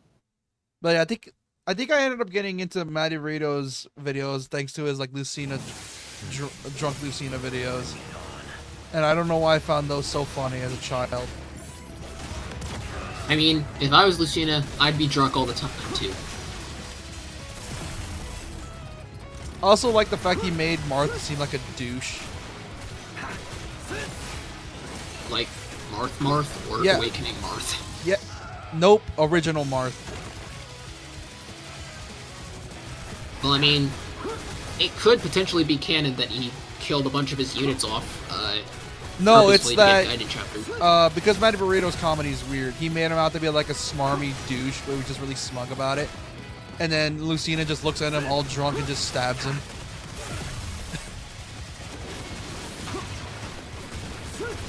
Let's see what's weird about that humor, but okay.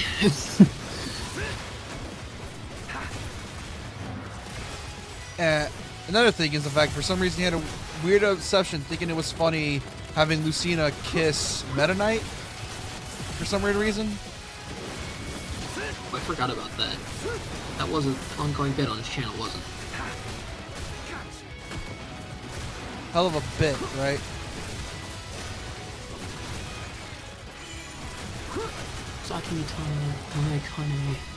Ow. Did I even have a Morikane? I don't think I ever found one Morikane. He's what? I think he's a Temperance? Is he this one? No.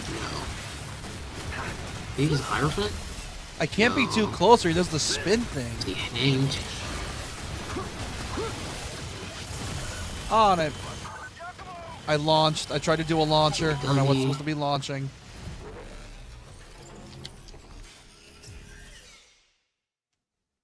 There's a lot of blue. I still in this remember. game. You should seriously watch Yu-Gi-Oh! Unglued though. You've got to watch Yu-Gi-Oh! Unglued. It's like peak. I think that was. I need to watch that one. I think I watched it years ago, but I completely forgot what it was about. No, you can't have. I'm talking about Yu-Gi-Oh! Unglued.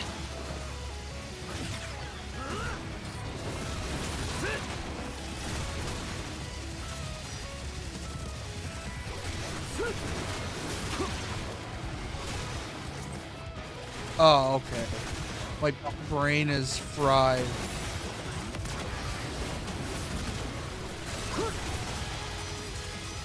The writing is strained and my ass is pained.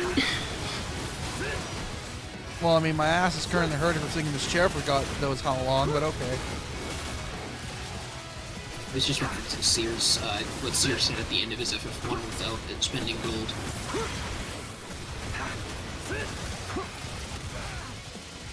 I keep doing a The downward gap slam when between I'm these not chests supposed and to. the next ones you find are larger than the gap in my ass when I was done with this challenge.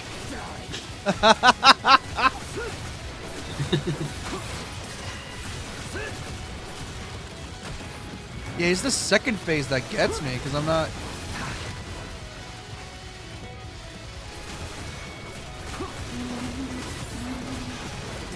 I'm gonna have to lower down the volume because it's 11 o'clock at night now.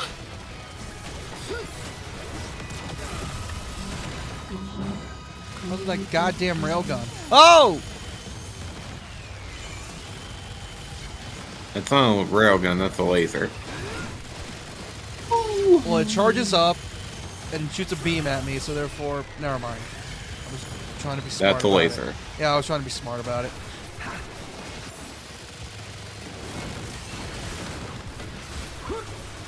Yeah, because a railgun is just a solitary blast of electricity.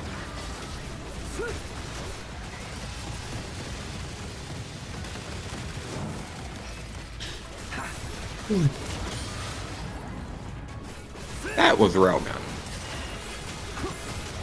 That's not a knife. This is a knife. Oh, that's Stay a different still, Vitella you piece of design than I shit. remember. Forgot that Vitella had an elephant design instead of whatever it is now.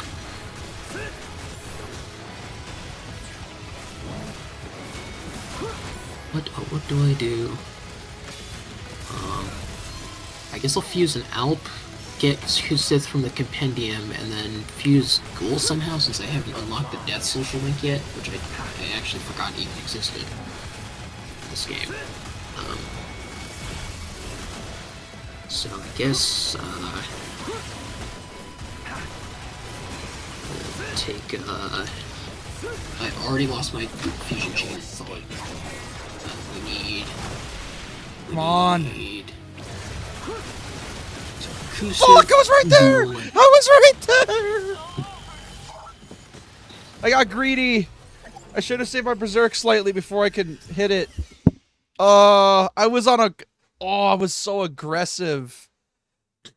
I was aggressive enough to the point the Berserk was actually filling. Holy hell. I forgot. Oh, the cocaine is slowly... Oh. Okay, that's gotta be a bug. There's no way that's the only way to fuse Alp. There's no way. I refuse to believe it. I refuse to believe the only way to fuse a level 6 persona is fusing level 33 levers with a level 25 levers. I absolutely refuse. There's no way.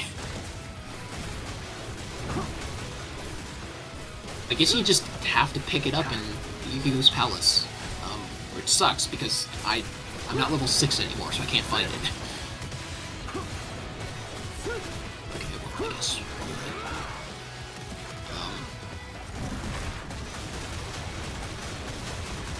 Sakimitama, Ghoul, and Sandman. Surely this one will work. Do I even have Sandman? Yes, I do have Sandman. Sakimitama, Ghoul. How do I make Ghoul?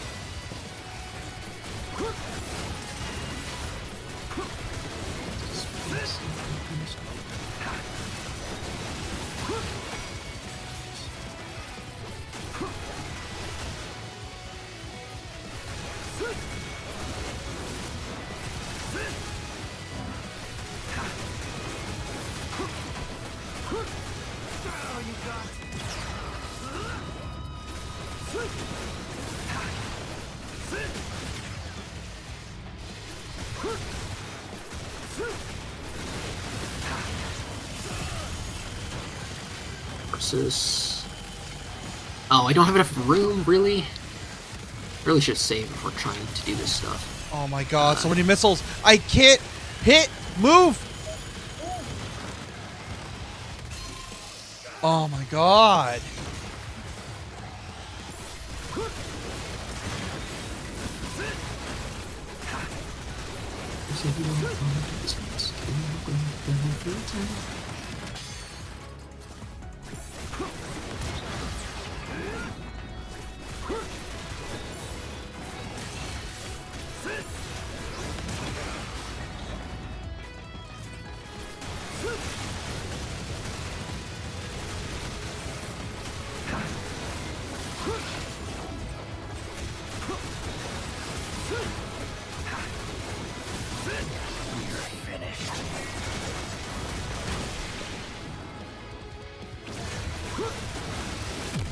Holy shit!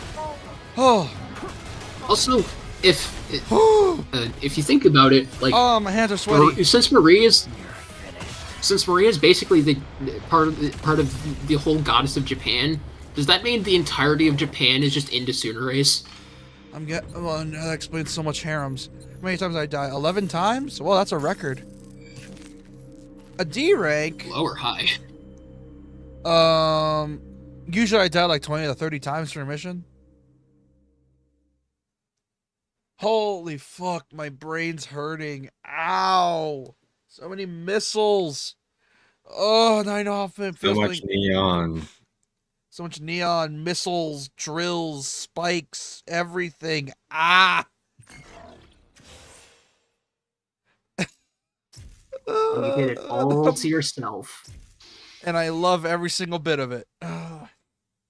This is what NG2 players feels like.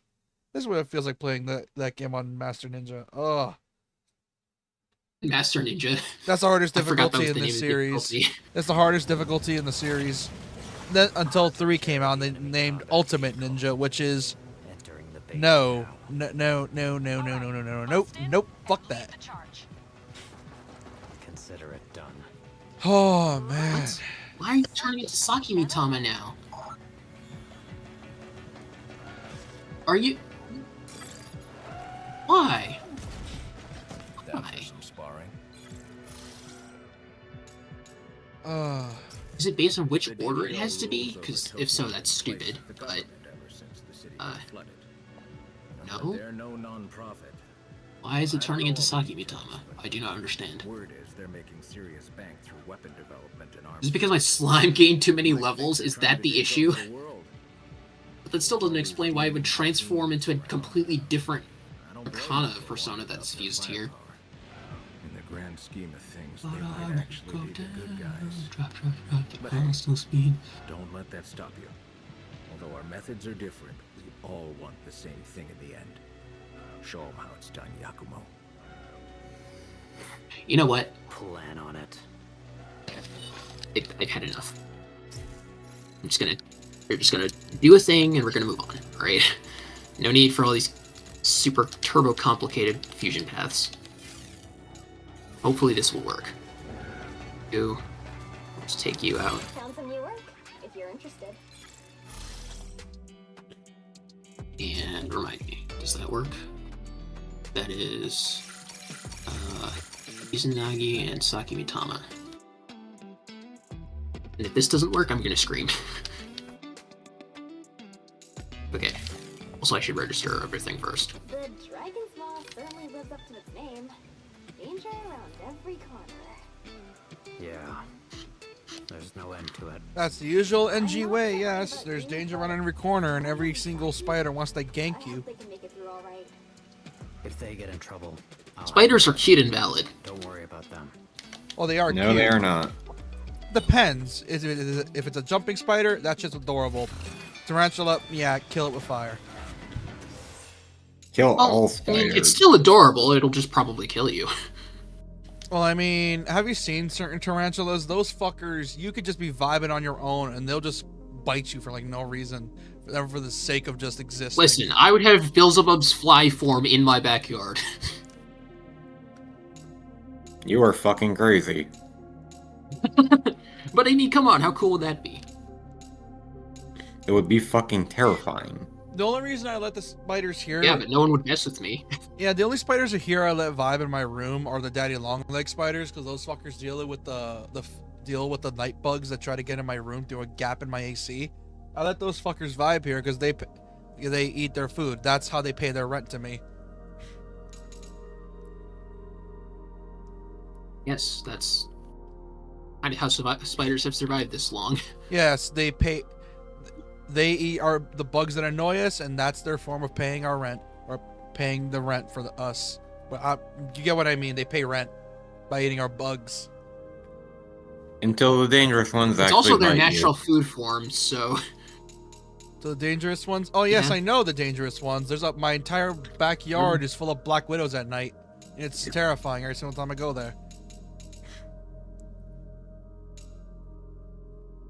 Oh, speaking of which, did I forget to mention, I almost got bit by one of the most poisonous spiders in the state one time. You have not mentioned that ever. I almost got bit by I it don't think you because have. you know how spider webs are invisible a lot of the time?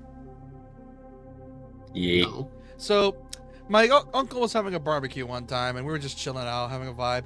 I went back to my house to get something, and the car was in the spot keeping me from getting through the shortcut back to his house. So I'm like, fuck, I'll go the other way.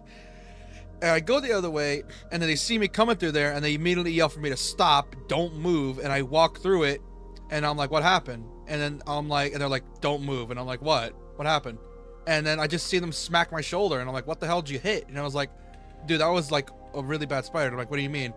And I'm like, if that spider bit you, you would have lost your arm. And I'm like, are you fucking kidding me? Australia. That just reminds me of one time at my high school where there were 2 beehives.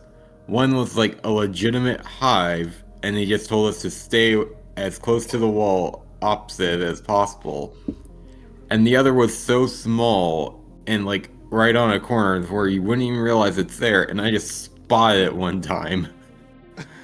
And I said, hey, a beehive. And the girl next to me was just like, no, keep it away, keep it away. Dude, you're lucky it's bees. We keep getting wasps over here, dude. Fuck wasps, man. Like, you have no idea what it's like. I mean, I think it was. No, because... I think it was? No, it's because where I'm at, my house, for some reason, wasps love to make their nests here. There's like 5 nests somewhere around my house. And those fuckers like to hang out by the front door sometimes. Because I'll just be like, we'll be vibing, and it's just like, okay, look, I'll just look at the wasp just chilling on the top of my door, and I'm like, look, dude, I don't want to fuck with you. You don't fuck with me. I don't fuck with you. I don't care. Just leave me alone. And there was this one time and I got stung by a few wasps too, and it sucked every single time. Because there was one time, and this is going to sound very stereotypical considering my state, I was taking care of my cousin's horse one time. Like, I was tying him up to my house, or like to a side house. That way the horse couldn't run off. And I saw a wasp just chilling there, and I'm like, look, dude, I do not want to bug you. I don't want to bug you. Pun right there, fully intended. And I'm just like, dude, chill. I don't want to fuck with you. I don't like you either. Just let me just do my thing, and then we're golden. And then the moment I finish tying up the horse, the fucker lands on my forearm and stings me. I wasn't even close to the nest. The nest is in the inside of the shed. The fucker chose to be outside to fuck with me and sting me, and it sucked. Yeah, wasps don't like people. They don't like anyone. They don't like dogs. They don't like cats. They don't like horses. They don't like cars. They don't like shit. Literally. Nature's first hater. They're literally. I feel bad for anything that's had its balls stung by a wasp. Ouch. Oh, did you hear about? Oh, I'm guessing you heard that story too about how a dog got stung with it on their nuts or something. No, although that doesn't surprise me that happened. I'm just speaking in general. Yeah. Dude, at least we don't live in Japan where murder hornets are a thing. I forgot those were a thing. Thanks for the reminder. They're terrifying, aren't they? It's almost as terrifying as figuring out that Digital Devil Story had a New Game Plus. Oh, God. But yeah, like, I'm so glad we don't live. I'm so glad for that. I'm just hoping they don't migrate over here. We don't need that shit over here.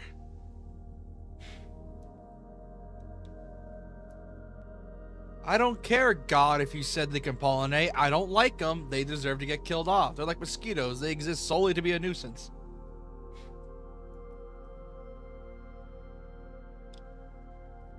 You know what the worst part is? Is that I think some wasps have, like, what's the word? Memory something. Perfect memory. Where they can remember you for, like, weeks.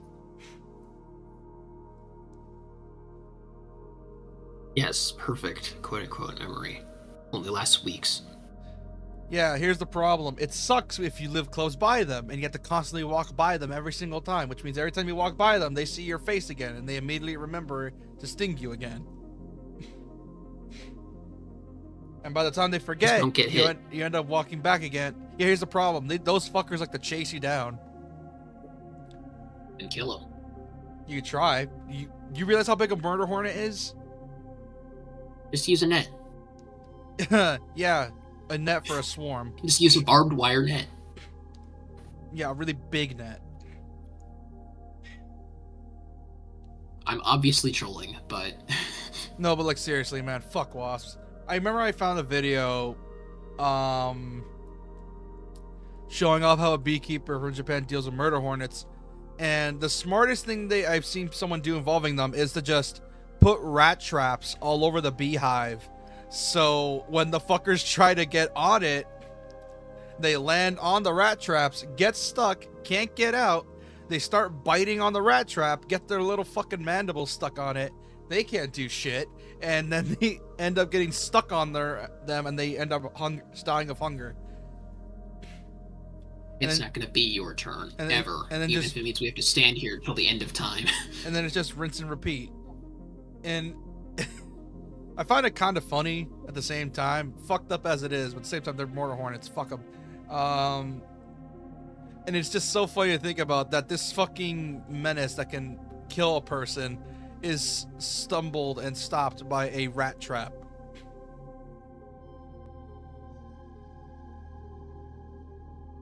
Of all the things, a rat trap did better than actually trying to smoke them out.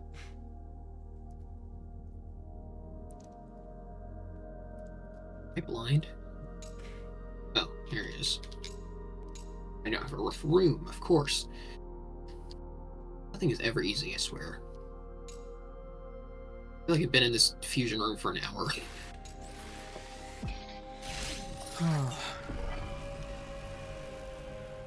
It's Eligor. What's he been to Tara? What's he doing? He needs Saki Mitama, Ghoul, and Sandman. So I guess we'll just use these two together, because why not? And I guess I have an Andros now.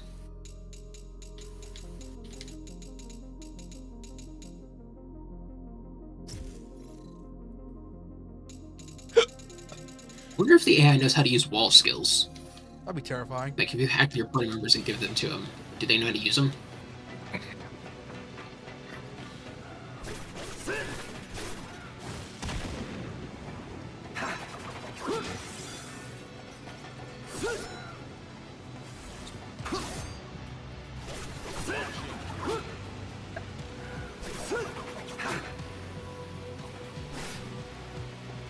Those are big chakrams.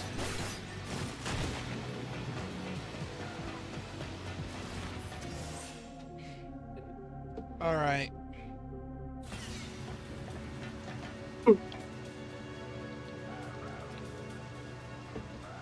I'm gonna head it off for the night because I am exhausted.